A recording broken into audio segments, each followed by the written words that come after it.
Hey guys, it's me, Waldo 2413, back with another live.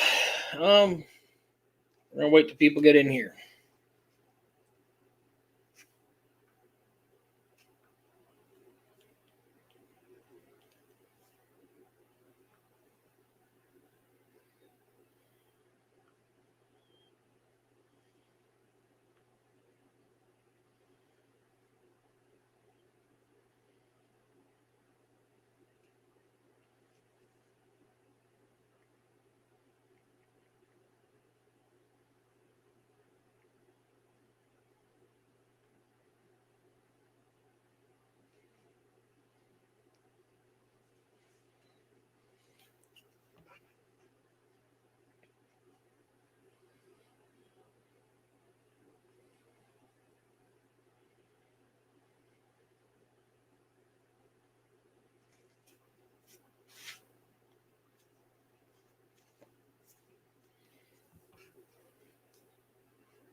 Well, I hope some people show up. If anyone's out there, let me know.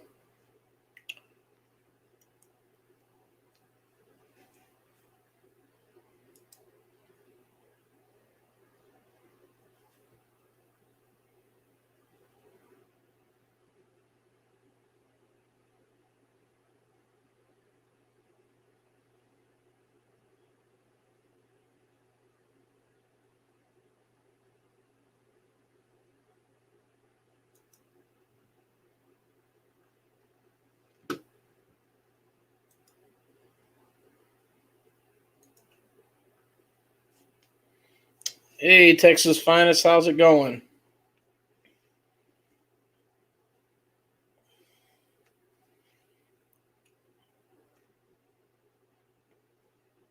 So hopefully we get a few more people on in the next few minutes.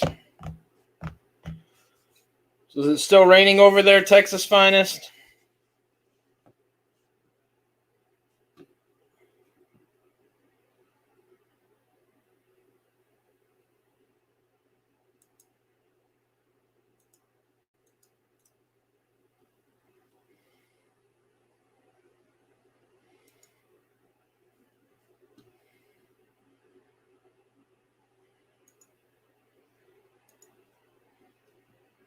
Not anymore. That's good. I'm doing pretty good, just making decals on my Cameo 3. It's definitely good. It's good you're staying busy.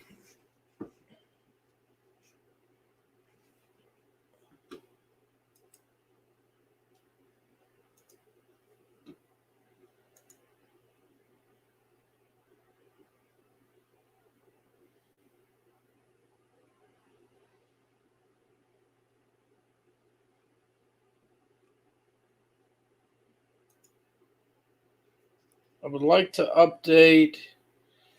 I'd like to update on a 24 28-inch plotter. Yeah.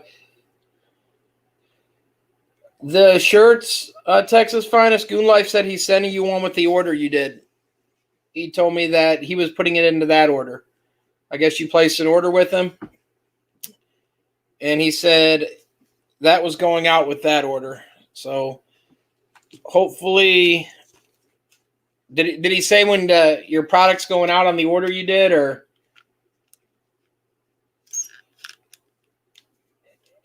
Hey, Mara, sorry.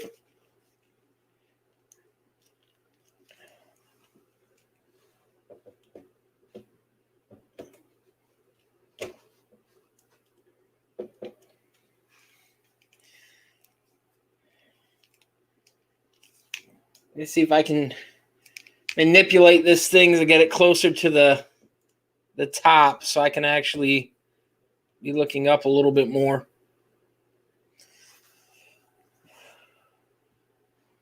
Goon Life's a cool guy. He mentioned that it was 2 weeks, but told me that he's got the shirts this week. Yeah, he's supposed to send me the shirts out this week.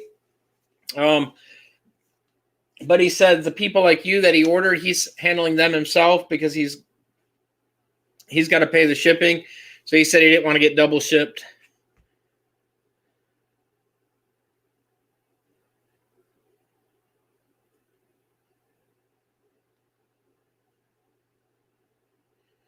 Yeah, he's been really busy. So that's why he hasn't gotten back with a lot of people.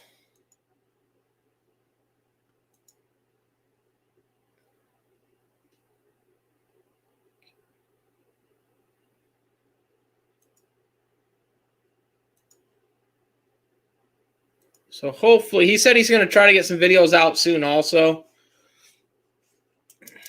Hopefully, he's got a bunch already recorded, so hopefully he's going to drop some videos this coming week.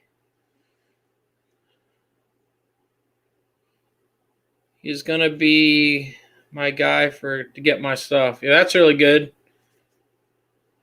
So what are you working on today, Mara?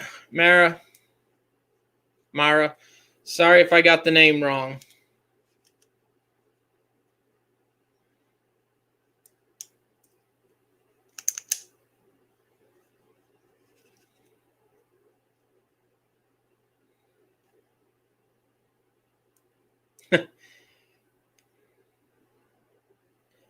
So did I get it right? Mara, Maria.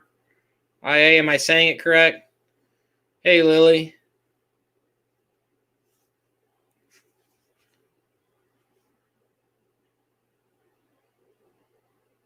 I actually tried to supplement the mass from you. Is it Mara? Did I get it right that time?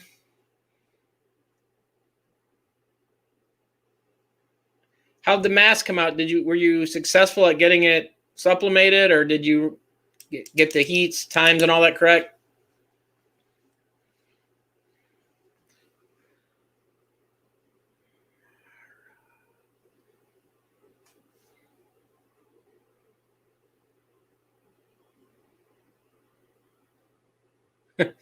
Sorry about that. I'm horrible with names.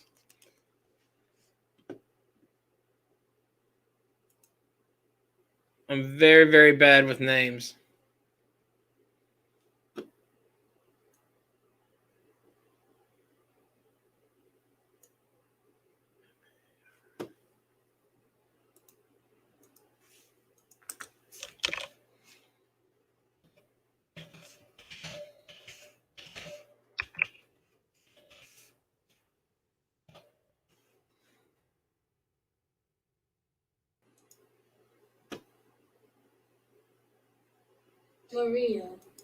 Maria. There we go. Did I get it right that time? That name, Lily, because I have an account to use this SteamYard, but yeah, I just left the name in when Rye put that in last time because of Matt from Mikey Designs. That's what he called it. So I just left the name on there. I didn't feel like typing it.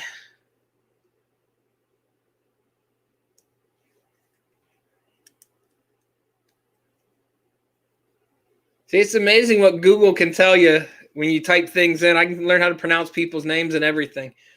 The other thing too, everyone that did orders on the website, everything is in stock pretty much.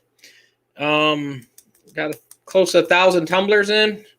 There's a small box right here. Got them all in the other room in the other shop. So all your orders that everyone ordered over the last few weeks are in, and they are all packed. They're going out Monday because UPS doesn't pick up on the weekends. Put stuff in Spanish. Me gusta donas.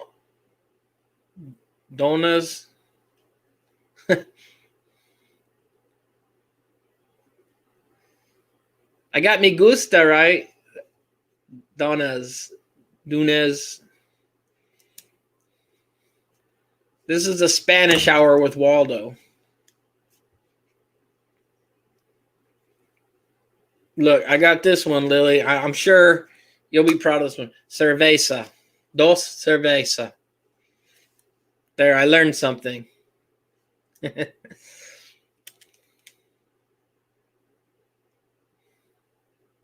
Hey, Connie, how's it going?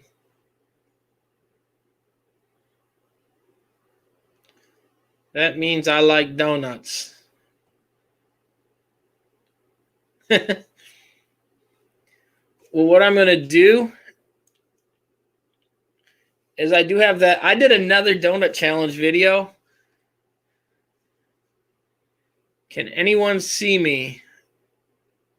I don't think they can see you. I mean, I can see, everyone can see your comments. The Print House. How's it going, the Print House? Hey, B and Pam, how's it going? Hey, Waldo, why am I always driving when you start your lives? I don't know. The race got done early today. So, well, not really early, but it got done. And I figured instead of being on till midnight, because there's a UFC fight also, and some people always say that they missed a UFC fight. So I figured I would. Man, them lights are junk. They're all burning out. I figured I would go on a little bit earlier, try to get here on time, I guess. And so I kind of set it all up, and now I'm here. How's it going, Raquel?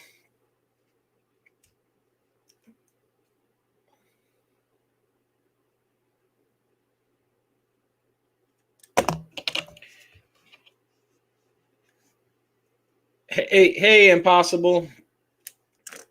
Since I've got a few people here, I'm going to introduce the drink sponsor of the night. Tonight's drink sponsor is Snapple. Snapple Apple. Snapple Apple. You can't go wrong with the Snapple Apple. Snapple, if you're out there and you want to hook me up, my contact information is one of my other videos down below. So send it along. I'd be perfectly happy with it. If that doesn't work, for all my my Michigan people, Fago is the carbonated beverage sponsor of the night. Fago Black Cherry. Delicious. It's so good. That's Campbell's Soup line, but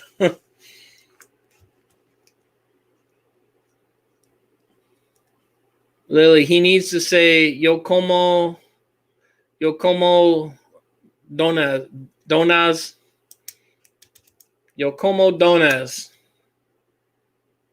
Is that, what's the difference between both ways? Raquel, yeah, I got your email, Raquel. What are you need, like, that photo was something I didn't separate it all the way. That one was one of the artworks. Literally, one of the lodge members sent me it. And so I just literally I changed the back a little bit, but like I didn't have the Masonic G separate. That means I eat donuts. I'm a donut killer. But yeah, I did another donut video. Ron and Rye didn't see it, but I showed them the donuts before and after on the case. So was that the question you had, Raquel? Let me see. Can you see me talking in your live chat and typing, but no one responds every time? Ever happens.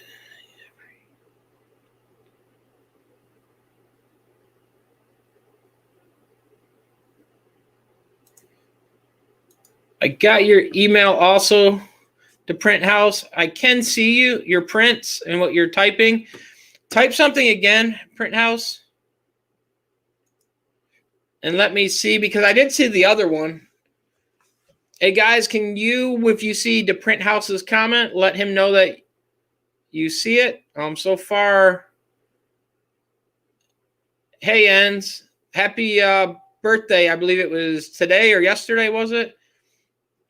I was at Penn Station in New York last night, got a dozen Krispy Kreme donuts, gone already. See, they are very yummy. They're very addictive. And it's like the best magic trick ever. You can make them disappear with no skill at all. So, Raquel, I want to do sublimation using the symbol and maybe something else where the flag is. On that, Raquel, the easiest way, like I show a video on how to layer things, like I did the shirt with the logo on it. That's probably the easiest way to do that. I don't know if did you see that video, Raquel, that I did? It was I think last week or the week before.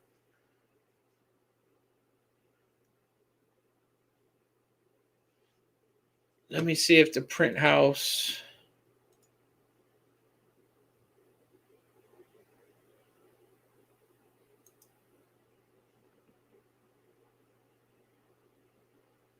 Let me see, because he's.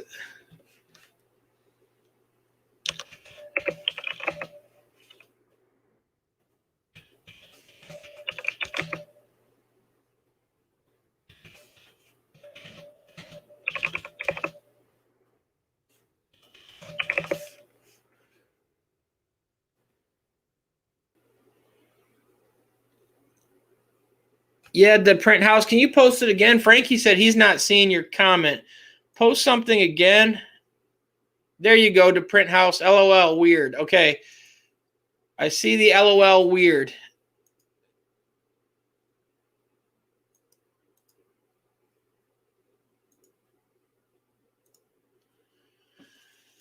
I saw him at 7-Eleven. 7-Eleven is the party store. No. They sell Slurpees. And Slurpees are good with donuts. Okay, cool. Happened in Wands as well. Yeah, I've only, like, the print house, I've seen, I think, 3 comments so far. I did see this last one weird, and then, okay, happened in Wands as well. Them are the last 2 I seen. I see the print house, Connie says.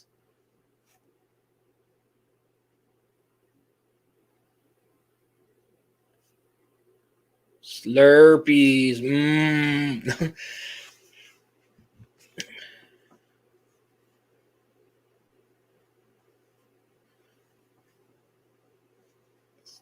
Oh, I better open up my other window so I can actually read the other comments. Sorry about that, guys. I kind of get sidetracked easy. The other thing, guys, I will have a video coming up, and I'll go over some of it today. Spanish with Waldo night. Me gusta. I believe that is. Or, well, Lily, can you verify what me gusta means for me? I think that word sounded right. Raquel, no, I don't. I was waiting on you to get back to me, so when I brought the bundle on the site, I wouldn't have to pay for them the same time. Yeah, normally, Raquel, I don't have just single art, because usually single art on the clip art stuff like that, me gusta dondes. I like donuts. So the answer to print house is C. My grade in Spanish. But the artwork, Raquel, most of it's already bundled. Now the one package does have like tiger print, lion print, and zebra prints and all that stuff in different color, but mostly on most Tumblr artwork that I have, it's already layered. Because I have other people design it, and it's already put in a bundle. So like you can't separate the layers. You can add on to the layers. You just can't take it away. So when you're doing that, like on that, you would actually take that Masonic logo, the Masonic G, and then you would just drop it on top and scale it, move it however you want. That's kind of the easiest way to do that. 7-Eleven has a bring your own container price on a large. Yeah, I brought a gallon jug. Yeah, that was the biggest thing. I remember, see, last time I went and they had that they had some stipulations at the 7-Eleven I was at, because there was people bringing coolers in there, and I think their official thing was you had to be able to trip the little sensor underneath there with your cup thing. But yeah, like, you can't go wrong when they have that, because it's just the best Slurpees in the world, hands down. 7-Eleven. 7-Eleven, if you're out there and you want to be my Slurpee sponsor of the videos, I will gladly accept that. I love Slurpees. Hey, Gina, how's it going? Yeah, a gallon Slurpee might seem like a lot, but it's really not. It's like a minimum amount you should have.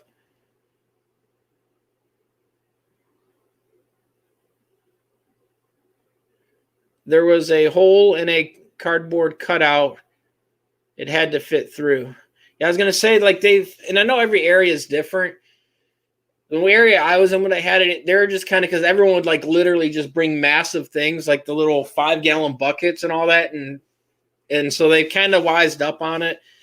And they're like, hey, we're going to limit the size that you can fit through stuff or be able to push stuff underneath it, which I guess is good. I mean, the price for the Slurpee, you can't go wrong. So I think it's a good idea they do it that way, but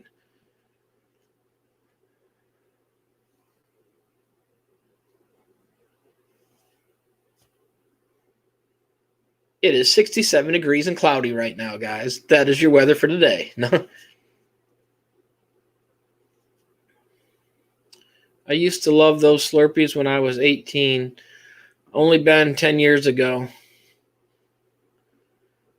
It's only been probably about 10 minutes for me since I've had a Slurpee. Now it's been a little while since I went and got a Slurpee. I'm trying to watch my figure. No.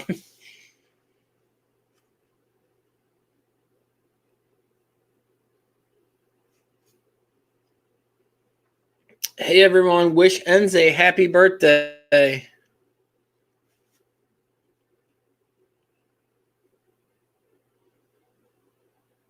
And just so you know, guys, Enz is a drummer. So, rim shot. There you go. Happy birthday on the drum style for me, Enz. I'm not the best, so.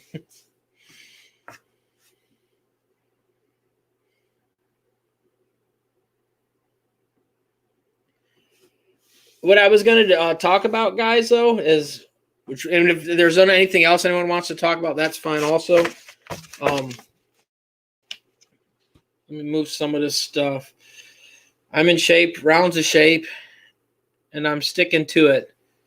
Yeah, my thing, too, is literally, and I try to explain this to other people, for one, I care about my abs, so I protect them really, really well. It's kind of like in the winter, you bundle kids up because you want them to stay warm because you care about them. If your parents didn't bundle you up, they didn't really care about you. So, but I care about them, so I protect them. The other thing, this is mathematics. So the square volume of an area, a keg holds more than a 6-pack.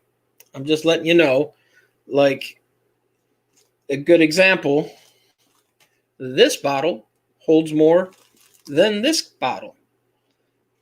And so I can hold more stuff because I care a lot more. So the other thing, and this is a cost analysis, is if you're purchasing items, what takes more to make, a bigger area or a smaller area? There's not much to feed a 6-pack. It takes a lot more to fill a keg. So it took a lot more money to build this than it does showing them off. So I'm going to stick to that.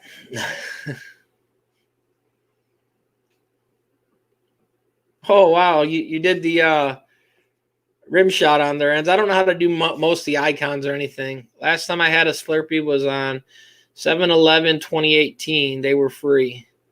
I think you need to go, Mariah, and at least go get one between now and then. I think 7-Eleven would appreciate that. 7-Eleven, if you want to send me commissions, link down below. But what I was going to talk about, guys, and like I said, we can talk about anything. But anyone that does, a lot of people do sublimation and all that on here. And one of the things I was going to say is, I got a video on it, but like I said, we'll cover it, is something to look at is look at your groups, look at your organizations, that are out there that you might know locally and all that, kind of like in the other video. And I will try to post a link to where to get banners done. But like on these tumblers, I don't have one sitting here. I've got some artwork here for some that I had to print. And here's what I ended up doing. The video is on this. These are some extra ones because I have more coming in. Hey, Connie. So what it is I ended up printing these. And what it was, the video, literally, I kind of go over, here's what I do. Let's say you're in baseball or your kids are in baseball. Go to that league, see if anyone sells anything. If they do sell anything, if they let you sell anything. Literally what I did is the local lodge I'm in needed some tumblers. And so, sorry guys, I was reading another comment. So what I did is we were doing it as a little fundraising thing, charity thing. So printed them for them. Well, what it was, there's Facebook groups out there, and they're free Facebook groups. You don't have to pay for a lot of different groups. So what I did is literally I just took a photo of them tumblers, threw it on there, and like, hey, is anyone interested in these? So what I did is, sorry, I'm trying to read these comments. What I did is I actually posted it, showed them, and literally we sold 20-something tumblers in the first day. So it's just a simple way to do that. We added shipping. We charge them for everything else. So it wasn't like I was using it because I got a better advantage on price. Literally, I did the same thing that anyone would do. The price is literally comparable to what most people are charging online.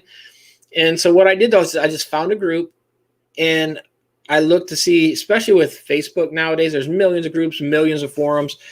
Like I said, whatever sport you're into or activity you're into, you can find a page out there.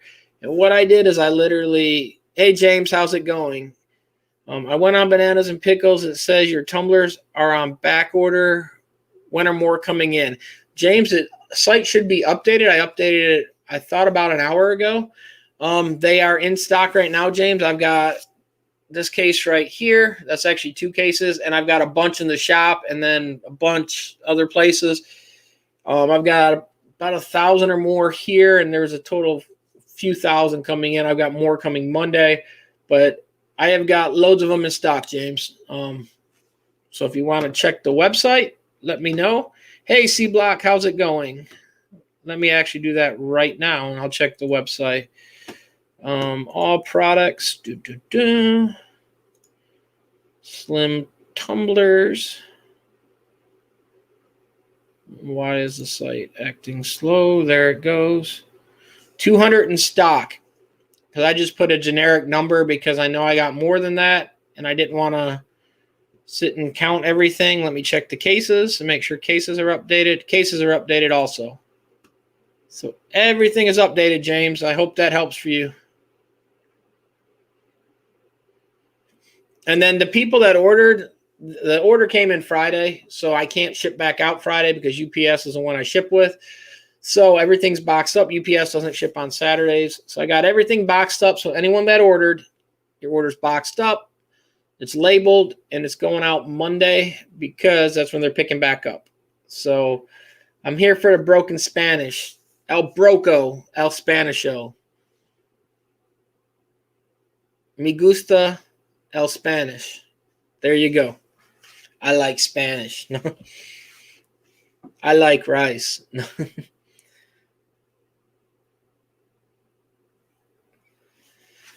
So how's things going to the print house? I seen your video the other day. The shop's looking pretty good. But like I was saying, guys, like you can find anything. Like a good example, and I'm just going to, I like turtles. Like I'm just going to use this as an example because he popped up, and I know he's got a shop, and I know some of his hobbies. The print house likes RC cars. So literally, and I'm using this, and I'm sure he markets to all these people anyways, but it's just to show what can be done. But so here's what you can do. Like if I was the print house, which I'm sure he already did. So like I said, guys, I'm just using this as an example. What I would do is get on the RC forums, get on Raw. I don't know Jason's shop name. I know it's Raw something. But literally I would get on all their pages, forums. Jason doesn't have any tumblers. And like he said, my business is custom CNC for the RC world. So I would get on and hit up, for one, all the RC companies that make products like Jason and all that. And then you make products also. People love buying products and some supporting it. So I would hit the RC market, the major companies that don't have anything, or the track owners and the people that buy and sell products. The other thing I would do too is get on the forums, and kind of like everyone's got all these RC sponsors. I'd make a Tumblr with like maybe an RC scene on it and a bunch of the company's name sponsors or some new RC stuff. And then literally you can simulate the photo, so you don't even got to print a tumbler. But if you did print a tumbler, throw the photo of the tumbler on there, or the simulated photo of the tumbler. And then I know you do drone stuff too. So like maybe do a drone race or whatever on a tumbler maybe. But I would throw that on there, and then I would literally just say, hey, we're taking orders. Here's how much it costs. We ship. And then I would also tag underneath it, hey, we can do customization if you want. We can make it however you want. We can add to this. We can put a name on it, or we can make something exclusively for you. And then literally, because Facebook doesn't cost anything to list in a lot of these groups, I would list on there and see what happens. But that's what I would do. Kind of like I said, this is just a quick throw together, guys. And I know his background a little bit because one of my good friends growing up is someone he knows also. So that's how I'm able to I know a little bit about their background. But that's kind of something to look at, guys. Most of my business is custom CNC. I have a son doing the social networking, stalking. Yeah, and that's the thing. It's literally, guys, I mean, hit up all these channels.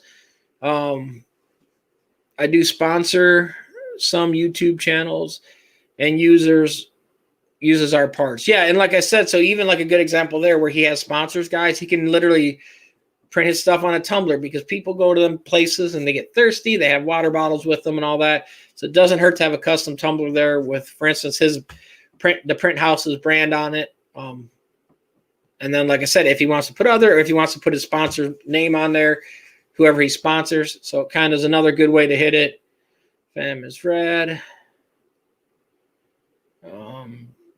Hey, Jesse, how's it going? I didn't want to miss you. Can you make me a poor man cup? My wife is mad at me. Yeah, poor man. Send me your artwork, poor man, because you've always hooked me up. So send me some of the stuff you want on there, poor man, like your artwork.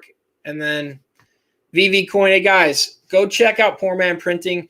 This guy is killing it in the VV market. And oh, my goodness, my mind is drawing a blank for the other stuff. Like, it's taken off, man. It's another coin-based thing, guys. It's different than like Bitcoin or Dogecoin. But the cool thing that they have, and I cannot think of the name, but literally it's like you've got to enter and all that. You buy the coin, and then you go over to this other site and you buy it's digital stuff. But like the cool thing is, like, literally someone gave him a limited edition DeLorean. So literally it's like he can put it in his driveway, and when he takes the photo, he start it up, open the door and all this stuff. It is like a virtual reality thing that you can buy, sell, use. You can drive them around. He's got the smaller ones. And like the car things alone, like literally they sold out instantly. He bought 2 of them, and he didn't get the super exclusive, but someone did gift him a super exclusive. And online, them things are selling for major bank. I mean, I'm not talking like $2, $3. I'm talking a few $100 to $1,000 on some of these things. OMI tokens, guys. So he's buying OMI tokens, and then doing the VV, buying the VV app to do all the different things. He's got some of these little, I don't want to call them powder puff dragons. They're My Little Ponies. They're a name for them. Them ones aren't as cool as some of these other ones, but like even like the car thing, they're doing stuff too where you can get exclusive stuff. So besides the DeLorean, there was talk about like Knight Rider, so you can get kit. There's other stuff like Marvel's supposed to be signing on, World of Warcraft, and there's some. It's really pretty cool, guys, because like literally you could have it. Like if I had one, I could literally place one of the figures right here during my thing on my phone, and so it's like the entertainment purpose of it alone. Like you can do stuff like the newer features that they're doing. They're talking about literally NFT, guys. They're animated NFTs. Thank you so much, poor man. Any other time I could have spit this stuff off, when I seen that, I drew the hugest blank. Yeah, the Back to the Future is drivable.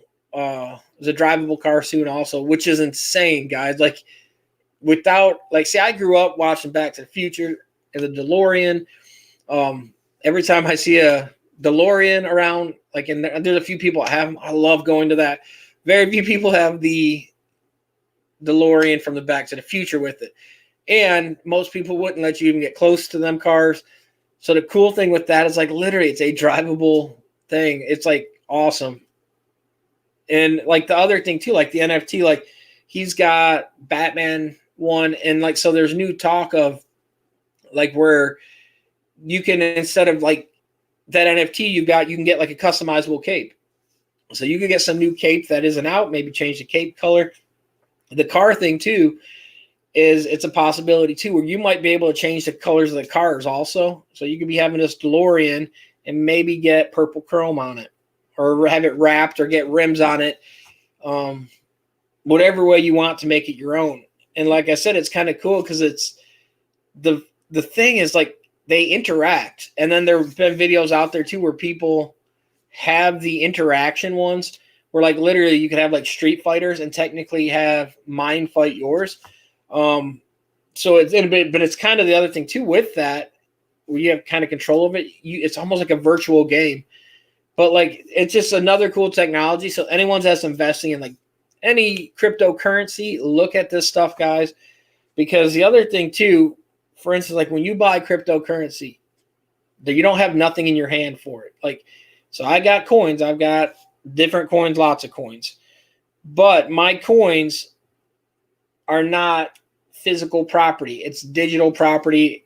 It's in a computer. I can't go out and print out a coin. Hey, Denise, how's it going? Hey, Ronnie, how's it going? So the other thing too about that is that with these, a lot of these other things, you can actually like buy these action figures. You can buy basketball players. And like, so instead of buying like a baseball card, where kind of like the big thing in baseball cards, you get the jersey cards and all that, where they literally cut a piece of jersey. You get very rare runs and all that stuff. These sport cards, they're animated. So you get actually like a slam dunk thing. So it's like you could trade virtual pieces that's more cooler. And then like I said, like the Batman, he's put it in his videos. Like I said, go check Poor Man out, guys. But like, he's literally got him on his desk. Like you can set like Batman on his desk and it like looks like it's really there, like a digital copy. So it like simulates with it. So it's just, the technology is really cool. They do new drops all the time. The only thing I will say, watch his videos, and the reason the pipeline is down, see, Poor Man works, he drives a crane and all that stuff, and he was in there buying stuff when he was running the crane. So I don't believe it was hacked. I believe Poor Man bumped a switch and broke some stuff. But Poor Man's going to have to answer that. I got 10 Charizards. Look at Miss coming in late. Real as can be, big brother. Yeah, like this stuff, guys, it's wicked stuff that's out there. And like I said, like the other thing too is they're limited. Like, so that like when he didn't get that super rare card or the super rare DeLorean, it wasn't like you can be like, well, they'll have another one next week. No, what's out there's out there. You can't get it again. You got to find someone to sell it or wanting to buy it. These prices are pretty through the roof pricing. So it's kind of, like I said, it's kind of unique. And like the coolest thing, like I said, someone gave him a super rare DeLorean. He was, like I said, guys, go check him out. But like he got two and he didn't get the third one. Like that thing is like super hard to get. And some guy was nice enough to be like, hey man, hey Denise, thank you so much. And the guy was like, hey, man, I want to give you this, and gave him a super rare one. I mean, like, literally he could sell that for what he, and I don't know if he's monetized or not, but I can put it this way. He can sell that and make more off of that than what I make off of my monetization in a month and have some money left over. What he could sell that one for is probably what I'd make in probably 3 to 6 months on my monetization. It is pretty intense, guys. Hey, Waldo, you know they're having Marvel, right? And that means Disney and Star Wars. Yeah, I seen your last video talking about the Marvel stuff. And that's the other thing, guys. So, like, when they do that, technically you can get, like, Han Solo. You can also probably get a lightsaber, a digital lightsaber. So you can literally, the Force be with you. I think I got that right. Look, I do got a shirt. This is the shirt I printed. This is for the American Cancer Society. I print for them. But this was a shirt we did, I don't know what year. I think last year, something like that. But there you guys go. So that tied in, and I didn't even plan on that. That kind of worked perfect. I just literally had this shirt on just to have it on. Yeah, guys, go look. Check out Poor Man Printing. And I always call it Poor Man Screen Printing, but it's Poor Man Printing, guys. And like the other thing too, guys, if you're needing to make stuff, he literally shows, he used to screen print. And he literally, that's how I got the name. Not because he's poor, but he started out like a poor man would. Instead of like selling his Mustang, which he did sell, but instead of selling that Mustang and buying equipment, he bought it and built up as he went. So he didn't go out and buy autos. He didn't go out and get a brand new press. He started with the blue press and found out the blue presses are total junk. Listened to people, and everyone gave him some input and all that. He went and got was it Vaztec Poor Man, or was it? I can't remember. I remember he upgraded to a press, guys, and I can't remember what model he upgraded to. He worked his way up, though, guys. He did an exposure unit, showed how it works, made one, and he says he wasn't that good at create. The thing is, guys, even though like he says he's not that good at printing, he was able to get product out. And the thing is, he learned, though, guys, where a lot of people, especially on the channels and all that, they want to learn to print. And the thing is like he was one of these true people. He didn't go on there like, hey, I know, like literally I would message like, hey, try this. He was someone that was listening to what other people said, and he was able to get prints out, guys. And it was kind of cool. Like literally he did a separation. It was Alabama, I believe it was. No Roll Tide here, or it was North Carolina. No, South Carolina. That's what it was. But like literally he learned the separations and moved his way up. Antec, guys. So he got an Antec.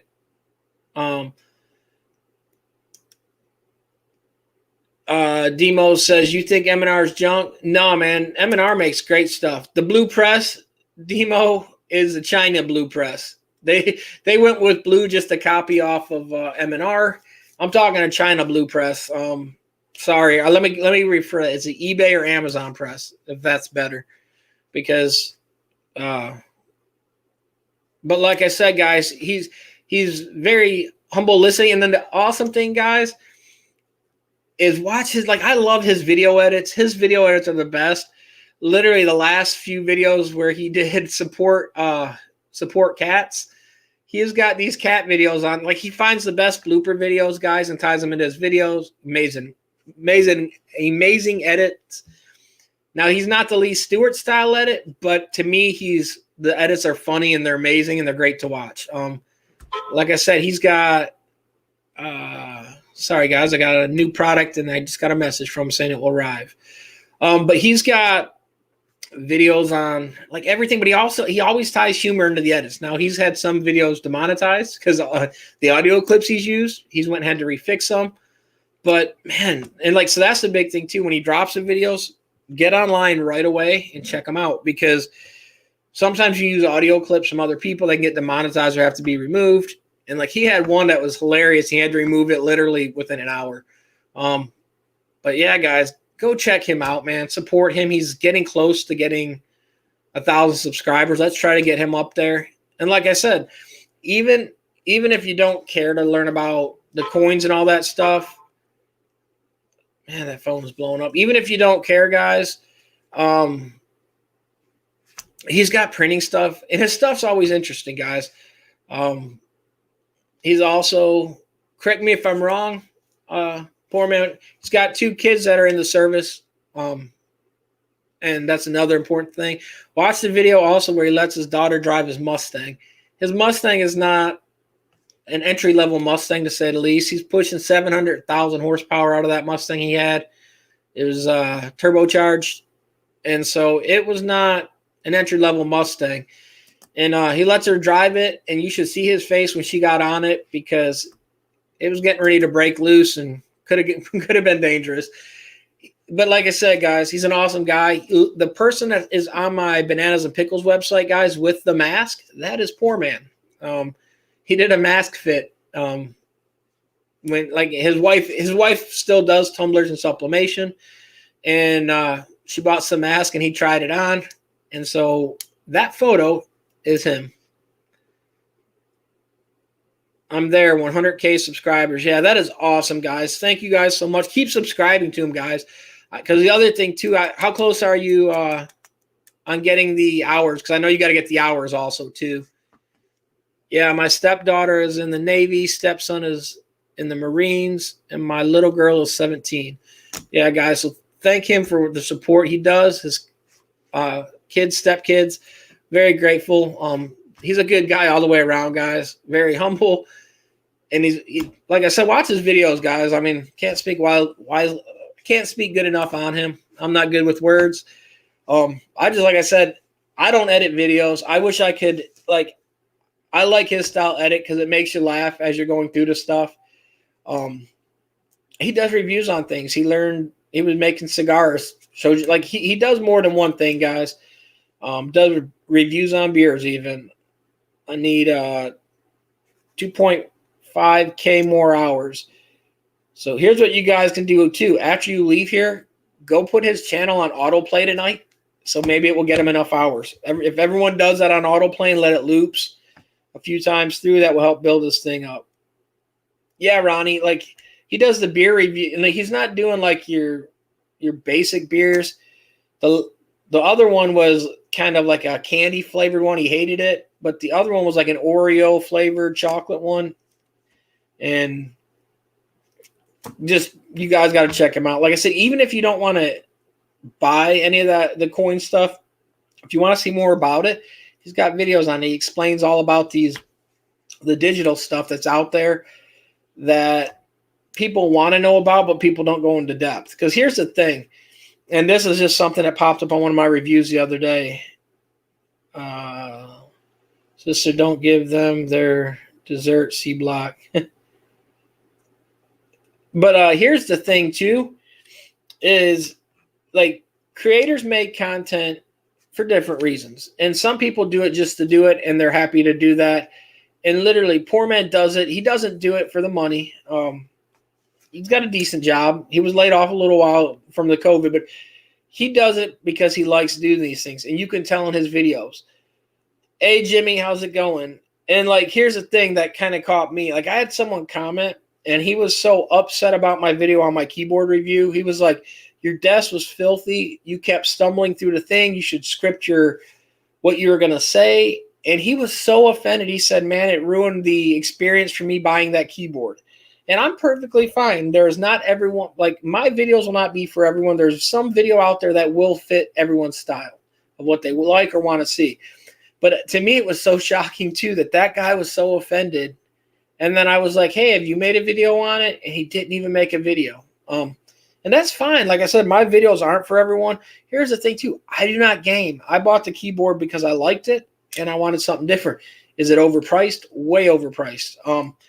But like they got hotkeys and all that. I did that for that. That's why I show people how to program it, because I'm not one of these computer channels that make computer product reviews. I'm not going to be like, hey, check this out. I got a nice fast computer, a very nice one. But to me, it's kind of one of them things. I do these videos just for fun to help people out. Hopefully there's something someone can take from everything I do. If not, oh well, find someone else, and hopefully that works for you. I wish I could reach everyone, but everyone's got different things they look for in videos. Like I said, I do got a camera. I do got some nice lighting. I do got a green screen. I'm never going to probably set it up. I wish I could do green screens. The last video alone, he did a hat thing. I wish my videos could be edited by Poor Man and do all the little funny videos in front after, because to me that it makes his stuff, that time goes by quick. The difference, like, and even with me, like people ask, do I watch videos? What I like to see.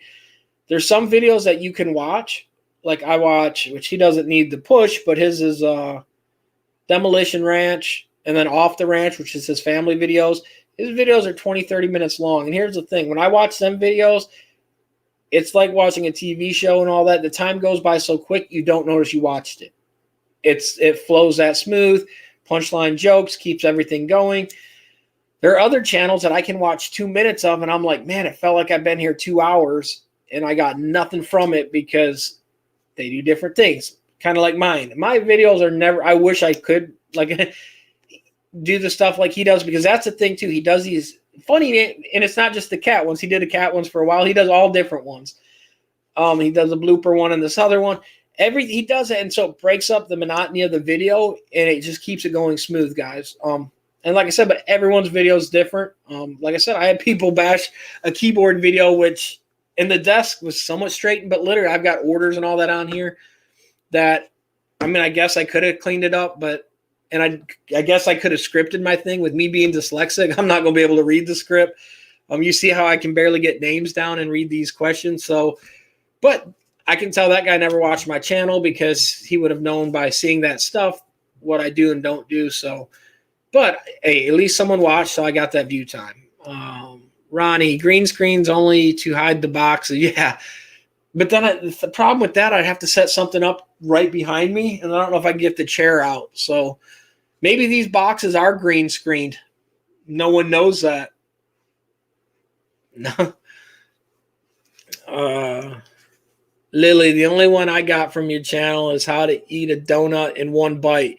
And see, that is a very important thing, because if you're in a donut challenge, it's kind of like a dance off. If someone comes up to you down the street and like, hey, donut off, donut, and you got to be able to eat a donut, my video will save your life. That is a whatever them TV commercials that are very valuable and all that, life changing or can save a life. My video will, because hey, if someone walks up with a box of Krispy Kreme, it could be on, and that can save a life. So, hell, I can't spell or read that good. I have dyslexia. Yeah, see, poor man, that's what I have. But I don't care. I just get out there and make it happen. And that's what I was saying, poor man. Like, I didn't know you had that. Like, to me, Mariah says it sounds like America's funniest videos. Literally, Mariah, he's got some of the funniest clips, but he gives good content in it too, and it makes like the ones I still die laughing. He had 2 cat video ones. One was hilarious. I mean, you just have to see them. And it makes it that much better. And then like I said, he does a hat row in this last video. It's like a movie. I don't want to give it all away. Go check his channel out, guys. But C Block, I had so much to say, but I didn't, Jimmy.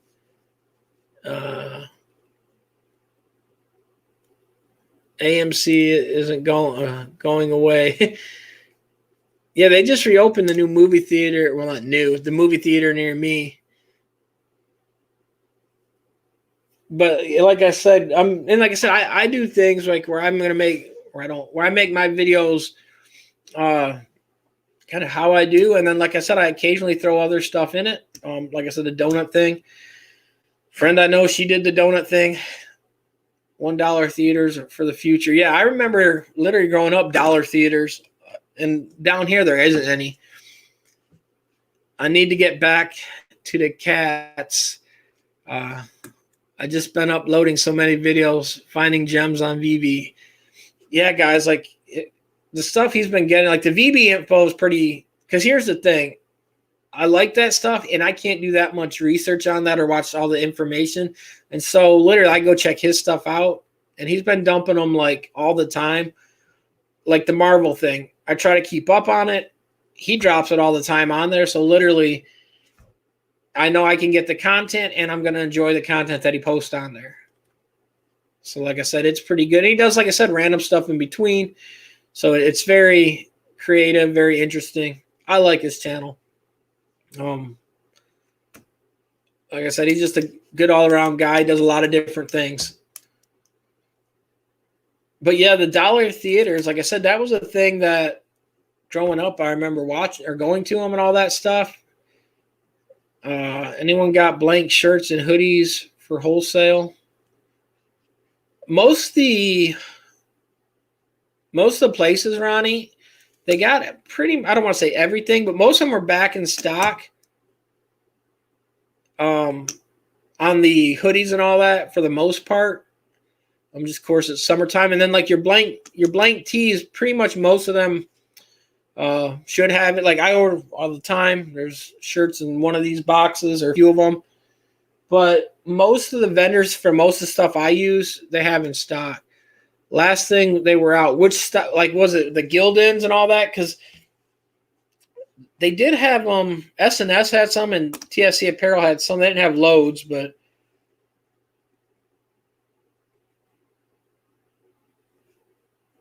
the press I had was an Anatech Legend. Yeah, guys, he had an Anatech and he actually sold it.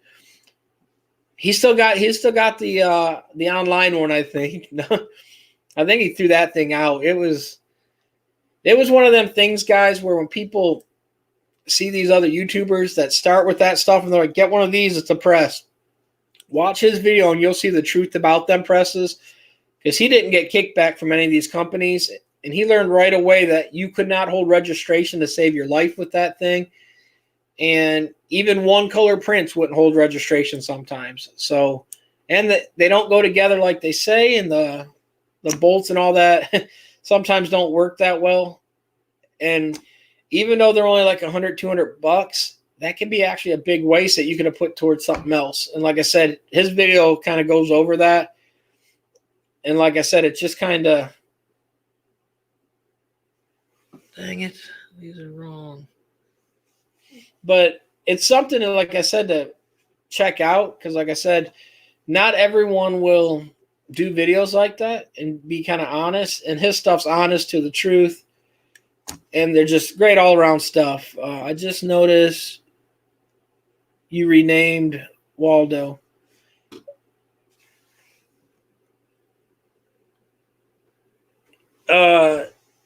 No, C-Block. The reason that is whenever I use whatever this is, StreamYard, plug your StreamYard if you want to hook me up. Whenever I use StreamYard the last few times to do my live, because it does not kick me off. When I link up this computer, this is my newer computer, but it only gives me about 30 minutes when I use the Canon, and then it kicks me off and resets and does all that stuff like before, where literally I lose my you only hear my voice, the video goes out. It happens less with StreamYard when I've been doing it. StreamYard's been pretty more stable on it. So I've been using that. But what happens anytime I log on a live, like I did with Rye the other day, Rye picked the name because he can change the names. And when I log back in like today, I can go in and retype it and all that. I just leave whatever's on there. So when I go on Juan will change it. Rye will change it. So I leave the name on there and it pops up. Just because I'm too lazy. It takes a few extra keystrokes, and just because I got a nice keyboard doesn't mean I like typing on it. So I left that name. That was the name Matt gave me, I believe, when Matt came on, because all the boxes on the floor. But like I said, guys, this is blue screen. These are all just blue screen boxes. You know, you can click on the comments in the StreamYard, and it will show you the comments on the screen. Waldo, yeah, I have that, but the problem is like, for instance, when you commented a minute ago, I can't approve comments on StreamYard unless I've got another window opened up with the video. And so I've got the phone up here, and then I bought this crazy display, wherever it's at. It's this crazy arm and all that to move my lights instead of being, they're about, I don't know, 6 feet away on each side here. Another light right here. I bought a big erector set, I guess you'd say. Hold the camera, the monitor, and everything if I wanted to put a laptop. I bought that. Sorry, I got sidetracked again, OCD. But look, there's a squirrel. And I got that so I can bring the monitor up so I can look more into the camera instead of keep looking down, because the monitor, my big monitor is down here. And so when I'm always staring down, reading the questions, I'm not making eye contact. Other thing, I do wear glasses, and depending what hat I wear, I'm going to get glare. If I use the ring light, it's worse. These other lights are somewhat better, but depending what hat, it kind of works on it. Yeah, these lights are set up pretty good. I don't think I even linked them, but the NZ, whatever, how do you pronounce that? They're programmable. I can do all the different color ranges with them, and they're turn it on, turn it off, dim them. I usually run the lights now about 100%, just because I'm not doing that mood lighting or anything. I just kind of the only difference, like kind of like right now, I got a slight shadow cast where normally I set a little bit further back. But my other hats don't cast shadow on it. And then if I go no glasses, I have no shadows too bad, as long as I keep my eyes. If I look up, you can see the light on this one. But normally if I do it good, it's set up, but my hair is all jacked up. So I always try to keep a hat on. And I like hats. Like I like donuts. But yeah, so it's kind of, and I got adjusted to fix that, but yeah, the lights work pretty good. But the fixture, if I ever get time, the problem is this desk is almost 3 to 4 inches thick. And that clamp only does 2.5. So I got to actually notch the back of this huge table or buy another table. And I've had this thing forever. It holds all my junk and then more. So I don't really want to get another. I got other tables in the other rooms and other shops, but I'd just rather notch the table. I could care less. It's not a specialty piece. So I'll probably notch that, but then it will bring the monitor up so I can kind of make more eye contact instead of doing that. Because what I do now, like I said, I've got the cell phone right in front, so I can kind of make more closer eye contact. The downside is my cell phone, I don't know what it is, the last note, whatever it was, fairly big, but the problem is anyone knows when they do lives, you get latency. And it's crazy because I got the camera monitor up here, the phone here, and then my PC monitor here. And so it's like a crazy wave of effect of latency. And so it kind of makes it interesting. Kind of catches you and makes your eyes kind of look funny. So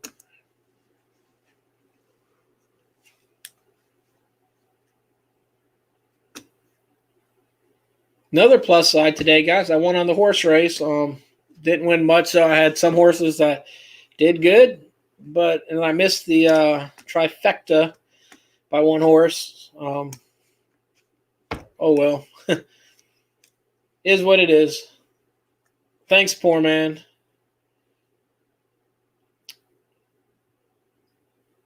Good way to dodge the AMC question, Waldo.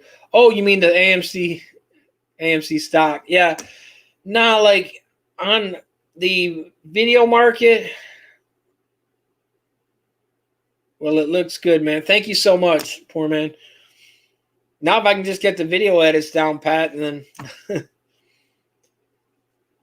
but no, the AMC, it's like I'm not big on that stock personally. COVID got hit big on the movie theater stuff, so they were like video or people going to theaters are getting like a bad video crunch on that. The other thing too is like, for instance, HBO. If anyone's got a subscription, like for instance, I have Singular on my phone provider. Singular. If you're looking for a phone sponsor, I can hear you now. Pick me up. But what's the horse name that has the cool names? Whiskey Bourbon took second today. He's also a local horse. Literally the track that's like, because there's a local racetrack near me. The owner that owns that track, it's an indoor, it's called Mint. You guys are watching, hook me up with the sponsor. It's they got a casino there, but they got live horse racing. They run it in September and August. They run a few weeks and that's it. Outdoor track, but he actually owns that horse. So that horse is really local. Like I'm talking 15, 20 minutes away from me. And so, yeah, I thought it was cool. Kind of, I am in Kentucky, so all the horses are in this area. But it was just kind of cool. Someone really close that had a decent horse. So, but yeah, the thing about the movie theaters too is, like I said, if you've got like Singular, and depending what plan you get free access to the HBO Max. And so literally you get all these movies for free that are coming out. So like Mortal Kombat, awesome movie. If you haven't seen it, go check it out. It's not kid friendly, but and then the Angelina Jolie, that's a tongue twister. Angelina Jolie movie came out Thursday or Friday. That's another good one. I watched it last night. Deutsch sucked. Yeah, we'll see. Like the Deutsch thing though, too. Honestly, I really liked Arlington Racetrack. Yeah, now see, my big thing. I've been to the ones here in Kentucky. Like I've been to Churchill Downs up in Louisville. I've been to the track in Lexington, and then this one. Tracks are kind of interesting. They're nice, and it's just kind of, to me, it's kind of fun. I did buy some ADA Cardona today, or I believe we will see some good pumps coming when Elon pushes out Bitcoin. He wants all green coins and ADA and Doge. Yeah, he already did that for me. I don't know if you've seen that. Elon came on, and it was Friday, I think he did it. He did that push, and he will no longer accept Bitcoin to purchase Teslas. You can no longer use a Bitcoin to purchase a Tesla as of Friday. I'm waiting on Avatar. Yeah, and that's the other thing, C-Block. And that's why I think the video whole thing, investing in that, yeah, you do have IMAXs and all that stuff. You don't have enough of them, though, to make people always want to go back to the movie theaters. Here's another thing. I'm a single person, and it looks really funny when a single person goes to the movie theater by themselves. So, that being said, I'd rather watch a movie at home. It's kind of, you get that weird look. Like, look at that creeper over there. Got some popcorn, but it's kind of, so that, like I said, just that, and the price of movie theaters is like $8 a ticket, $40 for a bucket of popcorn, and then $20 for a Coke. So the price can be pretty pricey in movie theaters. And I think the nice thing where a lot of these, like Disney and all that, does all this stuff, man, I think it's really going to hurt the movie theaters. People will still go. I'll still go occasionally watch IMAX stuff, but I do think it's going to take a big hit on this stuff. And like anyone has that many Bitcoins. Here's the thing, Ronnie. I wish I could show you my thing, but I had Bitcoin back in 2000. Give me 1 second, and I'll tell you the official date.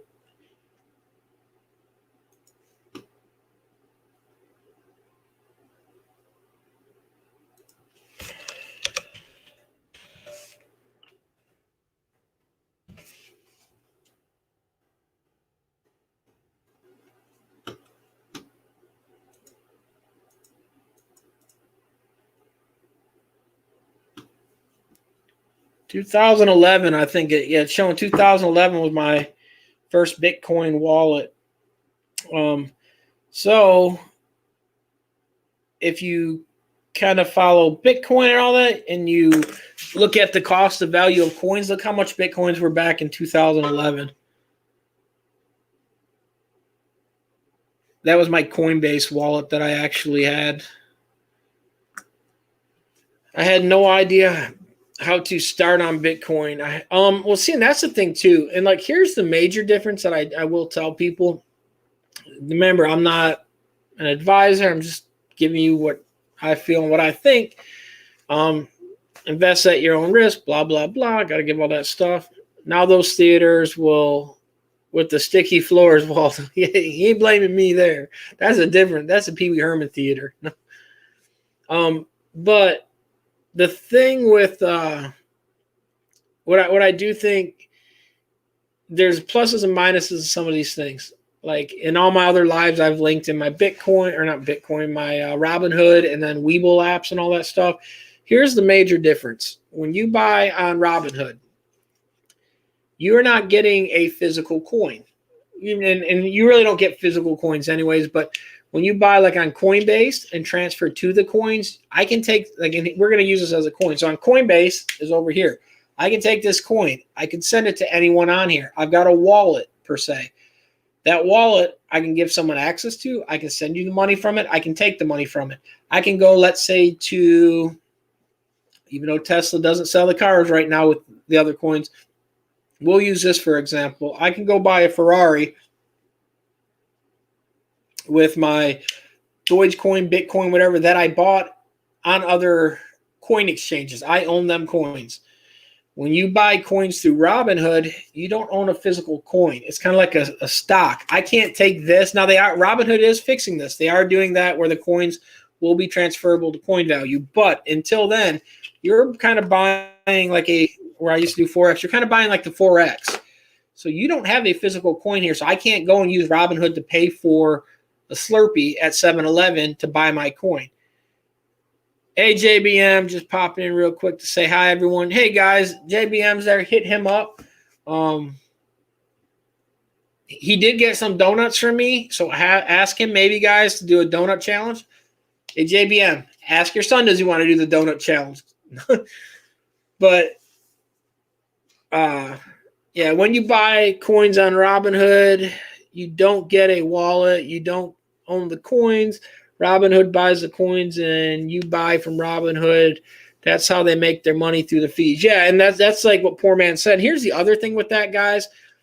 Just so you know, when you buy like Bitcoin through Binance and all these other ones, Bitcoins and all that transactions can take 24 to 48 hours for that coin to process and go through. It does have quite a bit of time. That's where like Dogecoin and all that processing, the time and all this a lot quicker. But here's the other thing too about that. I kind of like buying a NFT coin. Hey, what's up, George? Oh, hey, everyone. Just finished watching the original RoboCop movie. Looking for another oldie but goodie to check out tonight. The only reason I'm going to say this is because we're brought up about someone's got a DeLorean in here. Maybe Back to the Future, George, or I like watching Rocky. That's another good classic one. Man, there's a lot of kind of ones that I like seeing that I can watch over and over. There's Judge Dredd's one. But Robinhood says they're getting wallets, so I don't know. Yeah, and that's what I was saying too, Poor Man. They are saying they're doing that, but here's the difference too. When you buy from Robinhood, they're getting fees. And so the difference when you buy on Coinbase, a lot of them, and it varies and all, but Coinbase gets a percentage. That's how they get their money when you buy. The other thing too, when you move coins around, hey, what's up, Juan? When you move coins around on different things, there is transfer fees for everything when you do a transaction, because that's how the miners are getting paid to do them algorithms when you buy with Bitcoin. So they're processing that thing, doing the algorithms, and that's how mining coins works. Is that's the algorithms that are running these long chains. That's how they keep track of all these transactions and all that. So that being said, when people are doing that, the difference is there's fees throughout that whole thing. Like now, if I go to cash my coins out too, I got to pay a fee. And then if I'm using, I don't have it on my screen, my other coin one, Coinbase, I believe it is, or no, Binance. There you go, Binance. If I'm using Binance, hey, Lily has a soccer game tonight and this weekend. If I'm using like Binance, Binance is for me to sell. Like, and here's the crazy thing. I have coins from way back in the day. Like I said, I go back to 2011 on coins. I had Binance, Revenge of the Nerds. That was a good one, Lily. That's probably another good one to watch. Problem is finding that. But like on my Binance thing. So when I got out of the coins on that last big coin pump, when coins, that was 3 years ago, and I didn't get out. I still got coins, but I sold a lot of coins when Bitcoin hit 2,000 and or 20,000, and no one thought it would go any higher. It was right near Christmas, and then it plummeted back to about 8,000 after. Sold all mine right near the top. JBM, wish him good luck. Yeah, JBM, wish him good luck for all of us. Hope he scores a goal. Unless he's a goalie, hope he blocks all the shots on him. So what happened is I sold all my coins. Well, the thing is like you can only unload up to so many fractions of a coin on them trading things. Some of the coins that will be like, hey, you need, like when you get into these coins that are not your common coins, you can only and that's back when even Dogecoin was back there when it was like fractions of cents and all that. You can only unload so much because they'll make you have like one full coin or 10,000 coins, whatever it is, depending what decimal it is at. Yeah, but you had made over 12K on Dogecoin in a week on Robinhood, but I really want the wallet. Yeah, that's my thing is like, that's the thing about it. I like having my other coins. The only thing I don't like, and like I was saying here, is when I unloaded some of them coins, I had fractions of coins, like even my like Litecoin and all that stuff and Electronium. I had these other coins, Ethereum and all that I didn't have. Like I unloaded it and I was able to unload my full coins, but some of these fractions they weren't able to unload it because it didn't mount up to enough for their transaction fees and what they required to unload it. So it sat in there. I checked the account like 2 days ago, and there's like $300 in that account right now. So literally, that money just sat there and made all that extra money. It was stuff I really didn't even think I had anymore. But the nice thing with the wallet, it's like I could have went and buy something with it. I can do that. Now, the other somewhat advantage of having the Robinhood, you can unload exactly everything and the money goes right into your account. They're getting higher fees. You're buying at a different market price and all that than you would if you buy on the other ones. When they get the wallet, I think it will make it a lot better. People feel better about buying on Robinhood than going to the other ones. I've got coins I bought both ways. If people are wanting to get in, though, the nice thing is when you buy on Robinhood, people feel a little bit more comfortable about it because it's a little bit more simpler than having to buy Bitcoin or Litecoin and then transferring it to another coin and then taking it to Binance and selling like a stock market style. On Robinhood, you put money in your account, you go buy the coin. Robinhood makes it simple, and that's why I think a lot of people that are getting into it, I would maybe suggest buying coins that way. Like the VV coin, to get the stuff like Poor Man's doing, you can't buy that on Robinhood, and you got to move coins around. So if you want to learn how to do that, Poor Man, I'm sure we'll do a live video or a video on how to buy coins, how to move them around, and how to purchase VV. Put you on the spot, Poor Man. And I know you got stuff on it anyways, but guys, he'll make a new video in the next month about doing that. But that's the thing it's not tricky. It's just you got to know what you're doing and feel comfortable on moving things around and creating wallets and creating safe codes. The nice thing, like I said, Robinhood is an easier way for people to do it, but it's kind of like Robinhood versus Webull. Let me go back to my other thing. I'm not seeing any comments. Robinhood versus Webull. Webull is more like for people that love stocks. You can see a lot more stuff. Webull's got all these not crazy graphs, but they're awesome graphs that cover all the information that you want to work off of.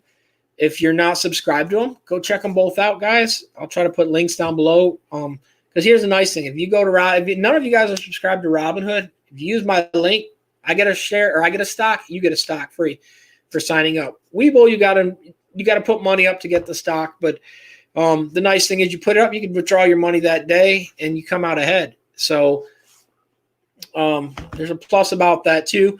But I have stocks in both, and I like both features. When someone's new to that stuff, which it can be risky because it's simple. You just hit buy and swipe up on Robinhood, and you bought that stuff. But it makes it where it's easier to understand for people when they're getting into the game of buying and selling that stuff compared to going to like Webull, which is a lot more information, which is good if you know how to read that information. Not everyone does. And so if you're not understanding that information and you're trying to comprehend it, it can be pretty tricky and you can kind of get lost in all the information. And it's a little bit harder to understand. So Robinhood's got that on it. When all these stock stops happened, Robinhood and all that, you can watch videos on it. It's not them technically doing it. It's the holders and shareholders of the stuff. And it's the funders that fund these things that determine the money and all that stuff. But people get mad about that. But like I said, it happens on all of them. They all hit the money stops. Poor Man, yeah, I'm buying OMI is kind of hard, and setting up a wallet is even harder.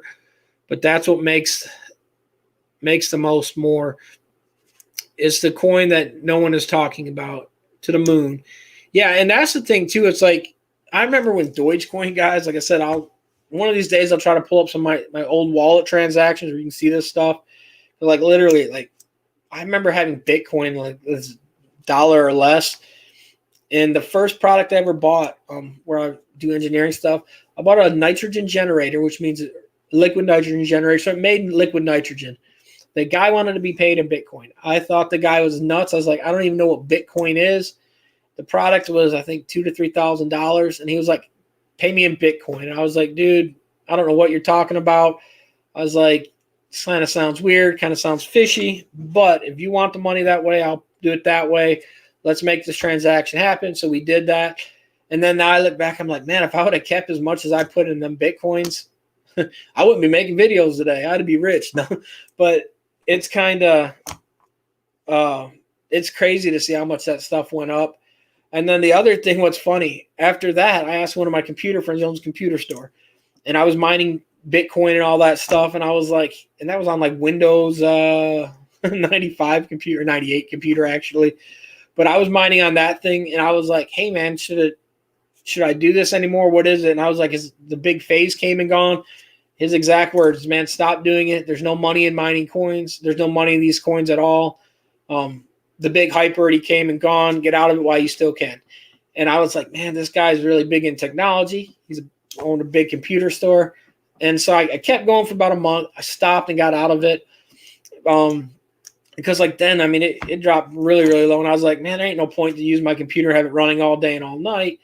Long story short, I got out of it, sold it all back then. And now I look back and I'm like, this is crazy. If I would have ignored him and did what I wanted to do, because look what really happened. Did he really know? No. No one knows which one's going to take off and go, and no one knows on this stuff. There's no government-backed currency with these coins. The nice thing, though, about that is there is no one to control it like the Fed controls that. So we dump more money into the economy, which lowers the value of the dollar if we dump too much to keep our dollar stable with other things. China pumps money into the market all the time to create things. The thing that stabilizes all these coins are people itself. We're the ones buying them. We're the ones selling them. We're the ones using them. The nice thing, too, is no one controls them. So in every check, it's a check and balance on everything. So there's all the ledgers out there, and it's all checks and balances through these ledgers. Lily said, let's talk about reflective ink. Hint, hint. Yeah, Juan, you want to talk about some reflective ink? I want to make some money, Leslie Cage says. Good to have you, Leslie. I didn't see you on here. Poor man Waldo, Bitcoin was 40 cents in 2014. Now it's 50,000 a K. Yeah, that's how I was. Like, I told someone if they would have seen that transaction, and I'll try to pull it up on my wallet one day and show you guys it. If you add that money up that I spent on that, or that I bought and then put that money, that guy, because he was smart enough to be paid in Bitcoin, I would not believe, or I wouldn't be surprised if that guy is not a millionaire by now, because like I said, I mean, it was a little bit pricey for that item in cash that I had, but it was really nothing. But to think of, like right there in 2014, it's 40 cents a coin, $2,000. My camera's right there, so I can't do the math really quick. But let me see if I can pull it up this way.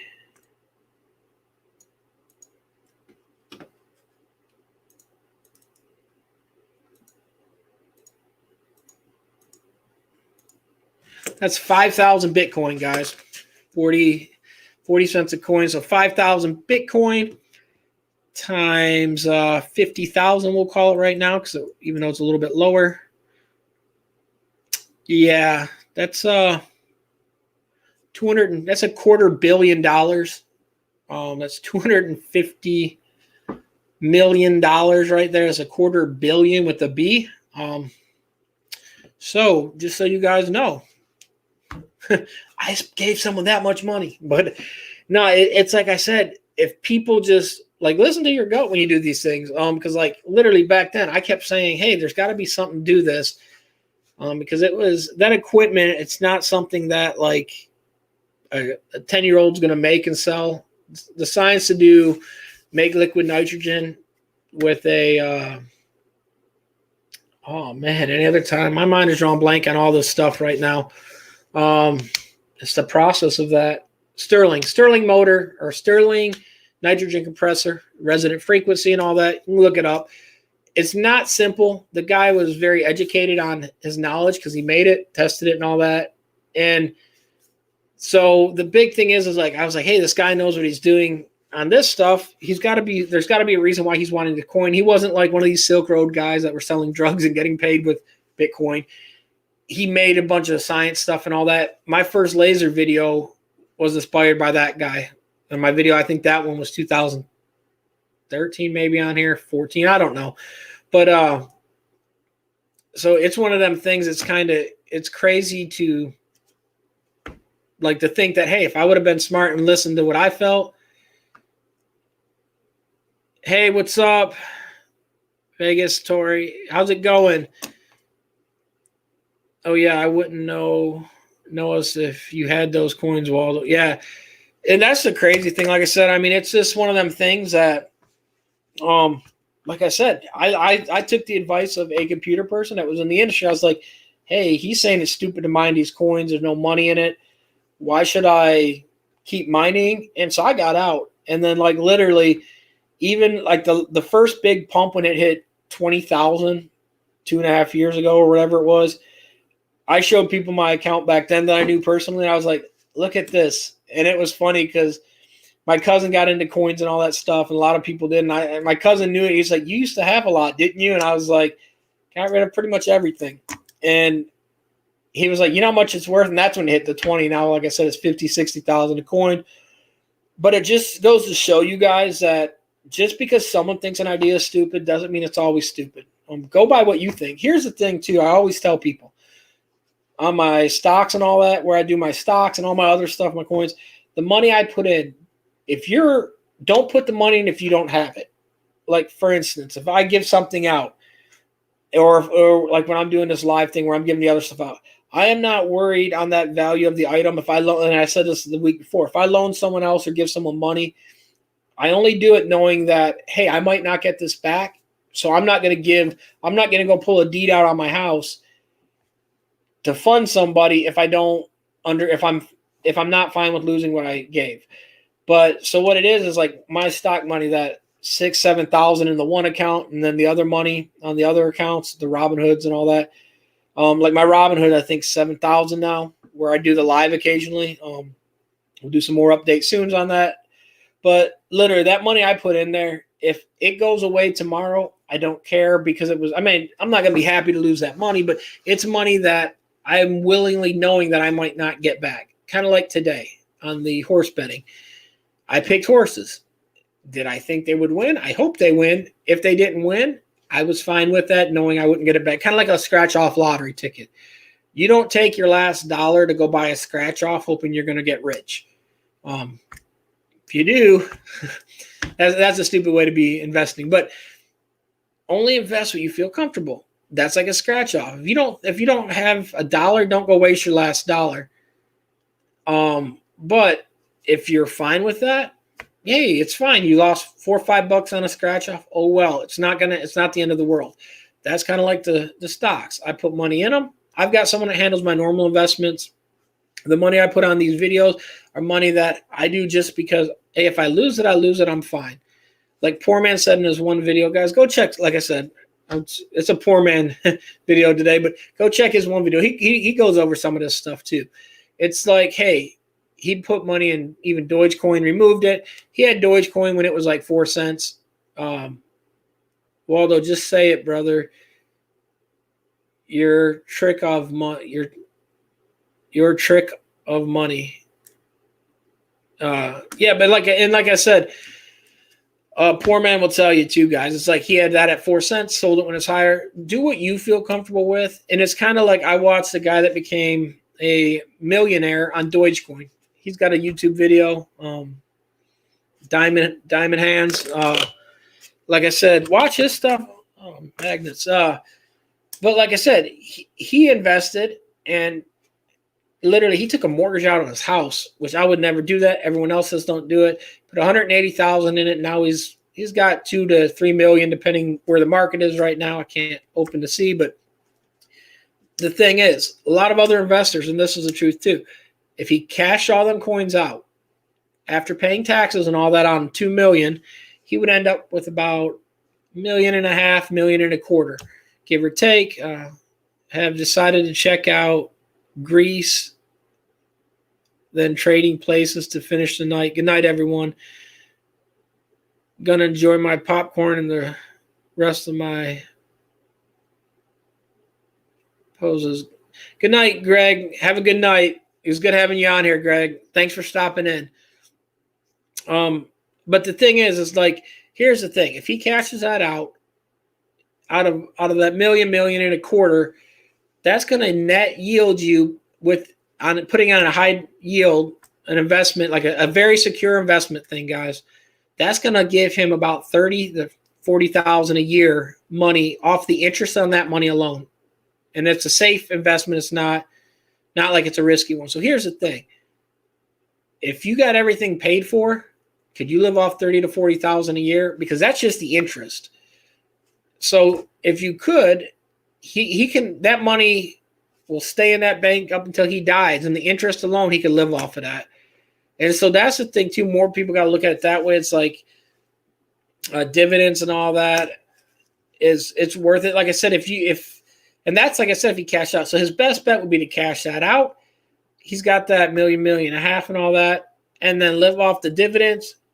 And if he wanted to keep that $180,000 in the coins, keep the $180,000, because his goal, he's not going to sell it till he hits $10 million in profit. So, and it's fine to do that, but like if you're looking at a safe bet, cash out and then reinvest more. Like literally what I do, I don't have any of these coins that I keep long, or money that I keep long term. I have some that are like what I feel more comfortable with that will be around long time. But literally, if the number gets so high, I sell it and I'll just rebuy it again, and I'll keep some of that profit. Because if let's say I sell it at $100, I had, let's say, $50 in it, so now I made a $50 profit, and then it drops back down to 75, and I buy again, I'm still in the green, $25 off of every share there. And so then I'm not losing as much. So I had 10K of Doge at 5 cents and sold it to buy OMI. Didn't make a mistake, no or yes. So I wasn't expecting OMI to go down. And I had 9K profit on OMI, but dropped. If I would have had left that money. Yeah, and see, guys, that's like he was saying, like, it's one of the things is like, and then that would have been 400K in Doge. Yeah, and like, now someone said pump and dump. But that's what happens. Like, some people, we make bad mistakes, but here's the thing. As long as that, like, poor man did not mortgage his house to buy them coins.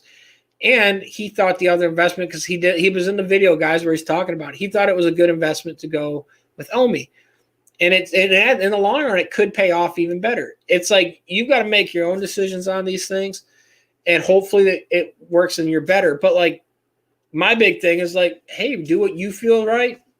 That's what I do on some of my things. And like I said, it's kind of, that's the only way you can kind of go at these things, because if everyone knew and everyone had a crystal ball, we'd all be rich. But it's one of the things. It's like I said, don't put more in it you don't mortgage the house on it. And like I said, even on that 400K is nice. I would have been technically a billionaire, almost a quarter billionaire. And that I really kicked myself for, because I was like, hey, if I'd have just listened. But it's one of the things, we live and learn. And like I said, I mean, I had fun doing it. I still do. And I hope some of my other ones go back up. And that's like, to me, I'm not big at buying Bitcoin per se, because for you to double your money, let's say we're going to call it 50,000. That's an easy number. For you to double, Bitcoin's got to go to 100,000. Could it hit 100,000 this year? Anything's possible. I'm not a predictor of that stuff, but I don't think it will hit 100,000. Is it easier for a coin that's 50 cents to bump up to $1? Yeah, and that's still a 100% increase. The difference is now you're going to have that many more coins. A good example, poor man had Dogecoin at 5 cents. It's up to 50 cents, I think, today. So that percentage increase is way greater. If Bitcoin had that increase, you're looking at 50. That's almost $1 million per Bitcoin. I mean, it'd be insane. So a lot of these smaller ones, the increases can happen a lot easier or quicker than it can on some of the higher number things. Same thing with stock. Like Tesla, 600 give or take, has it doubled and all that in a year? Yes, it has. Will it hit 1,500 this year? No. I could be wrong. I hope it does. I got Tesla stock. I don't see it jumping up that much. I know I'm going to watch all poor man's videos in time. Yeah, well, check him out, C Block. You'll like his stuff, C Block, because I know you like a lot of the trading stuff, and he covers it out. And hey, guys, maybe one day too, he'll get on there and be printing some shirts for his company. He might hit it rich on the VV stuff, and then need shirts for his poor man printing, and then he might get back into printing and do videos on that too. He's a very smart guy. And like I said, literally, here's the thing too. He's still, like I said, he's watching my video. He got into printing because he wanted to make some shirts for himself and do that stuff, and he thought he'd make some extra money on the side. He found it was a little bit trickier and harder, and he did an investment decision and said, hey, let me sell this stuff and buy coin. If I was him, would I do that? No, because I got a lot of equipment and I'm running that. Do I think he did a great decision? Yes, because he's made more off these coins than he would off the equipment right now because his job called him back. He's back running full-time at the work. And that's the thing, guys. You got to make the decision. But here's the thing. He's still in the markets. He still watches everyone's videos. And literally, like I said, like, here you go. Hell yeah, but I'll pay someone who has 20 years on the experience to do the shirts. Yeah. And like I said, he did a decision, and a lot of people if everyone was on these groups would be like, no, I'd stick to printing. I agree 100%. I think he did an awesome decision. Because like, here's the thing. I've watched his videos. I follow him a lot, guys. And his time, he's a full-time crane operator and heavy equipment operator in the pipeline fields and all that stuff. So the money he makes there, that's his full-time job. And to print on the side of the extra little time he has, it takes away a lot of time. Can he make money doing it? Yeah, he can make money in the shirts, but it was a lot more work. Now, the other thing, too, his wife still does all the crafting. She does tumblers. She does masks and all that stuff. So there's still someone in his family doing that stuff, but it was better for him instead of spending all the time working in the garage, the spare time to do a few shirts here and there because he wasn't doing like big orders every week. He was doing them just for him more or less. I think it was an awesome decision for him to go that way. Let me answer this. What kind of printing did he do? Yeah, he did screen printing. And like I said, I think it was a good choice for him to do that. His wife does sublimation stuff, but he did screen printing. And then his kind of business is separate from hers because when she buys tumblers, it comes from her or the mask stuff. He does his own. So even though they live under the same house, they both have their own businesses and their likes and dislikes of what they do. He's got a cool dog also, guys. It was just hard to keep with the printing in my job, and it's so hot in the garage in the summer. Yeah, and like I say, guys, like I've got my big shop, and then the one I do the videos out of is just a home shop here, guys, and I do that so everyone can see how to use stuff at home here and work from there. And I'll say that, like, my shop will get 100 plus in that garage. It is not fun when I do these videos in the summer. I am sweating to death. This 280 pounds of love will be down to like 110 if I print it every day in that garage out there, which I won't, but it's kind of, I couldn't eat enough donuts to keep this all on. And that's the thing too. It's like, if you've got a full-time job, sometimes it's better to switch careers. Like, I played paintball for a long time. People always ask me, hey, do you miss it? Yeah, I miss some of it. I won't go back out there. I was good, and I knew how good I was. I could not compete at that level. I don't want to go out and get ran by a little 10-year-old kid because I've got both legs sewn up now where I can't run anymore.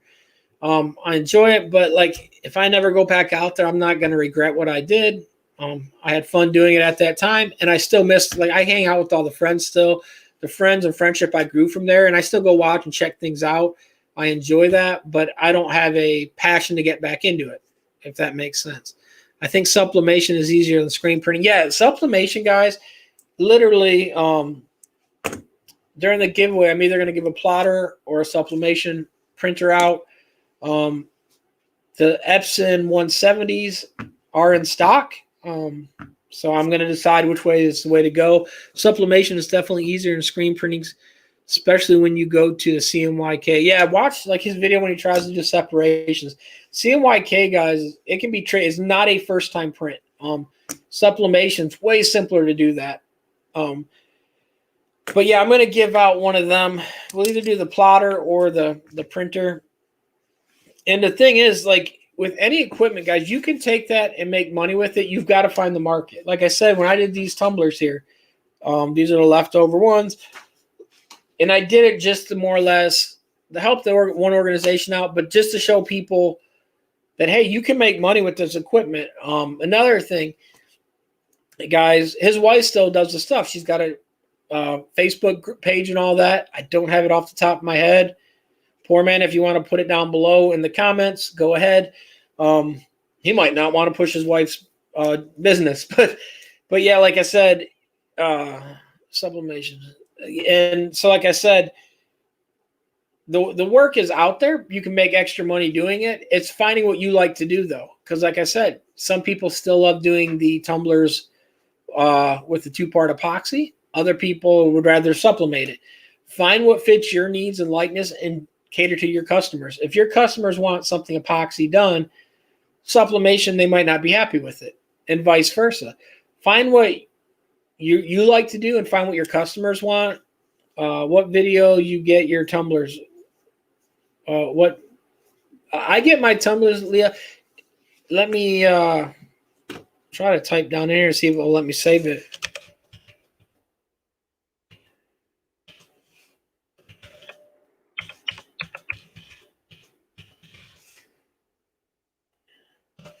I get them from bananasandpickles.com.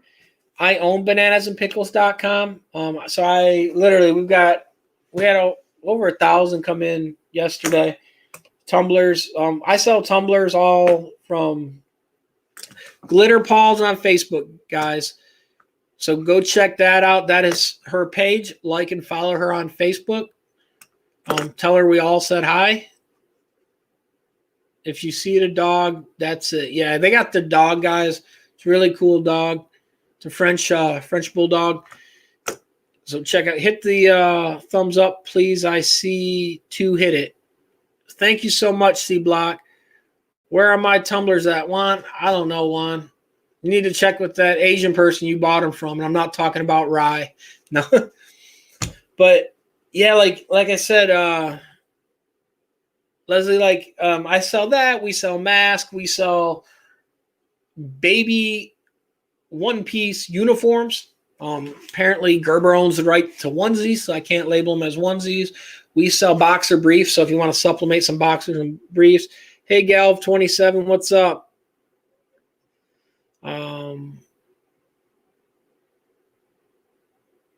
Hit that thumbs up button, guys. Waldo's hitting a home run tonight. Thank you so much, man. I ordered 200 from you. No hablan yo español, el guano. That's kind of close to back guano if I'm not careful how I say that. So I got to work on my Juan Spanish. Babies, yeah. And then I'm trying to think. Oh, yeah, I got air fresheners. There's a bunch over there. The other thing I do, too, which I got all this other junk covering it. In my one video, everyone smashed the bad video. Usually what I try to do lately when everyone orders, I try to give them some candy because who doesn't like candy and free? I got some candy. Help me find my puppy dogs. But, yeah, it's just one of the things to say thank you. Everyone's got their own little thing. Here's what I put in the little package on the gummies. Thank you very much for ordering with us. And we do that. And we have wraps and all that. I'm going to make a video and I'm going to talk bad about your shipping. Bring it on, Juan. Hey, I'm still waiting for a hat. If anyone knows anyone in Waco, Texas that has some hats and some sock jigs for me and they want to stop by and pick it up for me, I would gladly appreciate it. And 5K of shrink wraps. Hey, you said you had your shrink wraps, Juan. I did get wraps in yesterday too, but I got more coming. And then I have, what's crazy, I don't know where they went. I did that video where I've got wraps, the silicone wraps, and I don't know where they went. This desk ate them. And then the other box, I don't know where they got put. I've got a case of, I think, 1,000 silicone wraps with the metal latch. Screw your hat. Earmuffs. Or any with honey. I haven't gave honey. I gotta bottle the honey and get the honey website up. I've got loads of honey. I just gotta put it on there. We got all them flavored honeys too, like the hot honeys and all that stuff. I'm still mad because I didn't get Sour Patch Kids. Only the Asians get them. That Asian ain't even on here. That's pretty bad. He got like 5 pounds of in just that one order. Then he got a bunch of the other ones. The bad thing, he didn't give his kids any. That's the bad thing, Lily. Like, y'all need to yell at him. He was like that soup Nazi off of Seinfeld. No gummies for you, and just didn't give his kids any.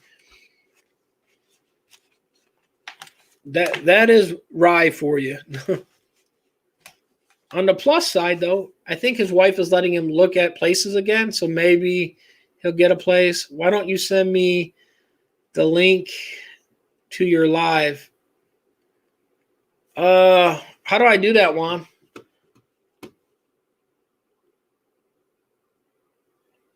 Oh, Waldo.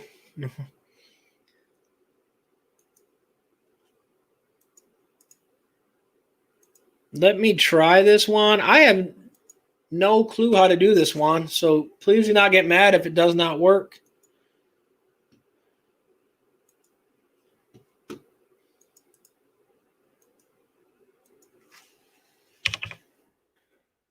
There we go.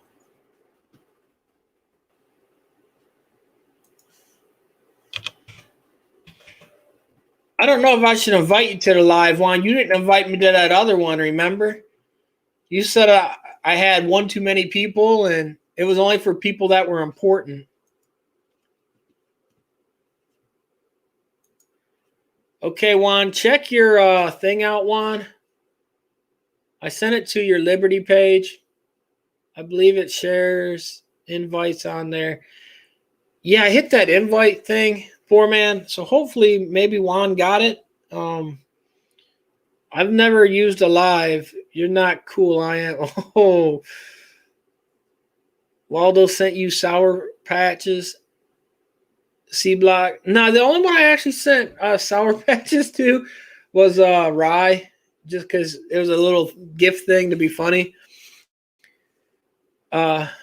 Maria, but yeah, it was just Rye that got the Sour Patches. Like, see, they don't sell them little small packs that I can get. I have looked for them because, like, if I can get them, I don't mind mixing things up to give people. But I found it was easier for me to put them on there instead of the sidetrack OCD. Hey, Juan, are you on or what? You should have got that live thing, Juan.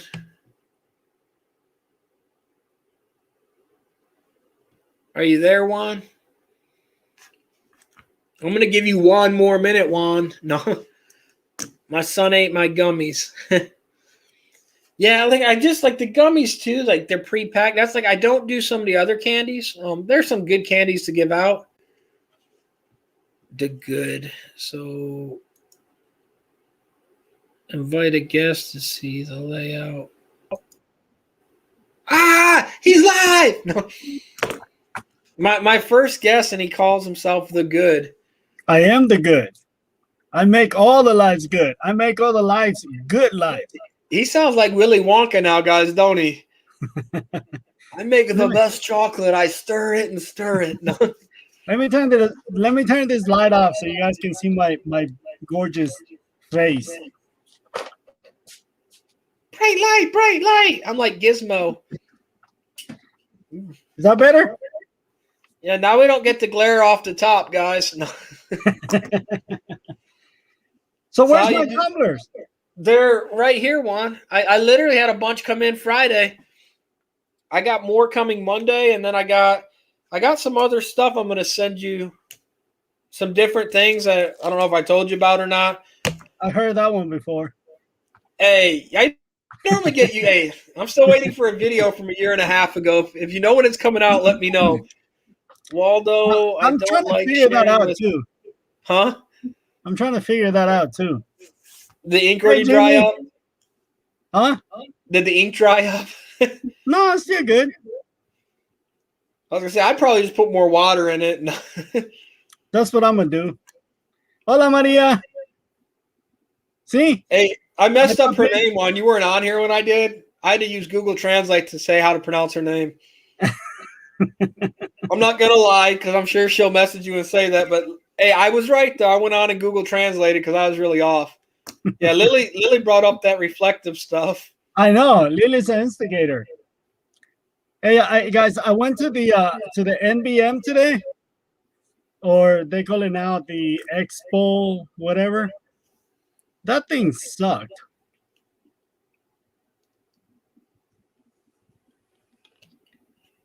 Sorry, Juan, I'm reading a thing. It wasn't no good there, Juan?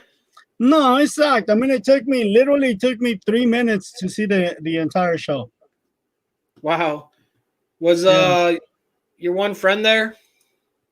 No, I didn't see anybody. I mean, there was a lot of people there, right? But I didn't see anybody. I wanted to see a certain company, but they didn't show up. What I did see, Waldo, is a new screen. No, I'm sorry, a new DTF machine. It's pretty cool. I forget the name right now. But it's sold by Resupply. It's pretty cool. I really liked it. What's the price on it? The price still up there is 16,000, and another 6,300 for the pre-treat. But it was pretty cool. I really liked the way it was the way it worked. But the new Epson, man, the new Epson is something else. The new Epson DTG, you can't feel anything. It feels just like when you screen print water base. Is that double or the single one? The double. Yeah, that double. That thing's like what, 60,000? I didn't want to talk to them. I didn't want to ask the price because if you ask them a question, you get hooked. Yeah, and then they're gonna send you the thing, and they're gonna blow up your emails every day. Yeah. So yeah, I mean, this new one was really, really, it's really nice. So I didn't know Supercolor sells ink. Frankie, what's up, Frankie? No, Frankie. So honestly, Waldo, did you know Supercolor sell ink? No, when they come out with that? I don't know. Frankie's asking. He says, Juan, have you tried Supercolor ink already? Cosmos. No. I guess he corrected it. Cosmos inks. No, Frankie. The reason why I haven't tried it is because my printers never made it here, and I'm actually looking for printers. I need 4 printers to do the test. But no, as soon as I get those printers, and we're gonna do the test. But no, to answer your question, I have not tried Cosmos inks yet. I will say this, and I'm not being bad about it, where people say I pick on these ink companies or the other ones. I leave them up there so anyone can go read them. I've gotten more comments even today of people. Literally, one guy has the black ink clog in his Epson 1500 because he's not using Epson ink, and then literally he's like, I swapped it out, cleaned out the head and all that, and it works perfect now with the Epson ink. I'm not blaming their ink because he didn't give me his specific ink, but most ink that is not Epson ink, they've got different additives in them. Some of them are too thin, and some of the curing agents are different times. That's why you can't use Canon printers for the most part. Is Canon printers run like a little heat cycle near their head, and you're actually curing the ink inside the print head on a Canon. And so especially if you're going with some of these inks that have slightly different temperatures, or they're not made for the printers, you're going to run into head problems. And my Epsons, any printer I've got with Epson ink in it, I've yet to have any problems. Not saying I won't over time, but when I've used my 1430s and all that stuff, every aftermarket ink I've used, that stuff clogged. Yep. Hey, Waldo, can you bring up Lisa's comment? Lisa Cage. Oh, that's Lisa. I didn't know how to pronounce that word. I am sorry, Lisa. I am so bad. I was saying Leslie earlier. Yeah. So just so you know, usually people put an H at the end to make that letter behind it sound the way it actually sounds. So Lisa, that's what, like what Frankie was asking. That's what I'm doing, Lisa. But the thing is that I haven't been able to get all printers, so we're gonna be doing a comparison on 4 inks, which is gonna be the one that we use in the industry standard ink, which is Epson T49M. That's the sublimation ink that we use, and then we're gonna use Cosmos inks, Hippo that Waldo supplied, and Jack's printer jacks, whatever that name is called. So yeah, Lisa, we're gonna do a comparison on 4 different inks, and then once we're done with that video, we're gonna run that test for about I said about maybe 2 months, because I want to leave it on the printer without printing. Like Waldo said, they clog, so we want to run all the tests so that way people don't be talking that Frankie, Cobra ink is really good, so I don't want to bring in Cobra ink. Cobra ink and ink Pros, I tried both of those, so I know they work. I don't want to bring those 2 in for 2 reasons. I know they work, and the main reason is printers are expensive, and I mean, just 4 printers are going to cost me almost $900, including taxes, and I don't have that much money, so that's why I'm not going to bring in. The other thing I'll say too. Is Cobra Ink has been making ink a long time. Yeah, and Cobra Ink is probably one of the first importers of ink, but they do their own mixing and they got their own lab. Yeah, that's what I was going to say. And I stand behind my statement here. A lot of these other ink companies do not have that, and it's a big thing if they can test and verify their information compared to someone just buying it. Like a good example, every order I get in from tumblers, and I've had people, stupid magnets, like my wraps, for instance. I get wraps, like everyone in this industry gets stuff from China. So it's not like I'm saying I'm getting it from somewhere else. The tumblers come from China, the wraps come from China. Juan will tell you he gets them from China, the wraps and all that. And then what happens though, even from batch to batch, I always check like my shrink wraps. Every time I get new shrink wraps in, I will check 1 or 2 of them to make sure they're going to shrink and hold up. And the same with tumblers. Like I'm not opening every tumbler and taking one out of every case. Every batch that I get, because they come from a lot, I will open up every lot. Like for instance, the lot that came Friday, there was a little over 1,000. I'll open it like probably 3 of them cases and take one tumbler out of each one and sublimate it to make sure that the product's working good, because you can get bad product occasionally. But if I do that, I'm pretty confident to say when I'm selling all these cases, I know that they all came out back good or bad. If I have an issue with one, I can look and call my vendor and be like, hey, I'm having problems with it. And, that's the difference. That's the reason you guys see us making videos. Not that we just want to make a video, but we're also testing out the tumblers, like Waldo was saying. Let me finish what I was saying about the printers, Waldo. Yeah, go ahead, Juan.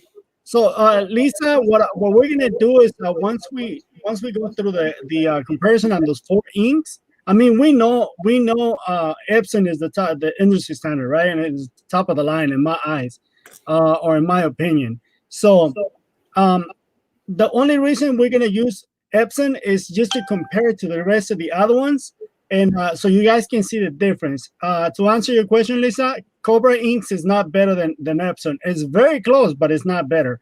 Now, but Waldo was saying, Cobra Inks, they do a lot of testing, and they also have Cobra Inks is the first ink that I actually use for sublimation. They're the first ones that I tried. I really liked it, and then I tried Ink Pros. Ink Pros is a little less than Cobra, but it's very, very close. It's not better than Cobra, but it's very, very close. So Lisa, once we're done with the comparison with that video of the comparison of the inks, we're gonna give those 4 printers away. So actually, there's only 3 now because Lily is taking one. What's up, man? What's up, guys? So Lily already hugged one. She's actually sending me hate mail and email. So, and demo, that's not going to happen until next year. They're not going to bring the ISS back until next year.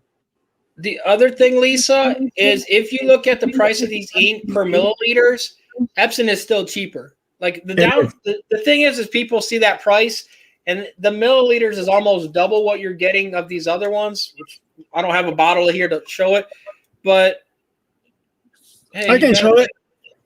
I can show it. But yeah, Juan can say, hey, poor man, you vanished. I don't know where he went. But the other thing too, guys, if poor man does hop on and you got any questions about Vivi, he'll be able to answer them too if he jumps back on. Because I'm trying to just get some answers for anything people want to ask tonight. But the big thing too, Lisa, like he's going to show you this bottle in a second. And then you got that hippo wand near you? Yes. By any chance? He'll show you the bottle size, Lisa. And like and you got the thing right there. It's 147 milliliters for $17. Because a lot of people's like, that's expensive. But when you look at the milliliters of like Cosmo, the 70 milliliters. So 70 and 70 is 140. Yeah, so they're black. CMYK. Yeah, so they're black. They're giving you 120 milliliters. The difference is the CMYK. Like if you buy the other ones, you're getting double on all the other ones. So now, the reason why I got all 4 of them of the Epson is so you guys can see that they're actually the same size. And you'll see, let me look at the mills. And the hippos are all the same size. Yeah. So on this one, you're getting 140. Let me take this out. I got half the state of Texas on the live. I don't have a light in here, so it's got right there. So right there, 140 mil. And that's all across on all their bottles. And this right here, this kit is going to cost you $72. So it's 4 inks, 72. This one is going to cost you $50. But again, the comparison is not. You'll see once we make the video. I don't want to talk bad about this guys or this guys. I want you guys to see the difference, and it's actually going to be a blind test. The only one that's going to know which. I'm sorry. I would say the best thing about it too is like when they add up the price difference is like you can buy the Epson in 1 liter or 1 bottle at a time. You don't have to buy a whole pack when you're refilling them. So when you get low, like I said, even though you're paying double for the volume, or people think you're paying double, you're actually not when you break down. If you do the calculation by how much it is per milliliter and multiply that by the volume of the ink, you'll find out that the Epson is better. The other thing, Lisa, if you like the Epson, I wouldn't even look at changing it. Epson pretty much created all these printers for this stuff. So you might as well stick if it works, stick with Lisa, the originator of it. Stick with that one, Lisa. The T49M, don't change it. That's the best ink. There, I mean, there's nothing better than that. Now, C Block, did you have any questions about the Vivi? Because there you go. Two over. For me, is there a way to pull up your phone to show your DeLorean? Let me turn porn up. Hold on 1 second. Poor man. Yeah. Why do you have a steering wheel? So the DeLorean. Let me tell you what they did. So Dan and David they released the DeLorean, and they did this to tease everybody. So a couple minutes after the DeLorean come out, and you got your DeLorean, and you went to the screen to play with it, or to look at it, you could drive it. You could drive the DeLorean. They did that on purpose, and they took it away. They give it, and they take it away. So yeah, but let me see if I can hook it up. Let me turn Pornhub off. Give me 1 second. The other thing I'm disappointed about is like no one sent me a DeLorean. Like he did a video. He's like, I ain't got all of them yet, and literally one of his people gave him like that thing's not cheap. That ultra rare. Yeah. Some guy was just like, you can have a DeLorean. He's like, Oprah, you get a DeLorean. You get it. Like, I'm like, I got more subs than he does. No. So the big part, yeah, he gave me a DeLorean, right? So the big part is, if you have a complete set, Vivi's already said this. In the future, you're going to get staking bonuses. So that means if you got X amount of NFT sets, you'll get early 10-second access to buy on a drop. Also, you'll get a percentage of staking your coins on the VV app. They're going to have it on the app where you can stake your coins on the app. So, I mean, that's great, guys. That's great. Let's see here. That 10 seconds is a big thing to get ultra rare. Oh, man. Can you imagine getting on there with maybe, I don't know, 100 people? Because when you're doing your buy that one day where you kept getting the black screen, it happened again. Like that 10 seconds would have got you that car. Yeah, I missed the Dragon Ball because of that. What's up, going live? Lisa, I'm not gonna do a comparison on paper because the paper is not the biggest problem. The problem is actually, I mean, you can use regular copier paper, but the biggest problem or the key is in the actual ink. So, and just so you know, Lisa, I had that 7210. I used that sucker for like 8 years, man. That's probably what I had at the very beginning. So I used that printer for a long time. The only bad thing about all the 72s and then the wide formats of 28s and all that is Epson discontinued them because they've got their new line out. So you can't get them no more. I mean, if you can find them, get them, but like don't overpay for them. It's one of the things, like, so many people comment, like, I have this one and they work fine. It's just getting your hands on them.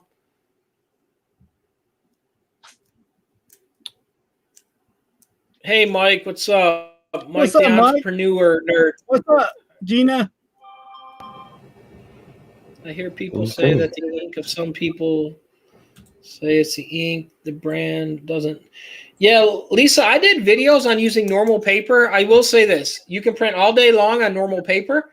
You can also use sublimation paper. This is a supplement. You will get a slightly crisper image on sublimation. The only major difference is there we go. There we go, guys. On the sublimation, when you use the sublimation printer paper, like I said, you'll get a crisper image. But if you're printing on like tumblers, it would matter. On a T or on a mask, you're not going to see the difference. There is his page. So y'all want to see the VV app? This is the VV app right here. Now let me show you. You just click on the VV app. You can get it in the marketplace, guys. This is the NFT platform. Now, this is what VV does. I mean, it's a cool app, right? Got your little intro right here. One gem is $1 in the VV store, and you could buy right off of the marketplace. I think there's a small fee. I'm not sure. Like it's 30%. I don't know because I just buy stuff.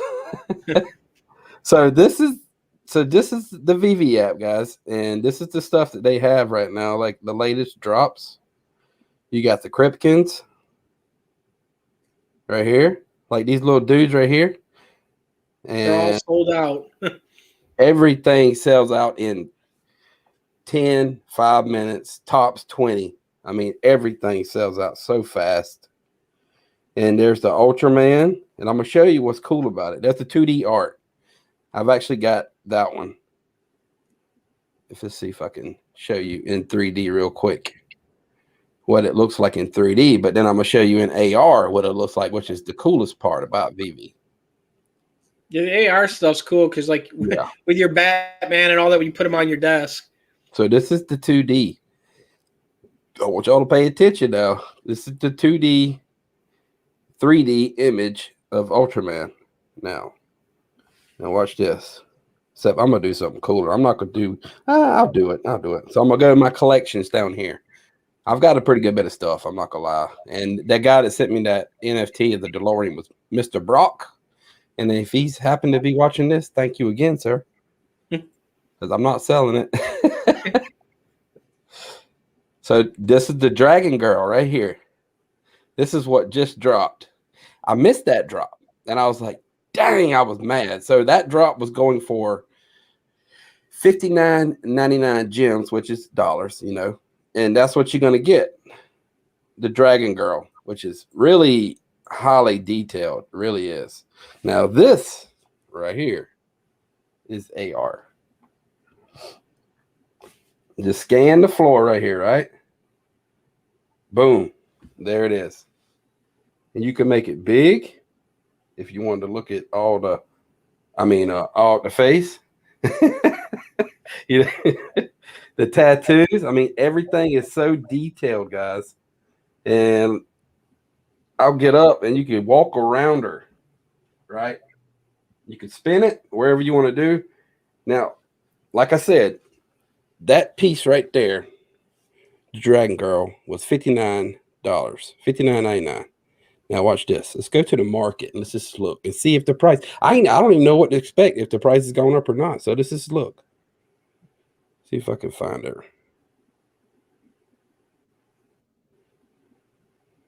Yeah, you have that mermaid thing or whatever. Yeah, that's not the one I want to click on. Let's see if we can find it right here in the browsing section. Yeah, Lisa, you can use normal paper even on the tumblers. The bananas and pickle one I did, I used normal paper, and the what was the other tumbler? My Lysol was done with normal paper. It just and it looks fine when you see one done with the real paper compared to printer paper. You will see a slight difference. On other objects, you don't see a difference. And do you have to be premium copy paper? No, I just use normal. Like I use a higher quality paper, but you don't have to. You get better results with it.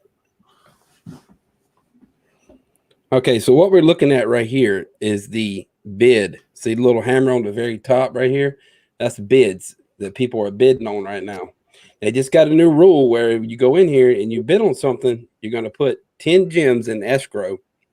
Also, if you're a new user, you cannot bid on anything until 72 hours later. That just keeps out all the hackers and the kids from bidding up high prices on something, you know, because once you bid on it, the price is there, it's going to stay there. And the person selling it just can't sell it with a high price like that. So let's see if we can find one to buy right now. So with that escrow, does it mean that when you put that escrow down, let's say you decide not to pay the rest, is that more or less the seller gets the escrow, or how does that work? Yes. If you win that bid and you do not pay, the seller will get the $10, the 10 gems to him, which is cool. So I'm gonna put a lot of stuff up for sale. Hopefully people bid on it. Now, C Block brought a question up. It said, I hear you can sell NFTs on eBay now. You can, but that's tricky. That's very tricky. A lot of people have been getting scammed doing that. So I wouldn't. Right now, Vivi, when you put money in Vivi, you can't get it out cash. Like if I bought $200 worth of gems and I had to fix my tire on my truck, I can't get my money back out. But in the next 2.5 months, that's what they said. And I'm just going by what they said. It could be earlier. It could be later. You should be able to transfer your gems back to fiat to get your money back out, just in case you need it for something. I don't know where the auctions are. I mean, the buy now buttons are. Let me go back up here. Selling. I don't think that's it. I don't sell a lot, guys, because I keep all my stuff. This is all my stuff. Now go back. Okay, go to your Batman one. Oh, you want to go to my collection? Talk to you later, Juan. Thanks for stopping in, Juan. Go to that one. I had a question. I thought I seen a minute ago because it said like, was it 1K next to it? Oh, you're talking about yeah. Okay, let's go back to the market. I'm guessing that was the market. It had we'll look at brands. How about that? We'll view all brands and just go straight into whatever you want to look at.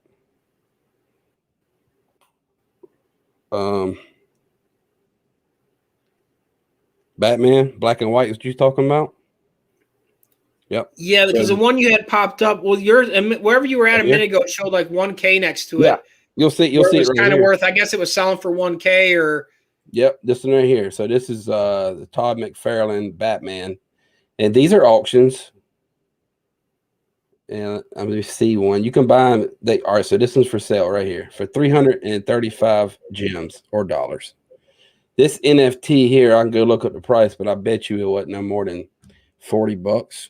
You know, I can show you so people some. are making 10 times their value of investment on a lot of these. And this is the one, the Gem League. That's this 700 right and yeah, this is $975. This is what you can buy this one for right now. And I think he paid $49.99 for it. Just, you know, it's in that vicinity. I don't know exactly the price. It's either $49 or $59. But yeah, you can buy that one for right now. The price has come down. It's starting to stabilize a little bit, you know, because, you know, the new hottest thing is going to be way up there. Where's another one like for if they 9? drop out the Star Wars stuff next week. Yeah. Oh, yeah. It'll go up. It'll go way up, and then it'll stabilize. There's another for 1,000. Yeah. 1, 2 right here. 1, 3. It just keeps going up, guys. I put my stuff up there for 20,000. I don't care. But I ain't trying to sell everything, you know, because like I said, staking and, you know, the master collector Now, is that maybe what I seen a second ago where you had the, like your different DeLoreans and all that for the, where it shows your price? Is that might have. Let's go. Yeah, that was the price that I actually put it up there for, is what you saw. Let's see here. Let's just go to my collection. If someone did jump on it, then you're coming out really far ahead on that. Oh, yeah. Oh, yeah. I still got screen printing stuff coming across there.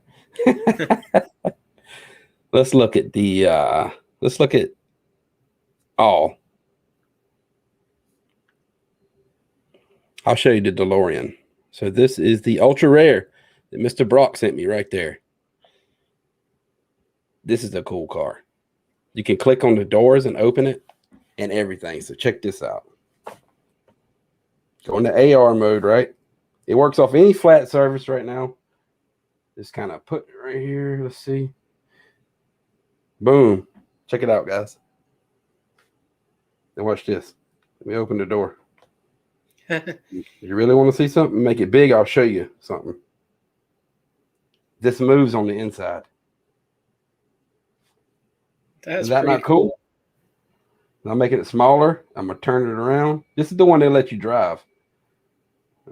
Trying to turn it. It's a little glitchy, you know. It's a new product. Whoa. And I got it hooked up to the phone and everything. Yeah, I was gonna say you've got a lot going on right now on it. Yeah.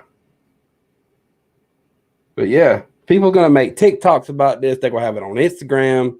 It's gonna go crazy, guys. But look at the detail. Make it a little bigger. Look at the detail in their NFTs, guys.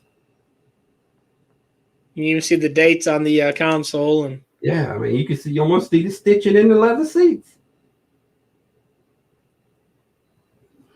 So this is one way to make money right here.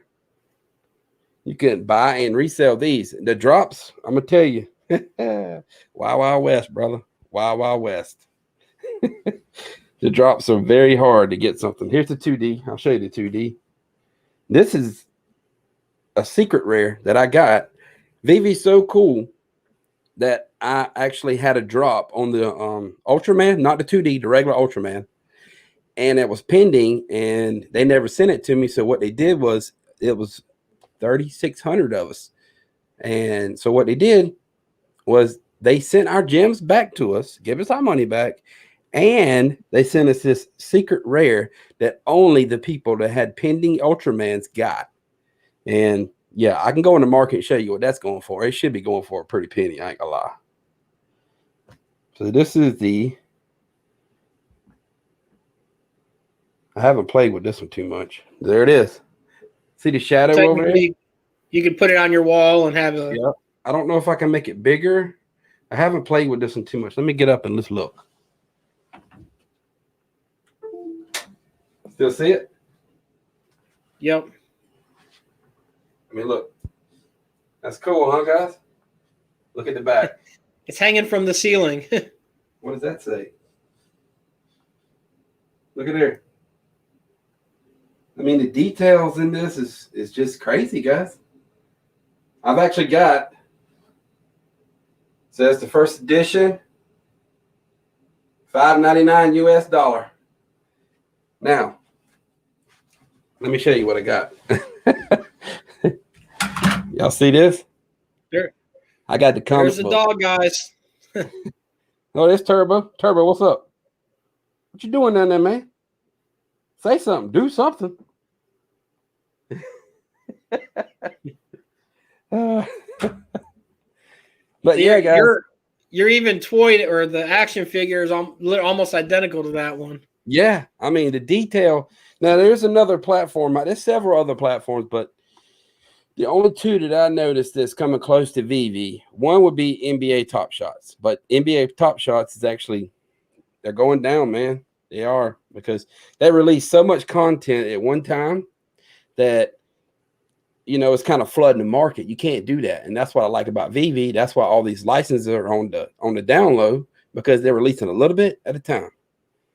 And what that's going to do is when they release something big like a new exchange, like Binance or KuCoin or Coinbase or something like that, the price is going to skyrocket. And it always resets. Always does. It always goes down at least 50% on any coin or any token that you buy. It always goes down. And then they'll release, say, Disney. Boom, it's back up. Kind of like a staircase. Back up, cross. Back up, cross. And we're just going to keep going up. I mean, because VV has got the top PA promoters promoting this now. They're actually starting to do commercials now. It was one on ESPN the other day. So yeah, I mean, they really starting to move it up. What was I going to show you? Are you going to show how much the Oh yeah, let's look. And this is just one way to make money. You could buy the token and do it. That's pretty much what I'm bullish in right there. It's a token. I got 3,500,000 shares now. Oh, let's see. Market, and let's go to Ultraman. Come on now. And there it is right there. 312 on the market. So those are bids right here. Let's find one that's not a bid. I got this free, guys. So you're free because the lowest ones are up top. So it's at least valued at $200. Yeah, that's $428 for this right here. I can make a profit of 428 gems right now if I wanted to sell it. And it just goes up 435, 450. So it looks like they got everything, like you said, in order now, with the lowest at the top. And the lower the serial number here means that it's going to be worth a lot more money.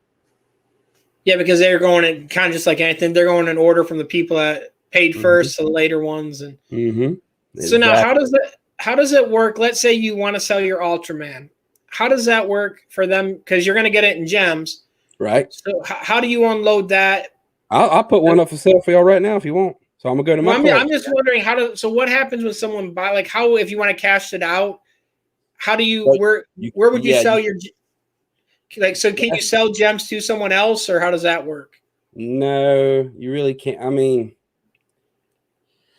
you can pull your NFT, or so if I wanted to list this on eBay and make real cash, because you know VV don't have gems to cash yet, or cash gems, or gems. Yeah, they don't have a way to cash out the gems. So right. So I would take it and, you know, trust the person that I'm selling it to. He's going to pay me, and then he'll send me his QR code like that. And I'd go over here to, let's just say, oh, my bad. So I will go over here to my collection, and let's just say I'm going to do the Mermacorn or something. Let's say I'm going to do Tropicana right here. Right. And I will click right here on this eye. Okay. And then scroll down. Wait a minute. Oh, I might be having this already for sale. I don't know. Reddit sale. I got it. So in other words, you're gonna scan their QR into there, and it would send it to them. Mm-hmm. Yeah. Okay. See right here, it says transfer. If I want to transfer it, I would type in their username or their QR code. Yeah, scan their QR if you have the QR. Yeah. And that's how you send somebody something. I'm about to do this probably, I don't know, probably next week. I'll go live because I'm gonna do some giveaways for hitting 1,000 subscribers. So yeah, don't miss that. So, in other words, the best way right now, if you want to cash them out for cash, you got to do something like eBay or sell and have someone more or less PayPal you the money, and then you send. Once you know you got the money in hand, where it's secure and they're not gonna definitely back out, the money. Then you send them the thing. Yeah, and watch out for all kind of tricks. Like, was it PayPal? You can send it and then cancel it and get your money back. Yeah, that's what I was saying, because on something like PayPal, so your best way would be something like Cash App, where they can't get it back. Cash App, even though it's kind of. But they got to trust you then. Yeah, it works both ways. Yeah, I was gonna say it's one of them things that you got to look what's best for you on that to secure. Yeah. Because on the PayPal, that's the first thing popped in my head. I was like, someone can buy it and then renege and say, "Hey, I didn't buy that." Call PayPal and do a thing, and then depending on and you could show them that you sent that. Or I'm sure now, does it show when you transfer that? Does it show you did transfer that? Yeah, it'll get a notification on top of their phone with a little V, and just click in it, and it says, "Poor Man Printing sent you rare Tropicanica." So will you always have a record if you sent that to someone? Then have what? A record of it, because kind of like what happens on a PayPal transaction. I don't know that. That's because that's what I was wondering. Because on a PayPal dispute, if you can show you sent the goods, PayPal will honor the money to you as saying that they got it. Yeah, that's a good question. And then to get it back, on something like this, what they would have to do for them to get the money back from PayPal, let's say they said they returned it to you, they would have to send a screenshot showing it went back to you. Right. I think they should actually put the history in there like that, but you are on it's your own risk with eBay or anything like that, PayPal. Yeah. And then the other thing too is there to the more or less judge and jury on it. Because where I do all them sales and all that stuff, and we have people dispute things. Yeah. Where I do the digital downloads is one of the biggest things. So I'm selling a product digitally where they're downloading the artwork, and they'll have people hey, I didn't get it. So literally what I have to do is screenshot their IP address, show that they got it. And then even sometimes eBay or PayPal will give them the money back. Now they'll honor me and let me have the money also. Yeah. But they look at it both ways. If I don't have proof that they got the downloads, they get the money back and take it out of my account. No, I don't get a choice on it. Now, if I dispute it, they can do that. But I had one customer that literally he disputed it. And so they put the money on hold. He did it 3 different times. And finally he went to his credit card company and disputed it with them.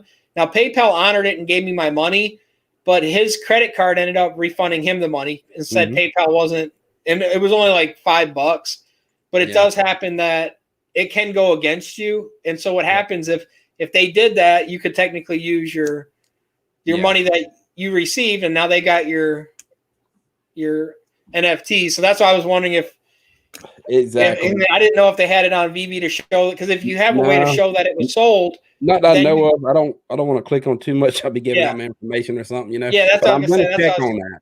I'm going to check on that. Because I was going to say, if it shows a history, then you'd more or less win in PayPal. But if it doesn't have a history, more or less you just lost on PayPal, and that's the quickest way to scam them. Yeah, they will not refund your money or give your NFT back if you sell it on eBay. You are on your own. The only thing is you've got their mailing address, so you can go pay them a visit. Yeah, exactly. But the safest way. I'm not promoting any of that. I'm just saying. The safest way to do this is just wait until VV does Gems to Cash. Yeah. Keep your NFTs, because every day they're building in value. Every day. I mean, I'm gonna show you one right now that I got right here. Well, actually, I'm just gonna show you the price. I got it. Right. I already got it. So. This one right here. I have this one right here, okay? I got it for $46.99, right? Now let's go to the market. I want to show you something.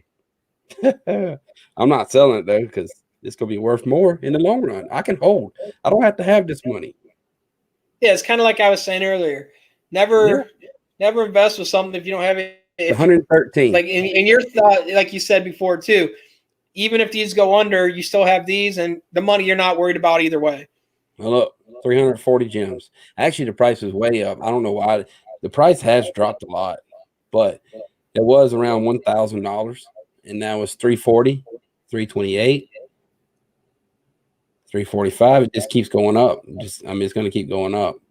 So the price is stabilizing, but I mean, I can make a quick $300 right here, guys. 340 or 328. I mean, I still made, what's that? Minus 4x? 57. Somewhere around there. So you're two something in the profit, $200 something. Yeah, I mean, it's a win-win. And every day the price is gonna go up. Right now we're in a kind of a, we're just matching the price of everything. Yeah. But Vivi's gonna be also making a lot of stuff animated. Like nobody knew that they was gonna make Ripmo. Let me see if I can find it. But Ripmo is animated now. You know that, right? The little unicorn with the flying unicorn or whatever. You posted that on it wasn't the last video, it was a video before, I want to say. Yeah. I mean, see, I do watch the whole videos. I don't just click on them. Yeah, some of them's corny though. I try to make everything funny. I really do. Let's see if I can find it. So Taps Trades. And it's one of them things too. Even if the market goes down, it's a long-term investment on a lot of things.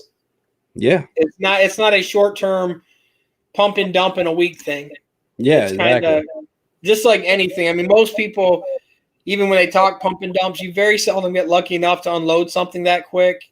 Yeah. People's already making gifts on here with the NFTs. I'm telling you guys, this is going to be huge. I'm trying to find your Ripmo. There it is right there. Check that out. Animated. Already making videos. Probably throw it on TikTok, bring your TikTok game up, Instagram game up, whatever you want to do. The kids are going to eat it up, guys. And the moms are going to buy it. Yeah. Keep their kids content, and they'll spend out that little money here and there. And yeah, if you, let's see if I can find the token here. And it's like you said too. I mean, they'll eat it up, and then even it's an investment thing, but it keeps the kid content, and then it will boost literally like everyone does TikTok and all that, and all these 1 minute shorts on YouTube and all that. So any of these kids that want to boost it up, even the big YouTubers will do something where they're high-fiving the unicorn or whatever. Yeah. Because it will make a quick video and it will get to people's attention. So. Oh, my bad. So, yeah, right. Oh, we already got a little spike right here. Back to 43. So this is where the coin was trading at. And I'm going to tell you something right here. I'm just going to show y'all. Y'all want me to just show you? So the coins, I don't know how to work this dang chart. Let's go to the 2 hour. I'm not a chart guy. She don't know how to do the Fibonacci scale on there, and yeah, I don't mess with that stuff, guys. I mean, if I'm giving a technical analysis, I'll do it like this right here. Yeah. Let's see here. To see if it hit the peak, the raise, and the fall. Okay, guys. Today, let's see if I can draw one here. Why didn't you let me draw? See there? Well. See, that's similar to Binance's layout. Still loading for some reason. Because Binance runs it like literally Byforce. Ain't that don't they partner with Binance or something? Or yeah, I believe so. Because I remember I was in Binance. That's Bit4X. So you can only buy OMI token on Bit4X and Gate.us and also Uniswap. I don't mess with Uniswap because I'm not wrapping my coin.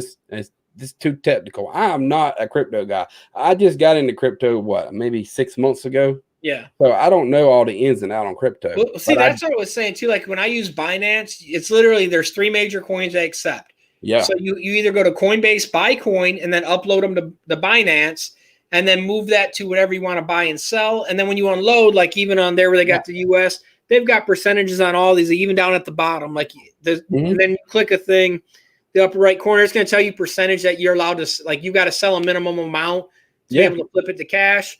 And like I said, that's what stuck me with all that extra money in there, right? Which I mean, paid off good, but it was money that I could not transfer out because they have that minimum amount. And so I ended up with these coins and I'm like, hey, I'll never do that. And then like they only go so far in the fractions. So you're always stuck with that last fraction. And like Ethereum and all that, I got stuck with these small fractions, which back then it was little to nothing. Yeah. But it added up over time. And that's why I tell people, I said, that's why Robinhood is a plus if you're new to it, because for one, you can unload all the amount.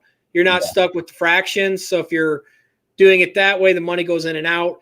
And then the other thing that can be tricky is on some of these, like we were saying too, is like you've got to move them to multiple coins. And then to cash it out after, you got to get them to one of the 3 major coins also. So if you're using even Dogecoin, you got to transfer it back to Bitcoin to cash that out. Mm-hmm. And then there's fees on all them too. And then you got to move from there and then put it in your wallet and sell it when the market's high on that. And and then some of them too, they've got their own coin too that you can convert it to, but you're more or less buying their own coin on there to make it a little bit easier. And coins can be very tricky if you're not careful. Yeah, exactly. So right here,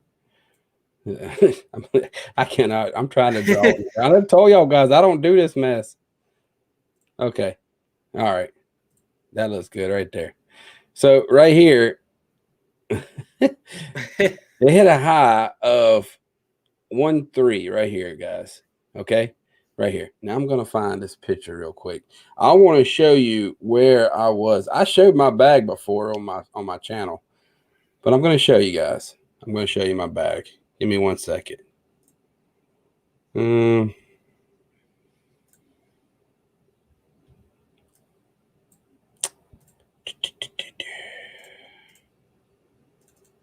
Let me see. I think too, the more mainstream coins become, and a lot of them you can buy direct and transfer direct, I think it will make it a lot easier in the future. Because like when Robinhood does a direct coin, I think that's going to be a big thing for the Dogecoin, because that's like even like now, like so many people's like, I own the coin. I'm like, when you own it on Robinhood, you really don't own the coin. No, you don't own the coin. You're just buying it for the share value, because you can't call Robinhood and be like, hey, I want to go buy a pizza with this. I want 20 Dogecoin. They're going to laugh at you. Yep. And when you have the true coins, you can actually take your wallet and go unload them and move them. The downside is even the Dogecoin millionaire. Yeah. On his, like he did that. He went to because he was in Vegas doing that video with these other investors I watch, and literally he went to the Vegas Knights, the hockey team, because they said on their website that they take the coin. And he went there. He's like, I want to buy this hat. And they're like, we don't have a way to set it up. You got to buy it online. And so, like, I mean, because he was joking, he's walking down the street, and they're like, ask how many people if they know what Dogecoin is. All these people just kept looking at him, laughing. And he was already a millionaire. But and then the one person's like, I know you. One person knew him out of like 100 people, and he's still holding. And that's the thing. Like, and that's like too. I mean, because the investors, Graham and them are millionaires, like multi-million, and like they explained the whole thing. They're like, hey, even if you sell, you can still own the coin. At least you'll have monetary value to buy that house and the Tesla he wants. And in his mind, he was like, I'm not doing it till 10 million. And then they did a live with him during the Saturday Night Live. Yeah. When Elon did that thing, he lost $1 million on that show. It started at 3 million in his profits, and it dropped down to 2 million. Yeah. A little bit even less than that. And now at the end of it, he ended up, I think there's maybe $500,000 less. Yeah. But it took that big tank on there for him. And it was kind of, I felt bad in a way, but then I'm like, man, if he would just, because to me, even I understand, like where I was saying, I look back on that transaction and the millions I would have had, but I still look at it like I would still sell today. Like if I even had so many Bitcoin, I'm always big at cashing it out and then putting it in safer things, but still keep stuff in it. Yeah. And that's like when the Bitcoin was or Dogecoin was at 4 and 5 cents. I bought it and I sold it at 24 cents. I bought it back around 8 cents. I kept buying and selling it because I just like to know I had some profit kept up. Mm-hmm. And then I resold it. And then even after, I was like, I wish I would have held it to 70. And then I bought some right before that live. Like I had some in there already. Yeah. But I bought some at 73 cents because I'm like, oh, it's going to go to $1 by this weekend. And it never went back. So now I'm sitting there. Don't buy it on high. Never do that. And that was the biggest thing. Like it was the thing I knew. I was like, I should never do it this way. In my mind, I'm like, man, it's going to go up to $1 this week. And I was like, I don't want to wait till I see a drop. And I knew right away when it went that many days in a row shooting up, I'm like, it's going to kick back. Nothing climbs that much and that's straight. It'll come back. C-Block was asking how much is it to get into Bit4X. It's nothing to get in Bit4X. But if you're in the U.S., I don't know about other countries, but U.S., you cannot buy. It's a whole process you have to do to get OMI, which is the coin. So I got this video right here. If you can get Cash App, it's the quickest way with the less fees. To me, it is. Yeah. You would buy Bitcoin, okay, on Cash App, and then you would send it to Bit4X and then sell it to USDT. Then take USDT and buy OMI. It is a process. Don't get me wrong, but I mean, USDT is actually U.S. currency. But I mean, it's not. You got to have it moved into a different way. Yeah. The thing, C-Block, no matter what, like they don't charge you. They all charge you fees between moving it because what happens? Every coin has a fee when it's moved. Like even when you have Bitcoins, everyone's like, I can buy something with Bitcoins. There is a transaction fee that they charge you per Bitcoins and how much to move it each time. You're going to pay all these companies, how they make their money, they're adding a small percentage on it too. Yeah. So every time he buys or trades, like for instance, let's say he bought $100. When he goes to buy the coin, when it's all said and done, he's not getting equal $100 worth of coins after. He might be lucky to maybe clear 90, more likely it could be less than that. In between 90 and 95, it goes by how much money you have. I could tell you what 1,000 to do. Yeah. And like the big thing too is like depending when you buy it, if that coin was really high that day and the other one that you're flopping it to is low, the margins are better in your favor. But if Bitcoin's on a huge rise and you're buying on that, and then the other one's like on a slump, you lost big time because the price difference between them. And the big thing is kind of plan ahead. Don't buy on the big swings when everything's going up. You're better off looking at it and then maybe waiting a few days. Don't compulsive buy. If you compulsive buy, you're going to get stuck. Now, this is not financial advice, so you do what you do. You know what I mean? Yeah, if you want to buy, you go ahead. Yeah, but this I am not a licensed broker. This video right here, guys, will show you how to buy on Cash App. That's the only video I have, and that's the only way I buy it. And I only use Bit4X, but you can get it. I can look up Coin Market Cap, and I can show you exactly what they trade on. Yeah, because that's the thing too. All trading places vary every time. Yes. Like that's the big thing too. Like when I was on Binance, there are coins on there where I didn't clear them out back then that are no longer on there. And so literally I own them in my wallet, but I have a coin that I wouldn't say went obsolete, but I do have some coins that are no longer really in existence. Yeah. And then, or they're not traded on that site no more. So I've got the coin. I got to find a place where I could actually move them to trade them. And that's the other thing you got to always watch too, because some of them charge you so much to move coins. So that fee could be more than the coins I have. And so you're literally, that coin is stuck in limbo then, and you're never going to be able to cash it out until they either bring it back to their exchange or the coin value goes up to enough. Yeah. C-Block also, we just had the end of season 1, so I don't think there'll be a drop next week for VP because they say they out of beta stage, but they're not. They still got to work on the drop. The drop, I'm gonna tell you right now, the best way. When you go to buy NFT and VV, I'm going to go ahead and tell you right now, open the app 1 hour before the drop time and leave it open, okay? And what you do is you go down there about 2 hours before they list the NFT for sale. At the bottom of the app, you'll see it. You can click on it, and you can put them as your favorites and then get back. And then at the bottom of your VV app, it'll show them at the bottom. So when that target hits, and I mean like my time is 10 o'clock. So I'm looking 9:59, right?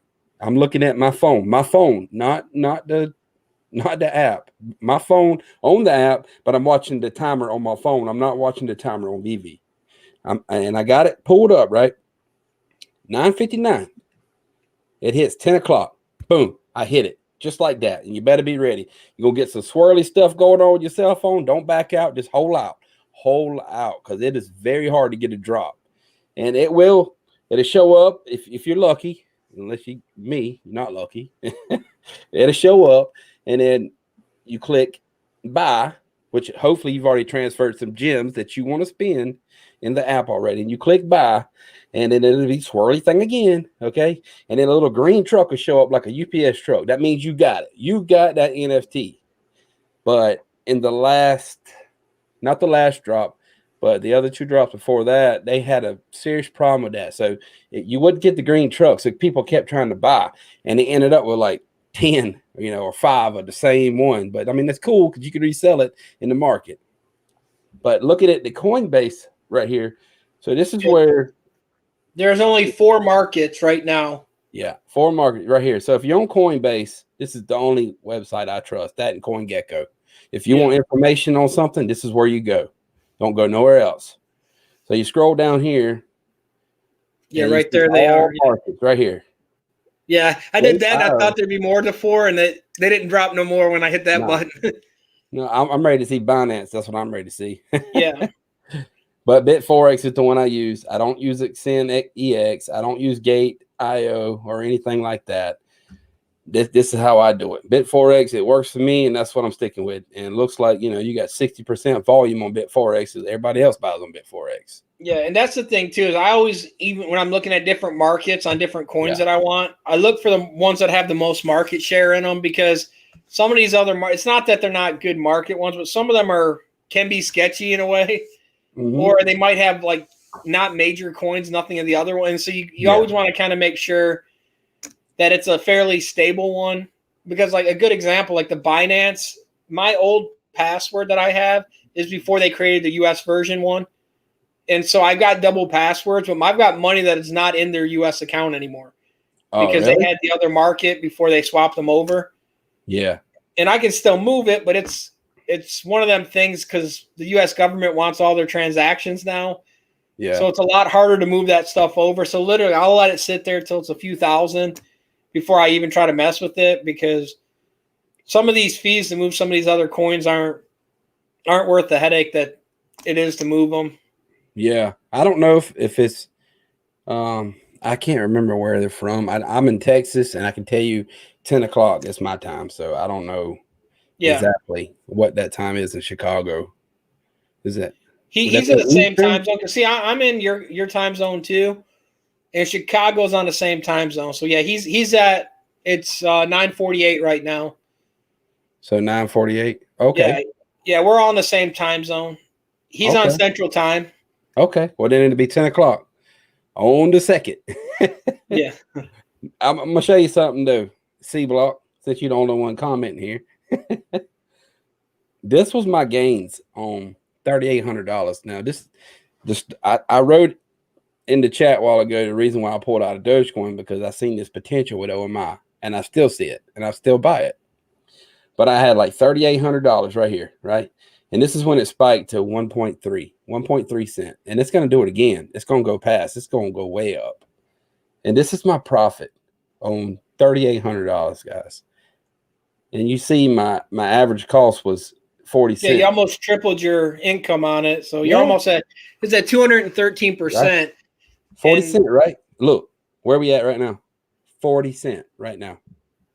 40 cent. I mean, I'm sorry, not 40 cent, 004.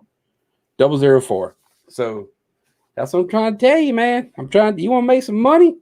Now, where was that big spike up on there? If you don't mind, I can't. Let me go back. One day, and I can back up right here. Yeah, what did that hit up to? Let me zoom in. Let me show you poor man's spectacle analysis. Oh crap! I got stuff. I don't know how to do this. Right there. Right there. 1 cent, 135, 4600. Not even 1.5 cents. Not even 1.5. So that one though was literally almost 3 times the value of it is right now. So that if you had your money at that point, that 8,000 would have probably been close to probably 10,000 or more. Yeah. Off of your off 3,000 investment, if you'd have sold at that point. Yeah. I'd have made a good amount of profit. And I'm just estimating the numbers really quick in my head. I'm sure it'd be a little bit higher, but yeah, but I didn't expect it to go back down. I really didn't. But because we're at 40 cents right now, and that's almost triple it. And so your $8,000 profit, that would have moved you up to 4. So I mean, that's the thing. What I would call these things like penny stocks, but they're penny coins. That's where I was saying earlier, like for Bitcoin to even double, it's got to go to almost 100,000. It will get there, but it's not going to go there overnight. These coins, if you look, that is what chart do you got? You got a 1-day chart. So he's on a 1-day chart. So in 1 day, that coin has went up that much. So it has doubled in 1 day. Well, dropped it in 1 day, but its spike range literally moved double the range in 1 day. So compared to like Bitcoin is not going to double in 1 day. No. And Bitcoin. So that's the thing when you buy in these other coins, like especially right there, I'd hate to see that number at the beginning when they first launched that coin. Oh yeah. Like, and so that's the thing. It's like you buy in the dip and then you hold it till you hit one of these numbers. And like I said, that's literally how that Dogecoin guy got all this money because you buy that low. Hey, I've been Romeo. How's it going? And you buy in these lows, and as long as you don't mind holding these things, the money will go up. You can double, triple your money and all that. It's just my big thing. I always tell people too, like the one kid at work, because I got him into using Robinhood and all that, and he panics like every day. He's like, "Oh, it's down $1." I'm like, "Dude, put it up. Don't even look at it for a week or two, especially on normal stocks. Right? Stocks don't even like stocks will move up and down. Like you're lucky to see a percentage increase." I was like, just put it up, let it sit there. Because it's like when we had that big drop when Donald Trump was in office, we had that record low and record high, that big spike. Yeah. And literally I had stocks and all that before then. I was buying things left and right before then. And that's where I always show people this one right here. Let me see if I got it. Well, the old saying is, and this is a true statement. You buy a crypto or stock, save your information, delete the app, delete Robinhood, come back in a year later, either you have cake or you have crumbs. Yep. Like here's my Caesar, which let me find it on here. I've got loads and loads of. If I wouldn't have pulled out a Dogecoin, I'd have probably 400 grand right now. But here's a crazy percentage. I bought Caesar at $2.75. And Caesar's not the dressing; it's the Caesar casinos and all that. It's 98.61, and I've made 3,000. Dang, 400 and something percent on that thing. That's crazy. So dude. It's one of them things. Like now, I look back, I'm like, man, if I would have put this much more into it, I mean, and that's the thing. You always kick yourself on it, but it's a big thing. Like when I did that, I bought it, and like you said, literally, I didn't look at that stock for almost 6-7 months. And then it kept going up, and I'm like, what to do? And like now it's pretty much, I mean, it's gone up on the 3 months. It's 198. It's 98. We've hit, well, the 30-day is 106. But it's one of them things. It's like I've already made enough. I could cash out right now, and I'd be fine with it. But I'm not hurting on that coin. And even if that coin drops half, or the stock drops half the value, I am still so high in that percentage market. It's not funny. And so literally, look at I'll hold it until I feel ready to swap out. Look at that. You think I'm worried about being negative 10 grand? Man, I don't give a damn. I'm not. This is Omi. I'm not worried about it, man. I ain't worried about it one bit. And that's the thing where I always tell people, I was like, you've just got to. It's a long-term thing. If you're in it for like day trading and all that, it's a different game. Like I said, you got to play it different when you're doing them. Yeah. But like, if it's something you're like, hey, I know it's going to be around, put your money in it, walk away, and just come. And like you said, you're either gonna have cake or you're gonna have crumbs. Exactly. Like I'm not scared. I'm not gonna show my wife that now, but Yeah, but it's one of them things too. Which I mean, you know how much you got in your Mustang. This is nothing compared to that. Nothing, dude. And this is spare money for you. Like that's your supercharger, maybe. I still I have love like or your turbo. And it's one of the things is like you bought into it knowing that hey, if it goes up, it does. If not, well, you don't need the turbo this next month. But it's one of the things. It's like you're fine if you lose it, and that's what some people. They put everything in it, and then they're like, "Oh, I didn't make the money back," or they see someone who are like, "Oh, he made $3,000 in 6 months," and they're like, "I want to do that." And a lot of it's luck. Like that crypto guy where he did that, he got lucky. Like put only what you can afford to put in, to not put more, and then hey, if you didn't win, you didn't win. It's kind of like literally our lotto right now is 400 million or something like that. I bought some tickets today. If I win, I will give each of you $1 on the $1 million win. I mean, the Doge guy, this little 10K here ain't nothing. The Doge guy, he was fluctuating like hundreds of thousands. He dropped $1 million that day.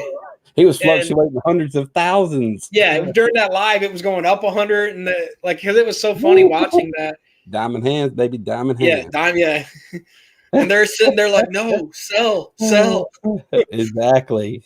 and which I do agree with them, but like it's one of the things too. He looks at it, hey, I've already made my 180 back. And if I lose everything else, hey, I got on because today he did the video on him being in the New York Times magazine.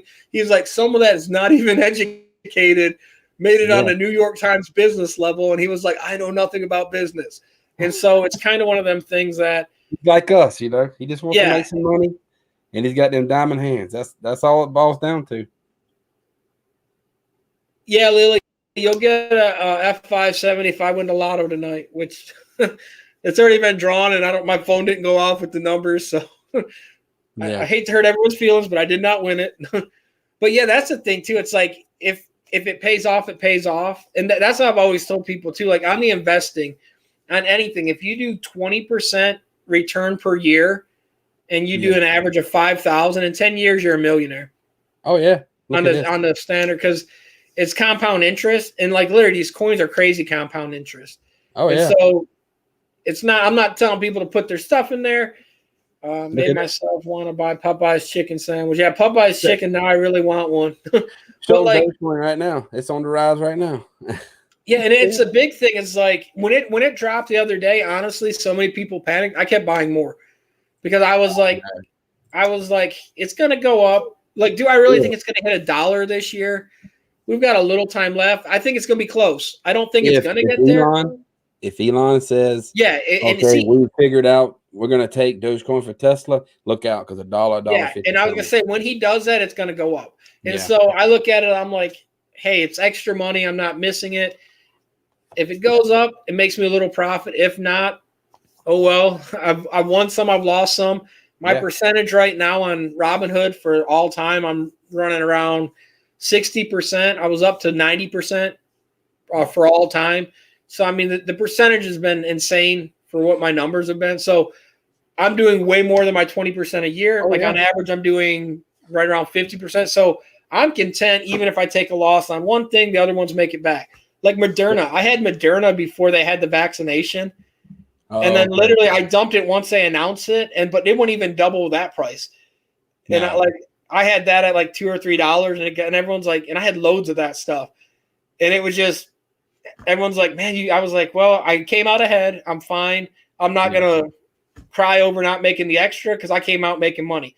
Like GameStop. I bought a bunch, and now that was my pump and dump. I bought loads of that, but I knew it was going to be like that one I knew not to keep. I don't care how many people's I keep it. When it hit where I made some good numbers, I was like, see you later. What it hit, like 340 something? Yeah. Yeah. Dumb. And so I was like, sell you. And then I sold it at 305. That's good. And then the kid at work, he was like, hey, you should have held it longer. And I'm like, dude, I just made an insane amount. I was like, I'm not getting greedy. Because that's what gets people. They get greedy and they're like, I want to sell at the very top. I'm fine to sell it where I've done quadruple my money and I can walk away. And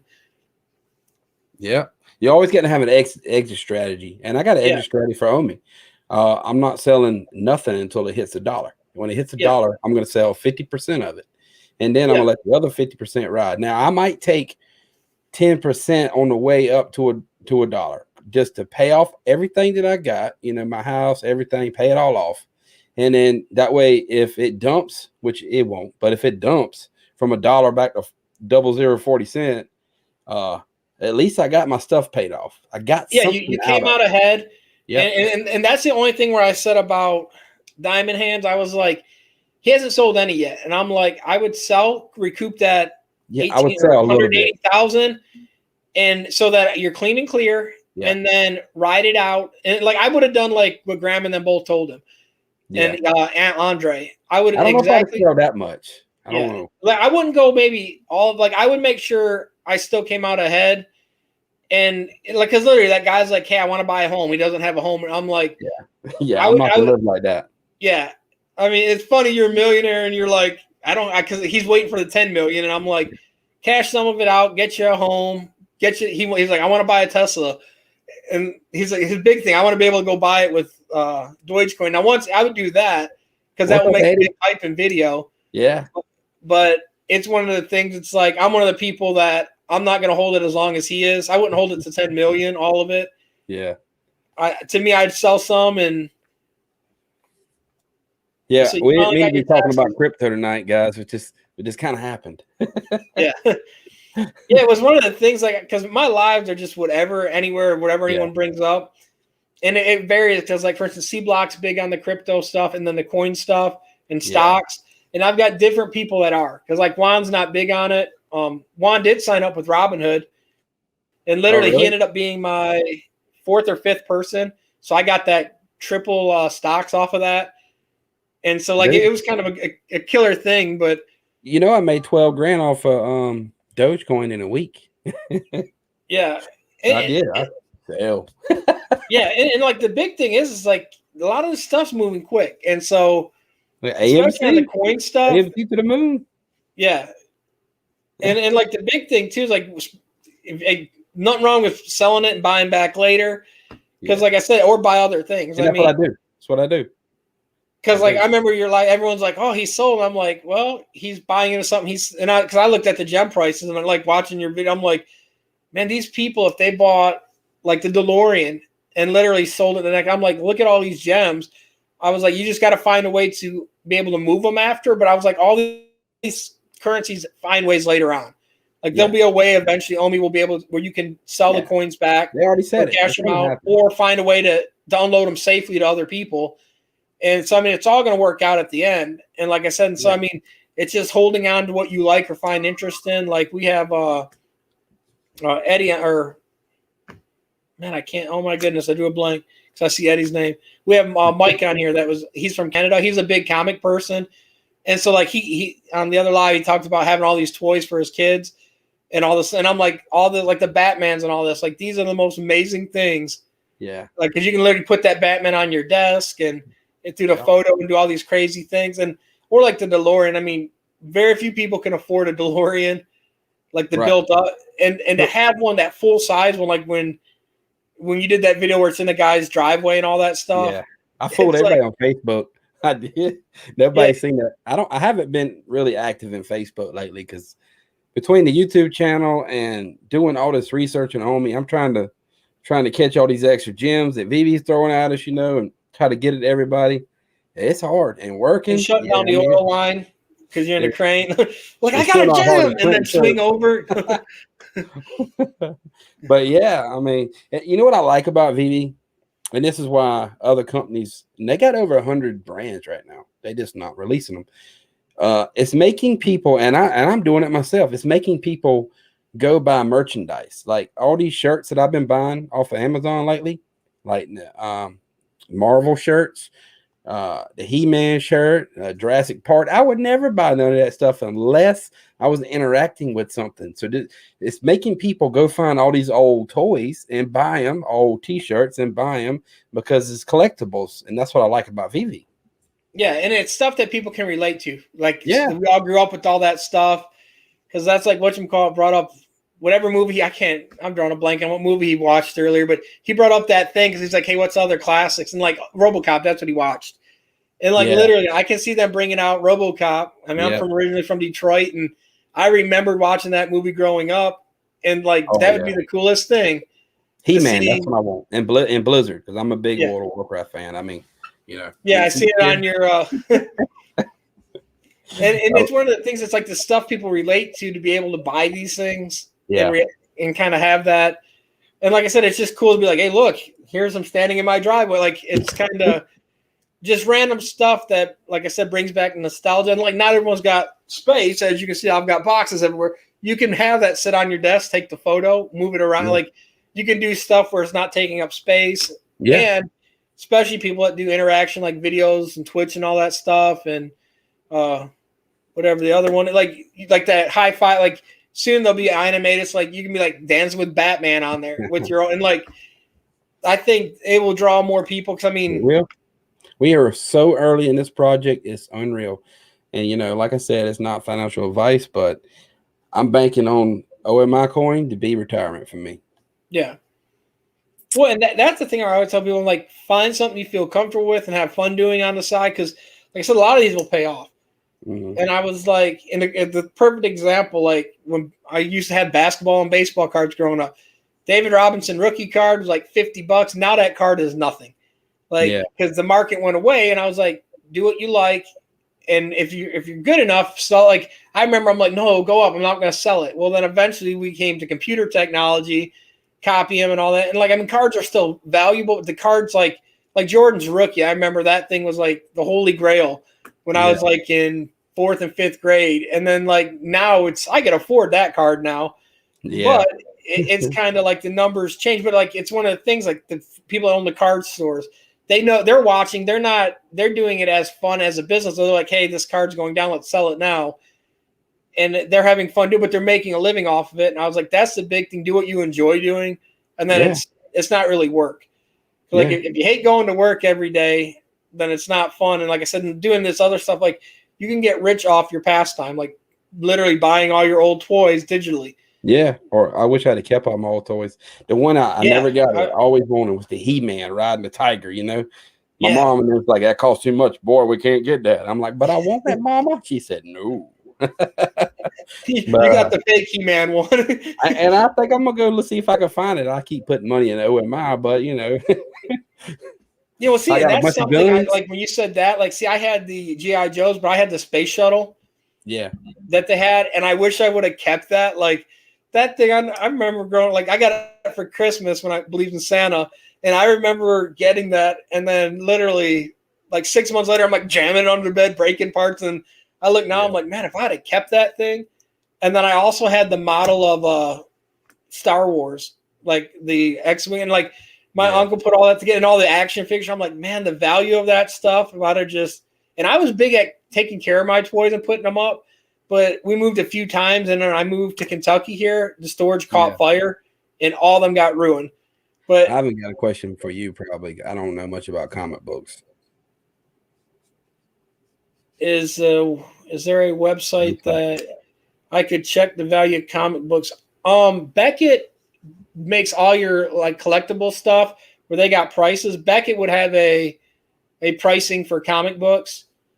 And then of course the quality of that's going to come to them people that grade them, because a slight little crease on a page can drop a comic book huge. Like I'm not big on them because where I was dyslexic, I had some, but I was never big on it. My brother-in-law growing up, he literally had a room full of comic book. He was a huge comic book person. Like the only comic book I remember he bought me and he told me to hold on to it was the Death of Superman. And I had that comic book. Then you talk about Tesla. Sorry, go ahead. Go ahead. I was going to actually tell Eddie a little story about Tesla. I think you've heard my video where I said, so Eddie, I used to penny stock trade back in the day. I don't know when. And this not a coin. I keep saying coin. I've been doing crypto so much. I just keep saying coin. The stock come out, electric cars. Right. I'm like, what the hell is this? It's called Tesla. I'm like, what is a Tesla? I'm like, you know what? People kept talking about it. You need to buy it. It's probably going to move up. I'm like, all right. So I throw some money at it. $70 a share. I was like, all right, here's some money. And I waited a little while, and it went down. Right. I'm like, man, I'm not messing with this stupid stock electric cars. When we go get an electric car, it ain't gonna happen, And it's just another company trying to make an electric car. So I sold out. I broke even. I sold out. Yeah, one of the worst mistakes of my life. Because where's Tesla at now? 600, Yeah, and that's the thing too. It already halved once, so it went from like almost 2,000 and then halved. So that share would have been double. Oh yeah, so, I mean, it's like it freaking what do you call it? Yeah, it halved right before Christmas, and so split or something. I don't split. know So you double your value of your shares. So every share you had would have been double now. So I mean, that just makes it worse. I was looking at 600, like I did okay, but now you're gonna go jump out your basement window after that one. You're like, oh man, turbo. Yeah, and that's what I tell people. I was like, somebody like I said, the Bitcoin. I didn't do the math until tonight, and I was like, I was almost a billionaire with a B. I was like, I don't surpass million. I was almost hanging out with Elon for a day or two. Yeah, that's called. And it's one of the things like. Yeah, and I told people, I was like, I look back at that stuff, and I mean, I kick myself now, and because like literally, I took advice from my friend at the computer store. I'm like, hey, he's into technology, computers. If he thinks this is stupid, maybe he knows more than me. No. And every time I see him now, he's like, he just laughs, and I was like, man, I'll never listen to you again on technology-based things if I got to quit. I was like, I'm just going to do what I feel. Night, Lily. Yeah. See you, Lily. Yeah, and that's the thing, like, because I mean, like I said, it sucks. I still got the wallet and I still got coins, but the value, I was like, man, if I'd have just threw caution to the wind and kept what I had, like you never tell. Like I would have had the best edited videos out there because I could pay someone. Like I've even told my buddy, me and my buddy both got into crypto at the same time, and I'm like, I've done some stupid stuff. And I was like, man, you know what? He's like, what? I said, the smartest move we could do? What's that? I said, just buy. Don't ever take out. We want to put into something you want to put money in another coin. Just put new money in a new coin. Keep that money where it's at. Don't never take your money out and put it somewhere else. I think that's the worst mistake ever. Take profits if it's moving up. Don't get me wrong. But I still think taking money out of a product that you believe in, you studied it, and you've done your research, not shit coin, You don't want these stupid pump and dump coins because I don't invest in stuff like that. I really don't. Yeah, like the Dennis Rodman weed coin and you got to do all kind of stuff to get the coin. It's a good way to make money. You take $1,000, right? Put $100 in this one, put $100 in this one. This is like quadruple, zero. Like, and if it breaks out the 1 cent, boom, you're a millionaire. But you're gonna lose that 1,000 if it don't. Yeah, it's all kind of ways to trade. It really is. Yeah, and that's why I always tell people don't put more in that you're not scared to lose. And so, like literally, like I always tell people, put so much each check or whatever, because then you don't see that big $1,000 hit up front. It might only be $50 this check, kind of like when your normal spending, like you're gonna go buy something every week. Yeah. And so whatever, like in poor man's case, guys, he's gonna stop and not get a 6-pack this week and put that towards the coins, and he's still gonna get some. He's just limiting it to 6. Eddie just asked a question. Yeah. How do you buy more coins? Do you have a favorite wallet, or do you just use Robinhood, or what's Weeble? WB? Weeble. Weeble doesn't do coins completely all the way. Yeah. They only carry they're supposed to go live with it. They don't have any. Depends on what you want to buy. Like what I would do, I prefer to go like Coinbase and then all these different coins. Depending on what coin you want, find one where it's traded at, because you're going to have to move the coins around.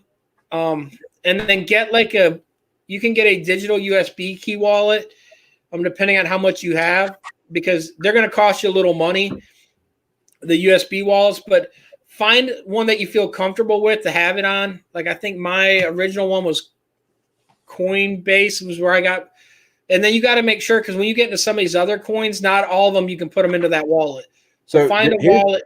There you go. I got a wallet right here. Yeah. So this is my wallet that I bought mainly for OMI, because they said something about staking, extra percentage. So I have all my coins on a wallet, and this is what their wallet looks like. It's just a card, right? A digital card. That's it. But they're all different. They look like USB drives, you know? And you can always back them up on other things. You can actually print your wallet out. It's a long chain of code. And so in case you're ever worried, what I'd always suggest is have a double safe on that stuff, especially when the numbers start going up. Print a digital copy, or a printable copy. Go put it in a safe in case a fire happens, or in case like the card gets messed up. Yeah, because like I said, it's one of them things. Like if his USB drive on that does crash, if he doesn't back that up and he doesn't remember the chain link to it, that coins are completely gone. You get a 12-word password. Some 15, some 12. Write that down. Several places. And save that in a separate spot. Put it in a bag that's water and burn proof in a safe. This is your lifeline. Like me, I got X amount of money in my wallet, and if I lose it and I lose my wallet or I lose my 12 words, well, the wallet's okay. I can lose the wallet, still got my money back. Yeah, you can still go to the link and pull it off. You just got to be able to answer them 12 words. Those 12 words, if you have forgot it or lost it or anything happened to those 12 words, you're done. New phone, you're done. You're done. You lost your money. It's gone. Yeah, and so another thing to do on that, I mean, people can hack your emails, but literally create a few different emails and put so many of the words in each one so that you'll remember the order. I wouldn't even put them on the internet. Nuh-uh. Yeah. Well, I mean, I would print it out and save it that way, but if you're worried about, like, let's say, if you don't have a safe or anything. I write it. Yeah. I write it down. The big, Coinbase is a good one. Like I said, there's multiple ones. The big thing is, like, look at what coins you want to buy because you're going to have to move coins around. Like the only plus side to me about Robinhood is that it's simple to buy the coins on there, but you're not actually getting coins until they do what they say they're going to do. So you're just, it's kind of like you're buying stocks on there. You don't like, I can't go to McDonald's and cash my stock in for a Big Mac. You're just buying a number on that screen. And if it goes up, it goes up. If it goes down, it goes down. You can't use that to go buy goods. Where when you do real coins, there are places that do accept coins. C-Block, there are cold and hard wallets. Yeah. So what I have is when I first started, I used the Trust Wallet, and I put all my OMI in the Trust Wallet. And there's some videos out there to show you how to put OMI on a Trust Wallet. I haven't even made a video on that because, you know, I'm not gonna lie to you, I'm scared to death to make it. If I make it and I screw the video up and people lose all their money, man, they're gonna be mad at me. I mean, that's why I haven't even made a video on how to store your OMI on a wallet. I'm kind of scared to make it, tell you the truth. But yeah, there's a lot of videos out there. I watch videos on and learn how to put OMI on my Trust Wallet. You can use it, and Trust Wallet is free. So, but the hard wallet is not. And I bought this from. You don't have to buy a hard wallet. You don't. Yeah. You can just use Trust Wallet. It's free. Up until I had a few thousand in coins, I didn't use a digital wallet. I literally kind of did the paper trail wallet, like where I would print all my stuff out that way. Yeah, I like physical. And then I got into it because soon when I started buying all these other coins, when you start getting like because for instance, Eddie asked, "What's your guys' favorite coin?" It's like Bitcoin. And we already know. Poor man. It's like the big thing is Bitcoin is your standard. So like Bitcoin is kind of like even in the stock market or the U.S. markets, everyone trades off of U.S. currency. Bitcoin is the standard. It's a blockchain. Yeah. But the thing with Bitcoin is there are people like Tesla now that's dropping them off. That Tesla's not accepting that to buy cars anymore. So what happens is it's not that Bitcoin's going to vanish, but Bitcoin's your standard. That everyone looks at that as what the market, like what a value of a coin is. The thing is like the blockchain on that thing, like the trading and all that stuff, it doesn't happen in it like within 5 minutes. I can't go buy something from poor man. I can buy it and he able to show pending through where it's going through the blockchain. It will not go to, if I'm in front of him right now and I go to send him money, it will not be there within a minute. The blockchain can take 24 hours or longer to transfer all that. Now it will be moving and he can ping it and check where it's at. And but it's something too that it does take time, and it's not going to happen instantly. So that's the point of some of these other coins. Some of these other coins are almost instant because they're working chains differently. And so everyone's got their own. Yeah. This is the other guy. You did the other video explaining how, this guy here. Yeah. This guy right here. If you want to learn what the blockchain, the ledger, and how all this stuff works, it's a long video. I believe it's like 36 minutes. I tell you what, 36 minutes and 34 seconds. If you're interested in knowing how this stuff works, this is how it works. He explains it so perfect, guys. Like he does it with crowns. I mean, you can't get no better than that. I've actually showed his video on my video before because you did it 2 videos back. Yeah, I mean, this guy here is great. So his name is Orion Crypto Trader. I don't know if I could share it. Probably the other best video is that little one down there with that Waldo looking guy. That's on there. I was in here a while back, not with you, but on another stream, and like I can't comment in StreamYards. I don't know if it's something I got going on. You got to hit that comment button and not the private one. Like I've had issues. That's why when everyone asked to come live earlier, I was kind of hesitant because I'm like, man, I've had nothing like. My other issue, like my laptop, when I do my live videos, no problem whatsoever. I can go on all day with my older laptop. This new computer I built, this thing flies. All the 5950, 68 XT, all this decked out stuff. Super overpriced computer. I even got the NZXT cooler with the computer chip on it, so I can put like memes on it and all that stuff. It's wasted computer. Every time I put the live feed on directly on there, it crashes every time. Like the computer don't crash, my live crashes. I don't have a problem with crashing. I just have a problem with commenting like in StreamYards. The only way I can comment, I have to go back to the video on YouTube to comment. But I sent you the link. If you want to share it, I sent you the link in your private chat. If you want to just share it with let me pull that up. Go check out the video. That guy is great. Like he really explains everything. Yeah, and that's the only thing like where you're saying too. I hate how they've got some of this on the StreamYard.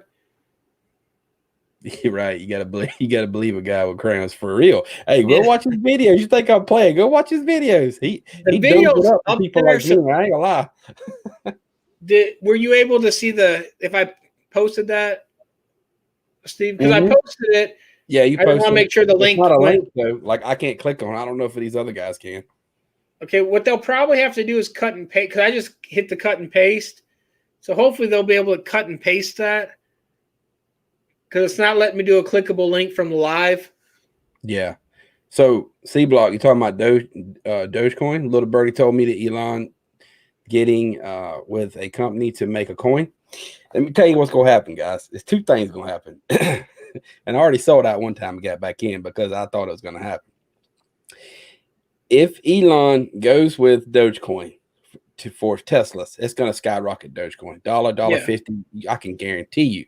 But if Elon picks another coin, Dogecoin is done. It's gonna bomb out like big time. It really is. Now, I'm not saying it won't come back up, but it's going to take a major dip. And that's what I'm scared of. So I throwed some money in Dogecoin. Don't care if I lose it or not. If I do, it is what it is, you know?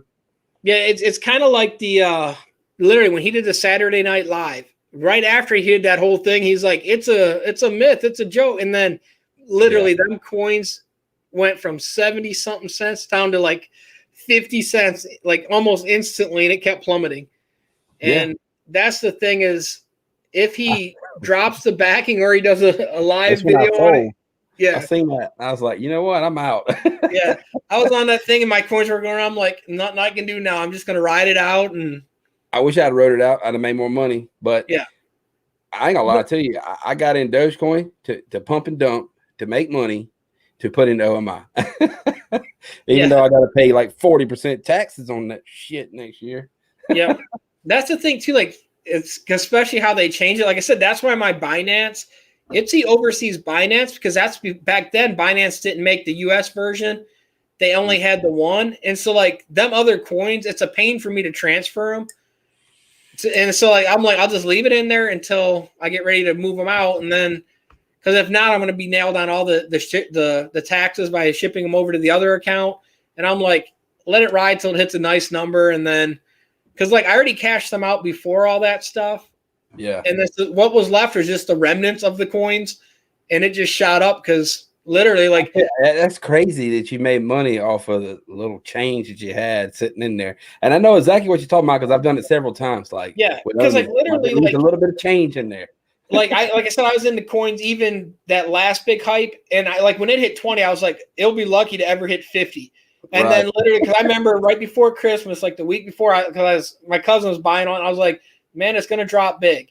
And so I unloaded a lot of coins that day, and then literally it dropped down to like 8,000. And I remember literally for the next few weeks, everyone's like, them coins will never go up. And that's a good question. oh yeah, how do tax work with crypto? I know how they work with stocks. It's very similar, except the only thing is every time you buy or sell a crypto coin within a year. Yeah, within a year, Uncle Sam has to know, and they get their percentage of it. It could go anywhere from, I don't know, 5% to 40%. So yeah, my luck is 40 watts. To me, it's actually worse than how the stocks work because they're getting like a lot more off the crypto. Yeah. And the other thing too is like where stocks, they look at the buy price, the sell price, and all that over the whole term. This stuff they don't, and so they're nailing you every time you move that stuff. They're making their money. That's what I was saying too. And them other coins, I'm not going to move them until the numbers go really big.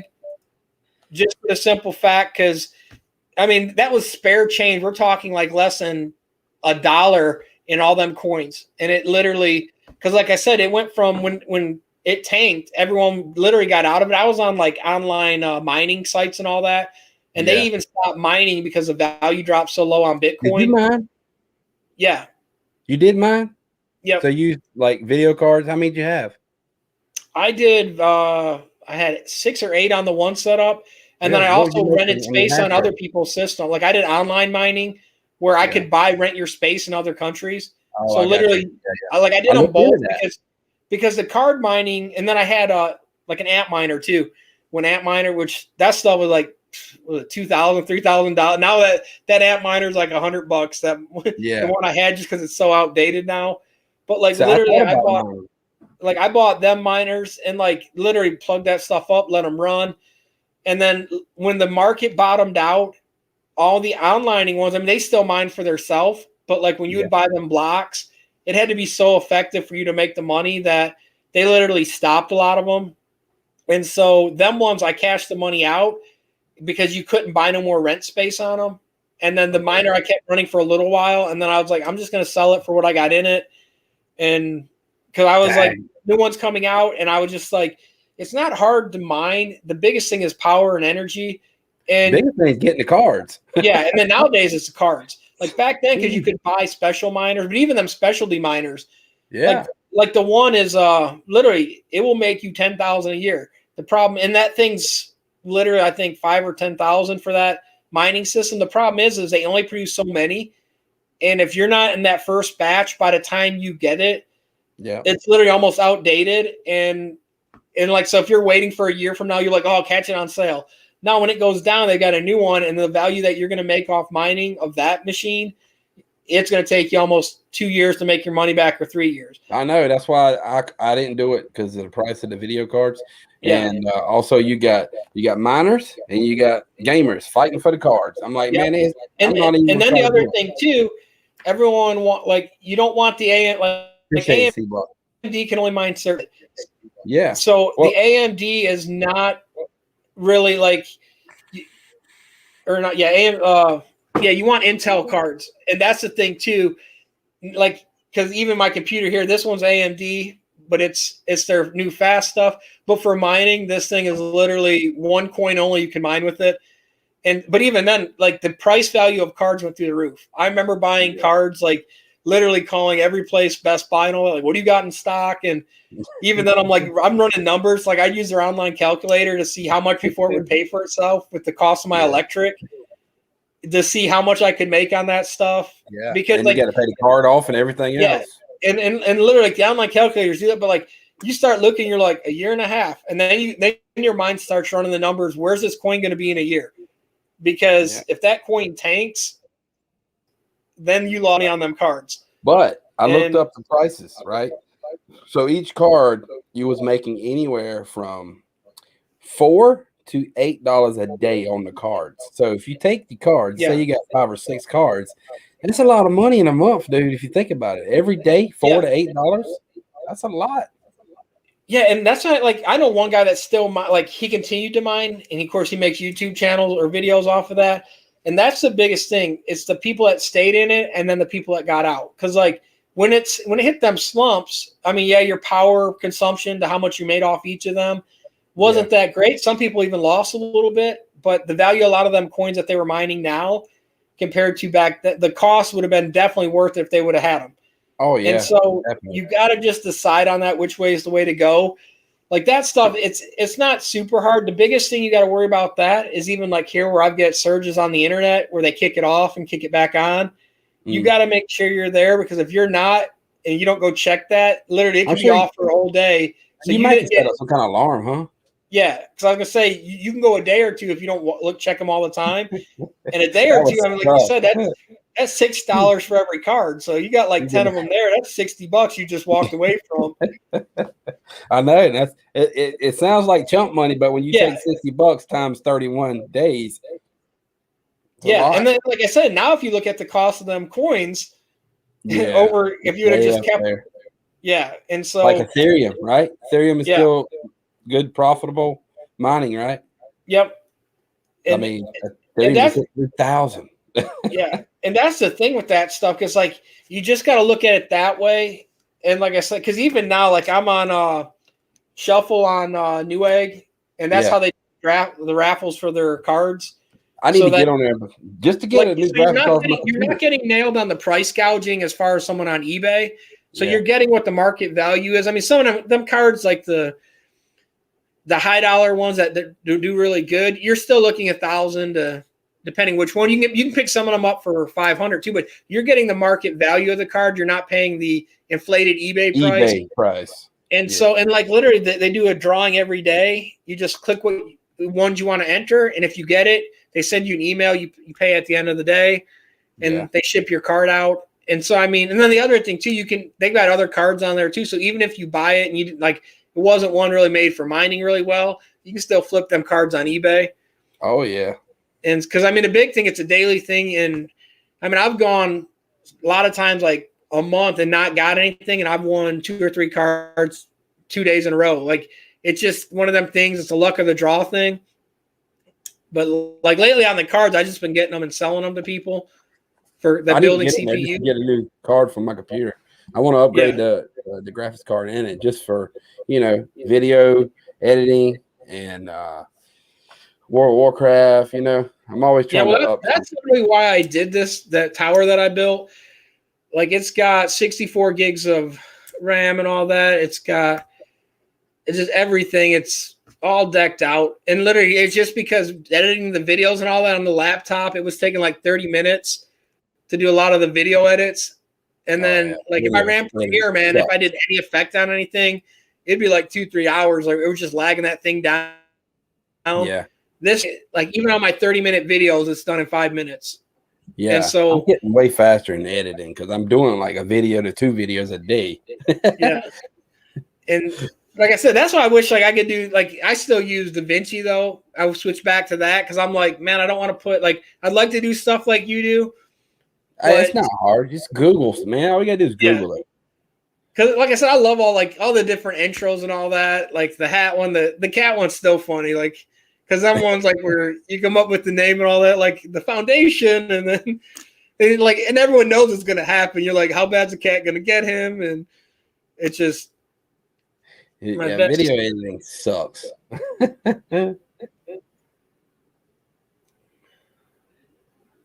The P2000. See, I don't even have that. I think I got a GTX 1050 is what I'm running right now, and then I got a 920 or 950 in the other one. I use 2 monitors.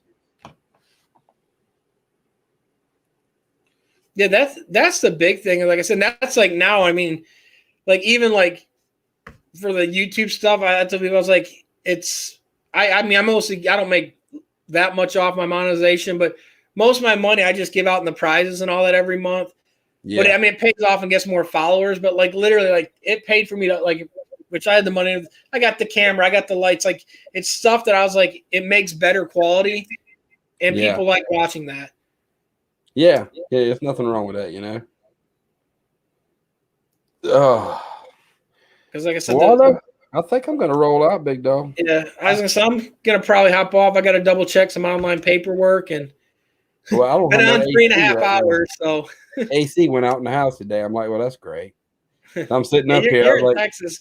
We're here, which we get warm, but we had a little cold spell come through, and so we've only been like mid 60s to 70s. Oh man, just please give me that again. Yeah, like literally, like I've got my thing on the auto, and I mean, it's right now it's still in the heat mode because it hasn't hit warm enough for the AC to kick on. Yeah, where it flips back and forth. So we've been kind of lucky. So, well, mine broke today, and I seen you up there, and I was talking to you. I was like, you know what, I'm gonna go jump into. It was good. I mean, like, because like I said, I always watch your stuff, and I was like, well, he doesn't print anymore. I was like, I still want because I do all the online coin stuff, and I was like, man, I still love watching the video edits, and that's what I always refer to people too, because they're like, what should I start out with? And every time I'm like, do not get that. And of course, earlier the guy thought I was saying M&R when I say the blue. I was like, do not. I was like, watch this. I was like, because you did an honest thing on that. You literally bought it, and you could see the big difference. Yeah. And that's what I always tell people. I was like, on some things it's worth waiting on.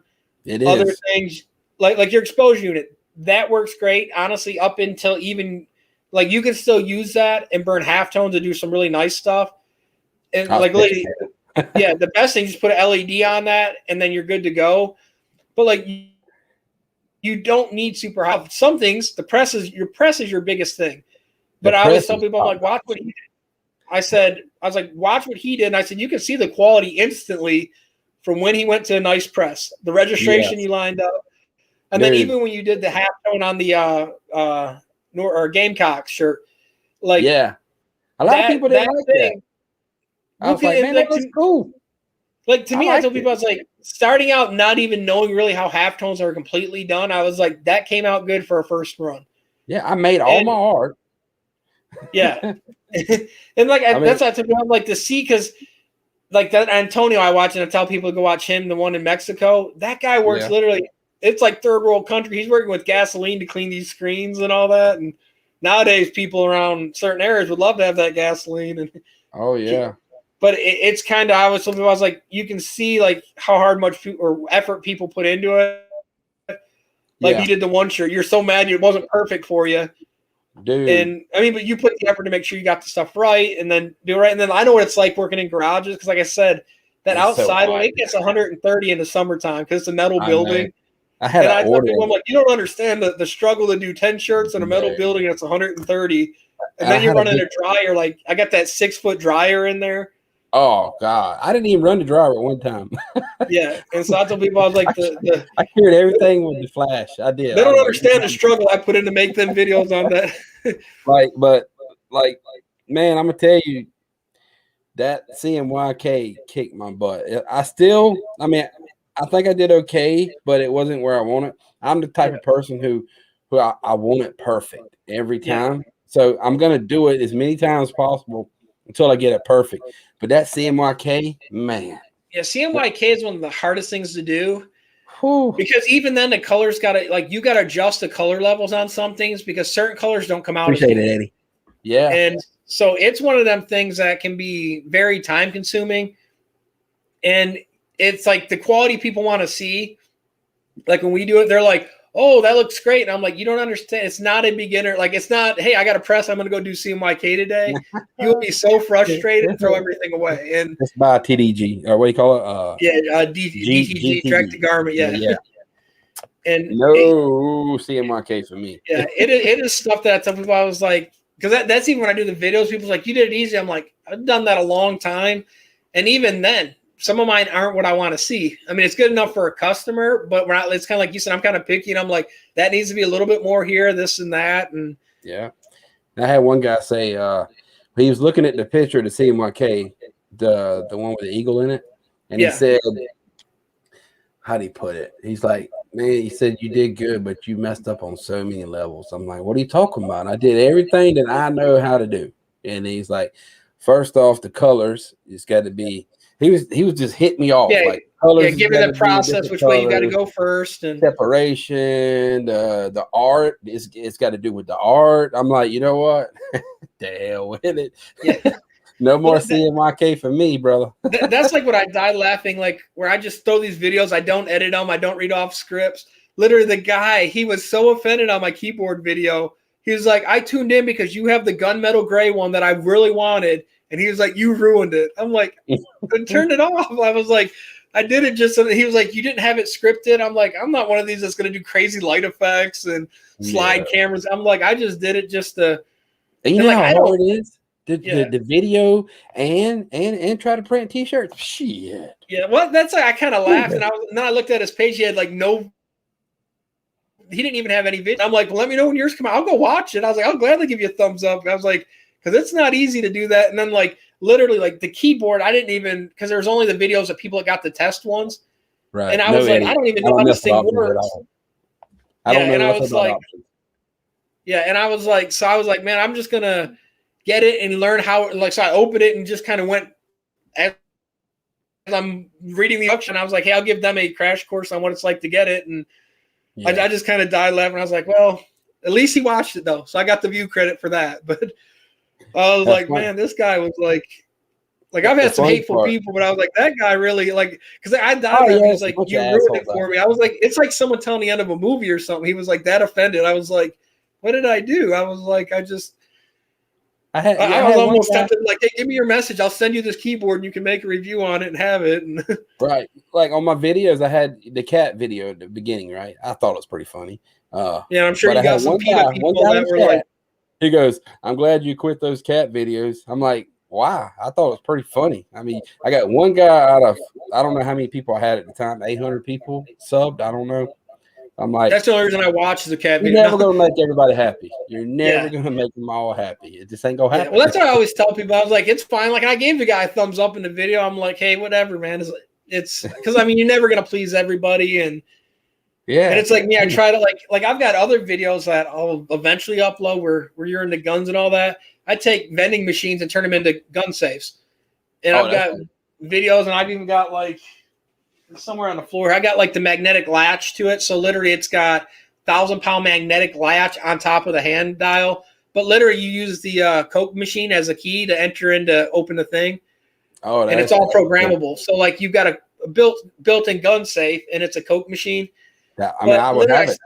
Yeah, I started to do some of the videos on it, and literally no one was like watching them. And I was like, I don't know if I should finish the series, and because like where I do hidden set, like the hidden shelves and all that stuff with the magnetic locks, I make all that stuff for some of my other companies. Make gun like coffee tables that have the hidden guns in them or hidden compartments for the pew-pews and y'all want does your crowd like guns? I'll show them the yellow guns. They want to see it. Yeah, some of them do, some of them don't. It's y'all weird, like guns? I said. Y'all want to see the AR-15? I built. Yeah, you got to sit on the shelf right behind there, don't you? Yeah, it's right back here. I got the green screen. I might have to take the green screen down. Let me get it.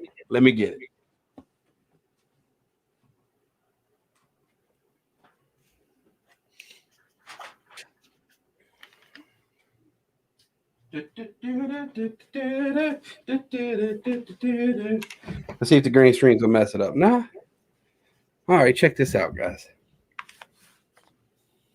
What do you think? I know I got a little political in there, but that's this is my baby right here. But see, that's the thing. Like what I was saying is, like I said, even on that stuff, some people get so offended, others don't, and it's like you never please everybody. No, I don't care about pleasing everybody. And that's like the videos, like because I still sell the gun safes.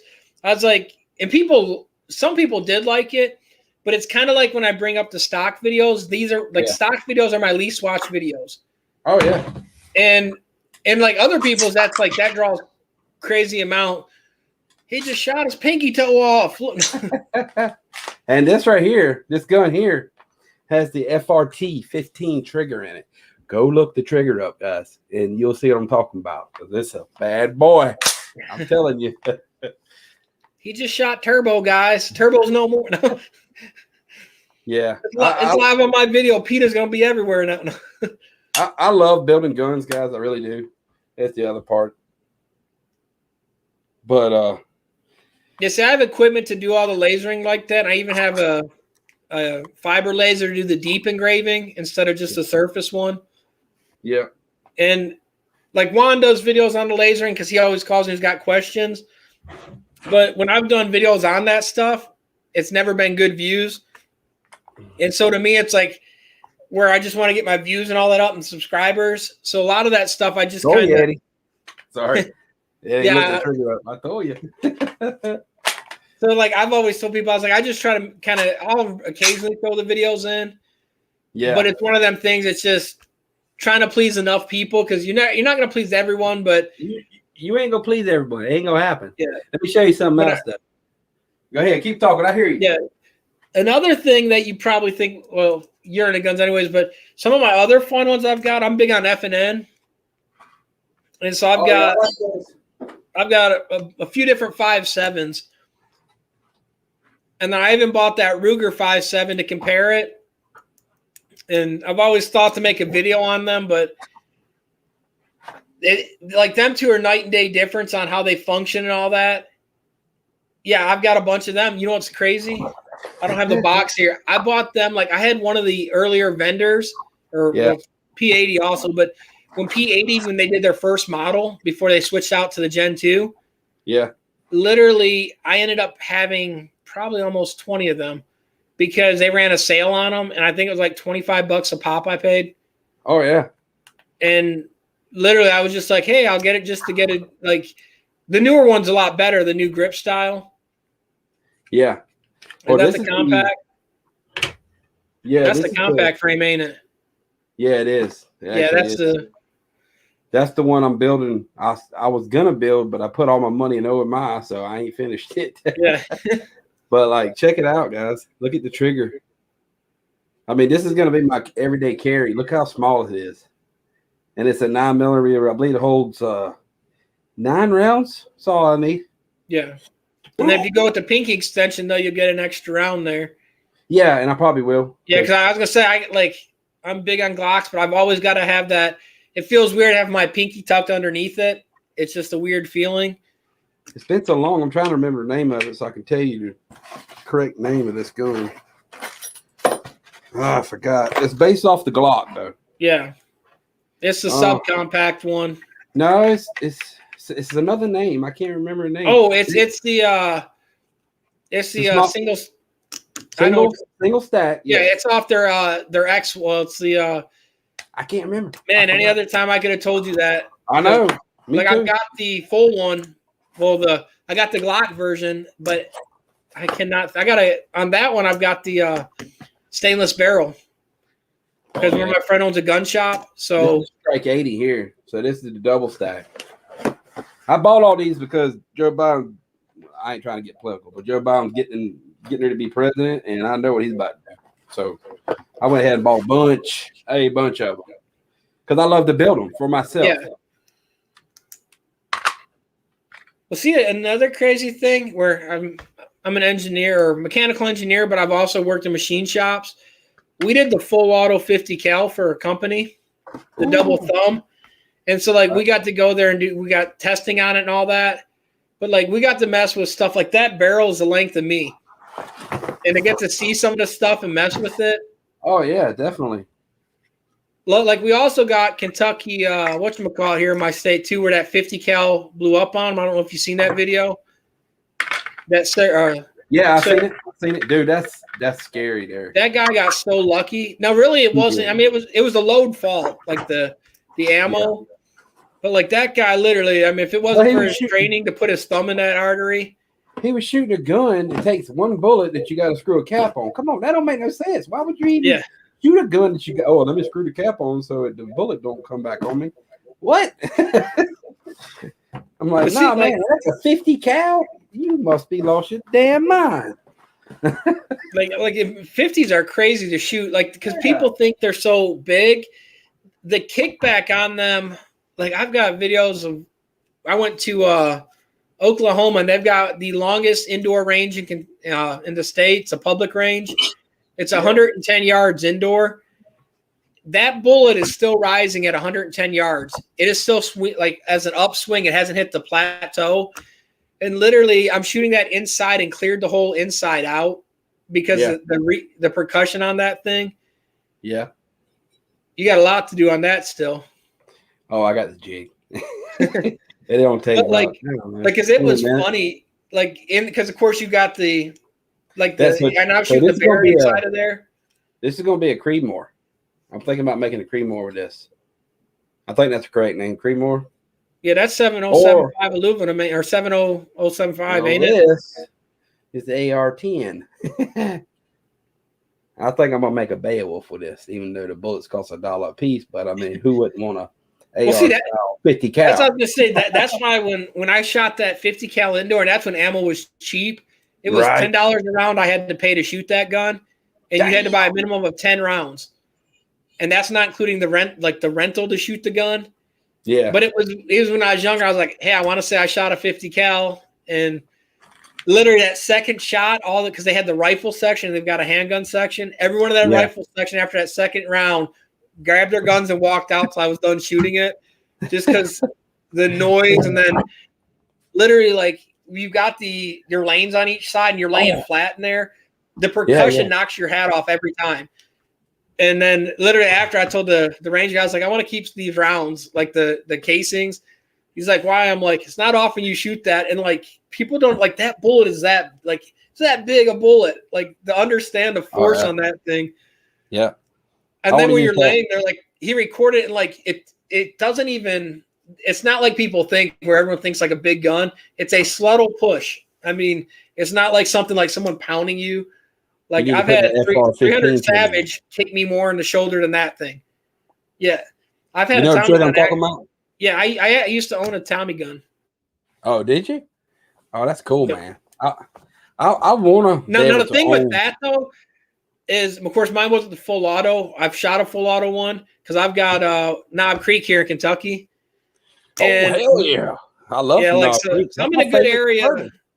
Yeah, I'm in an area where we get to play with some fun toys. And that's cool. That one on full auto, though, at Tommy, it's not as fast as I've shot, of course, the full auto Glocks. I've shot other full auto equipment. And the Tommy gun, it's just a nostalgic thing, though, because literally in your mind, you're bringing up Bonnie and Clyde style things, but it's tap, tap, tap, tap. It's not ripping off shooting some of the other stuff full autos. Or when we did that full auto for the Texas, you just missed the one. Let me show you. Let me show Texas finest right here. Since he's from Texas, I'm from Texas. Let's show him this gun.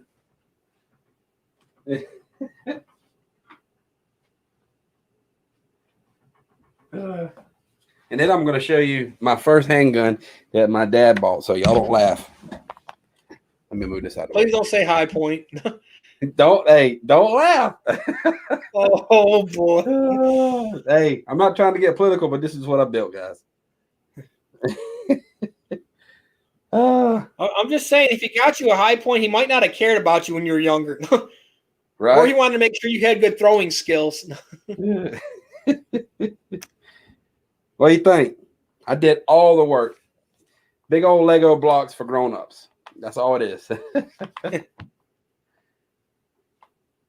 So yeah, let me show you my first gun, my handgun, guys. Don't laugh, Waldo. Don't laugh. It's a High Point. Wow. Hey, this thing weighs as much as the AR. I ain't gonna lie. Well, hey, here's the only thing I will say about that. If you have any issues, which they tend to, you can club someone to death with that thing. Oh, you can. And you can't hardly break it. Yeah. In one throw, you can knock him out and take him. So there is advantage of having that. I will say that. Yeah. If you ever clean one, it's freaking retarded. It's like, I don't know why. I don't even clean it no more. I'm like, whatever. As long as you didn't say that's your personal carry gun, then. No. And my dad, they bought it for me first handgun. He didn't know. We shoot rifles and shotguns back in South Carolina, you know. And I told him I was like I wanted a handgun for Christmas. I didn't expect him to get me one, but yeah, he bought me one. $175 High Point. Yeah. And you're still in that same box of ammo because of jamming issue. Yeah. Yeah. I got a Springfield now though. I mean, for the price, though, honestly, and like, you know what's crazy? I have a friend that has one and it's never jammed. And I was like, you better keep that or send that back to High Point because that thing is a collector's thing. I shoot steel casing with it and it ain't never jammed. Yeah. And like I said, they make some okay stuff. Their handguns are always been a little bit different. Hey, salute to your brother, Texas Finest. I got my stepson's in the Marines and my stepdaughter is in the Navy.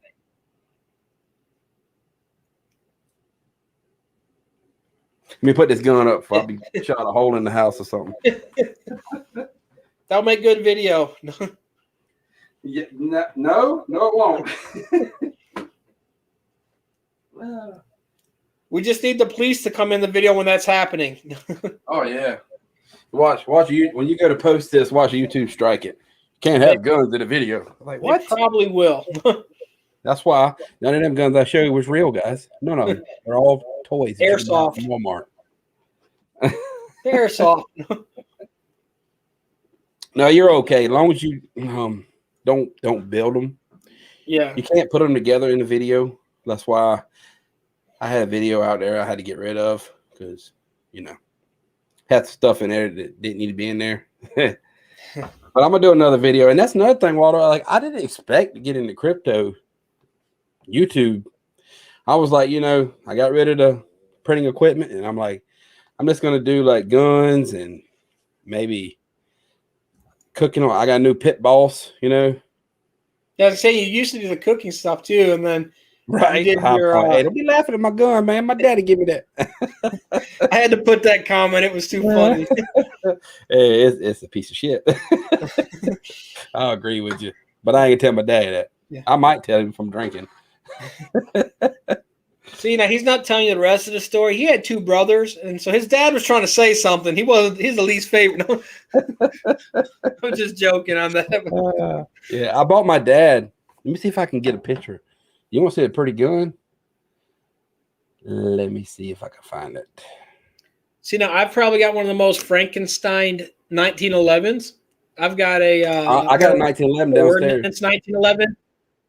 Yeah. Because my pair of ordnance, I don't know if you ever seen it. Like they're hammerless because it's the light double action, so it's only a double action, and it is like, it is almost one of the most pointless guns to own for a 1911. Because there is no, like in parts do interchange with that, but like that gun is just, it was made for a few policemen that wanted to carry ready to go, and they didn't want it. But like, I got that. I traded my 45 SIG for it, and my SIG though literally I had issue. It was made in Germany, so it was one of the earlier model ones. Yeah, but it started running into issues, and I had it at like two gun shops, and literally like it just kept running into so many issues. And I like the guy, that's when Facebook had trading and all that for them things. Yeah. And a local guy was like, hey, I'll trade you brand new. And I was like, hey, I'm having this issue. And so we traded. He ended up getting it redone and finally getting it to shoot somewhat okay. Yeah. But to me, I was just like, I was happy for what I got. And the funny thing is I take that anywhere, show anyone else it. They have no clue what it is. Yeah. Or you're sold someone like, that's not a 1911. I'm like, it was a special style one. I said it was just kind of made for a few people, and more or less that was it. So yeah. Let me get rid of these pictures here. I just downloaded it, so I don't know where exactly it's at. But yeah, that's like even the deer racks that occasionally I have in the video. It's always, I get some people that always, because they're sitting in the shop, they're just sitting in there. Yeah. And so like, I'm like, oh, hang on. I'm not gonna move them out of the way just because how it is. I built that one too. That's really nice. Yep, that's the one I built. How's that skeleton mag work on that thing? Oh, that's the video. It works great, man. It really does. Here's the other side of it. Yeah. Fit the zoom. What's going on here? But yeah, I made that one. The one I was trying to show you, though, I might have to close. Let me close the screen real quick. I got some pictures on it. Y'all can't be seeing my pictures, man. Hang on one second. You might see something you ain't expect to see, you know.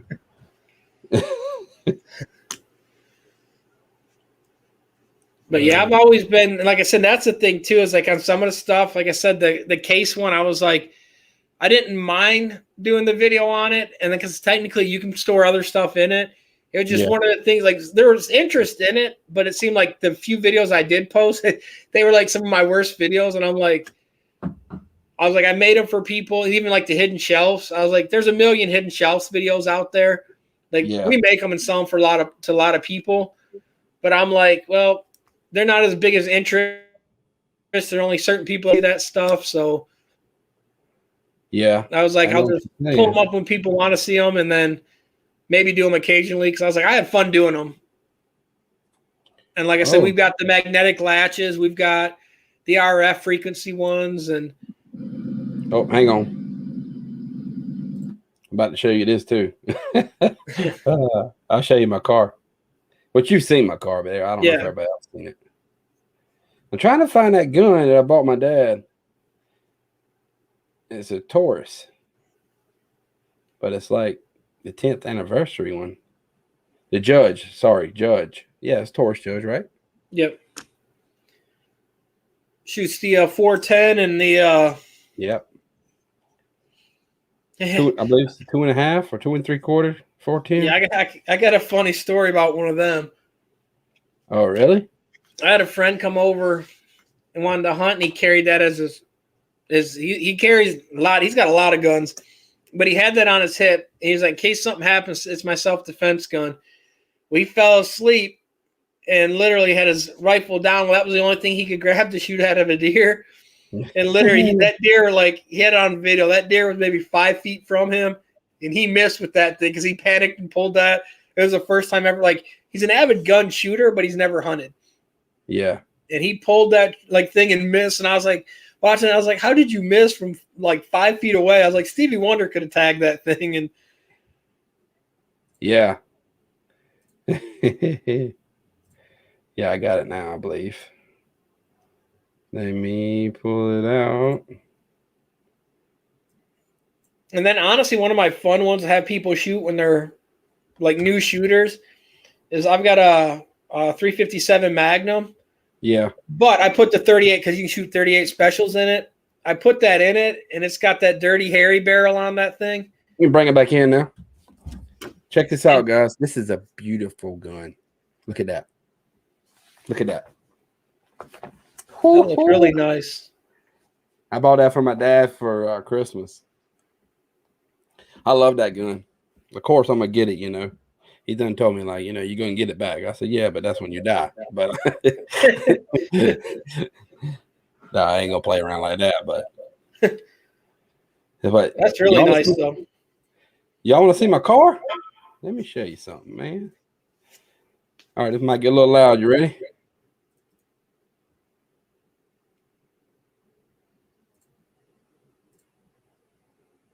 I don't know why. Hang on.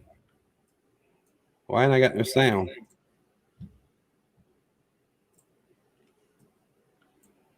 All right. For some reason I don't have no sound. That sucks. Just so everyone knows, a little shameless plug. Them center hubs on them back rims, I actually had to do work on them. They were all made by me. Because them are RC component rims.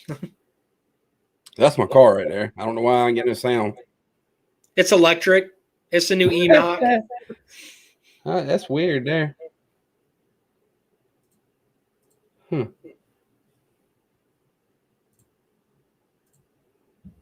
don't understand it.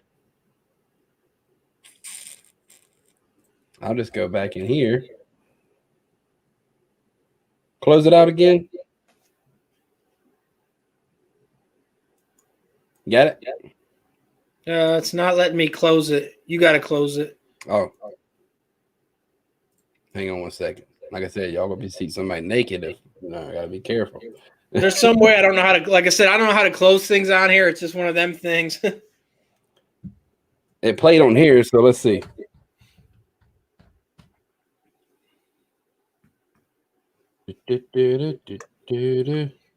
Yeah, the funny thing, them rims where they do that limited edition for the Cobra Jet, they're all laser etched by me. All right, you can bring it back in now. Check this out, I got this Cobra Jet when they came out. Y'all ready? $894 and a quarter, 157. Let's go, baby.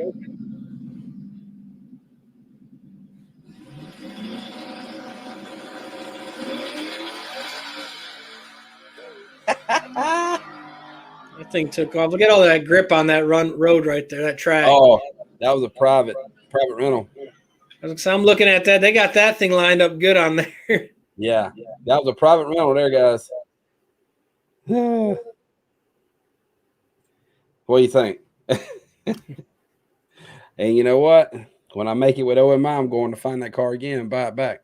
It had some power. Yes, sir, it did. 1,000 horsepower to the wheels. So it's like 1,200 and something to the motor. That's the transmission. C-block before taxes. I call it before taxes. 1,280 before taxes. He was not spraying C-block. You were running a turbo, weren't you? Yeah, twin turbo, 64, 67 comp. Yeah. Yep. No motor work. Straight block. I'm a big fan of turbos over superchargers. I think. The 5.0. Honestly, price for price, what you get out of performance, especially on the lower end of buying like a turbo compared to a supercharger, you're going to get more horse out of a turbo. Yeah, and it's easier on the motor to me. Yeah. And those 5.0 Coyote blocks, they like turbo. Yeah. You can push them. Like I pushed it 1,000 horsepower to the wheels, so like 1,280, 1,260, something like that to the motor. So yeah, and that was stock. Now I'm not saying that if I did that again, it might blow up. I don't know, but it was close. You're getting close to the limit. But I was LPF, Texas. I got LPF do all my work. Justin from LPF, you know him? God, what's the name of his company? Limitless Performance or something like that.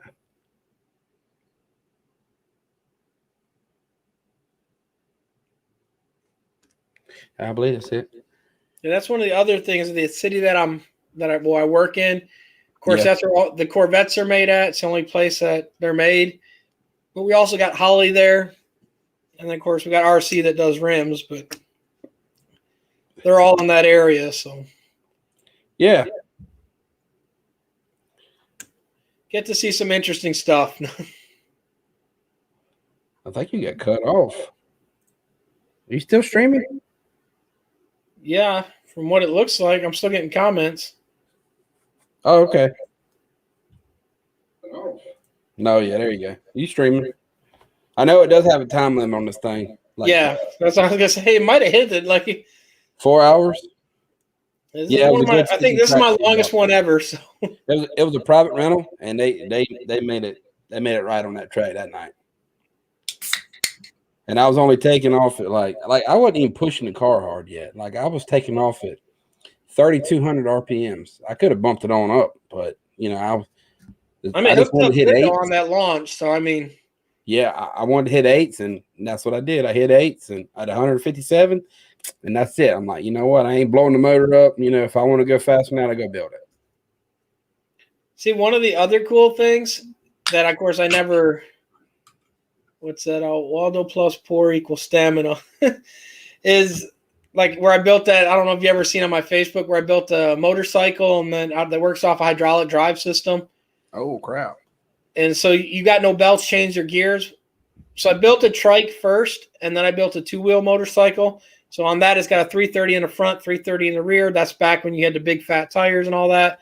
Yeah. But it's swing arm in front. But I also was contracted to help a company. We took a Ford Expedition and ran it with hydraulics. So we took a Volkswagen Jetta turbo motor, with a 2.7 whatever, and used that and we had an accumulator on the hydraulics, but we ran a 10.8 quarter mile in a Ford Expedition.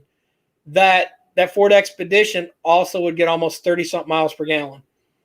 Because we had a 500 horsepower hydraulic up front and 500 horse in the rear. So we had a 1,000 horse Expedition, but like we can control where you have it. So of course on the launch, you're launching all four. Yeah.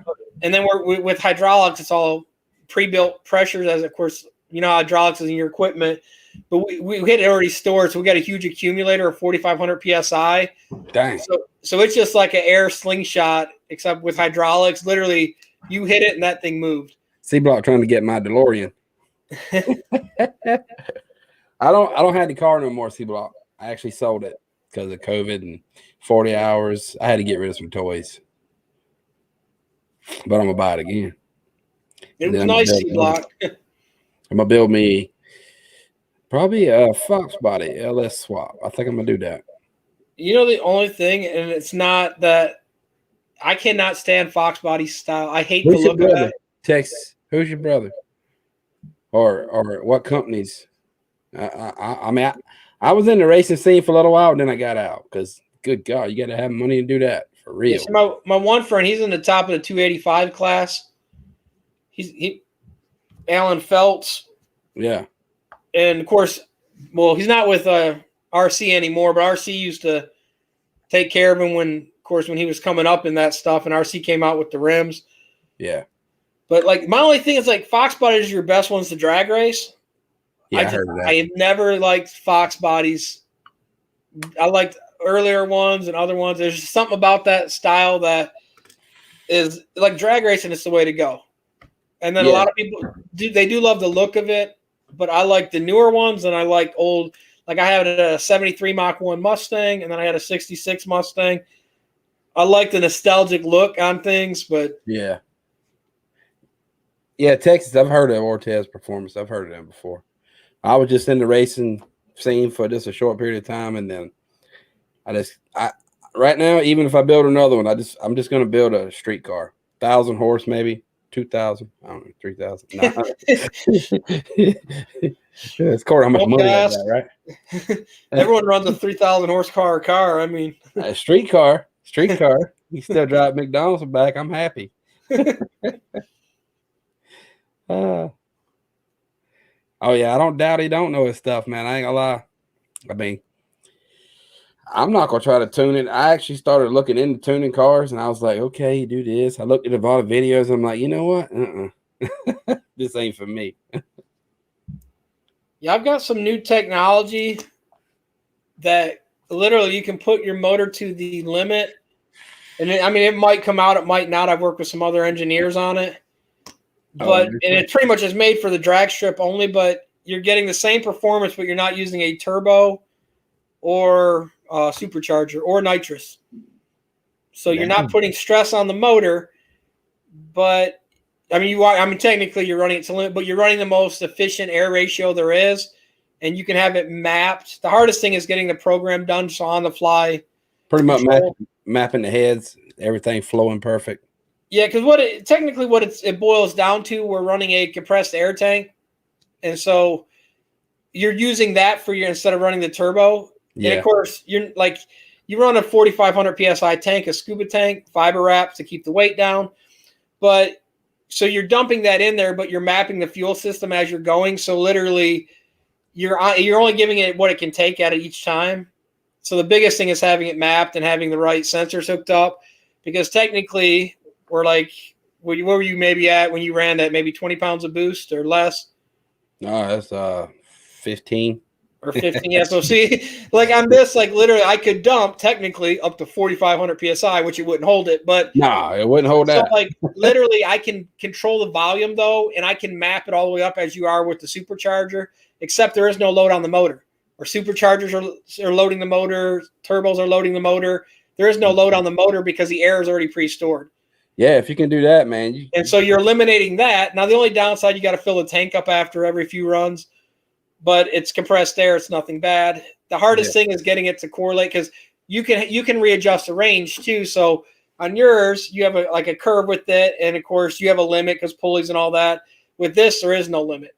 You can map it out how you want, so you can adjust. You can be like, hey, at 8,000 RPMs, I want this much air in there for this much fuel, and you can have it dump the air to fuel because you're dumping the air in there, so it correlates to the fuel ratio. So you can map it wherever you want. So you can have it launch at a better setting for it. So you're only going to get so much boost in it, so you're not literally overdoing it. You can control that and then just have it where the peak is where you need to dump it. Yeah, I'm in the Houston area. Yep. East Texas, baby. I go right there to Baytown race when I had my car. I don't do nothing now but talk about VV. Yeah. Oh hell, I think I'm gonna go, man. Yeah, I was gonna say, I think I'm gonna hop off this time. It's getting hot in here. My computer's heating everything up. No AC and all, hopefully. But yeah, I appreciate talking to you, man. I appreciate talking to all you guys. It has been fun. So talking about stuff other than VV, that's like a good break for me too.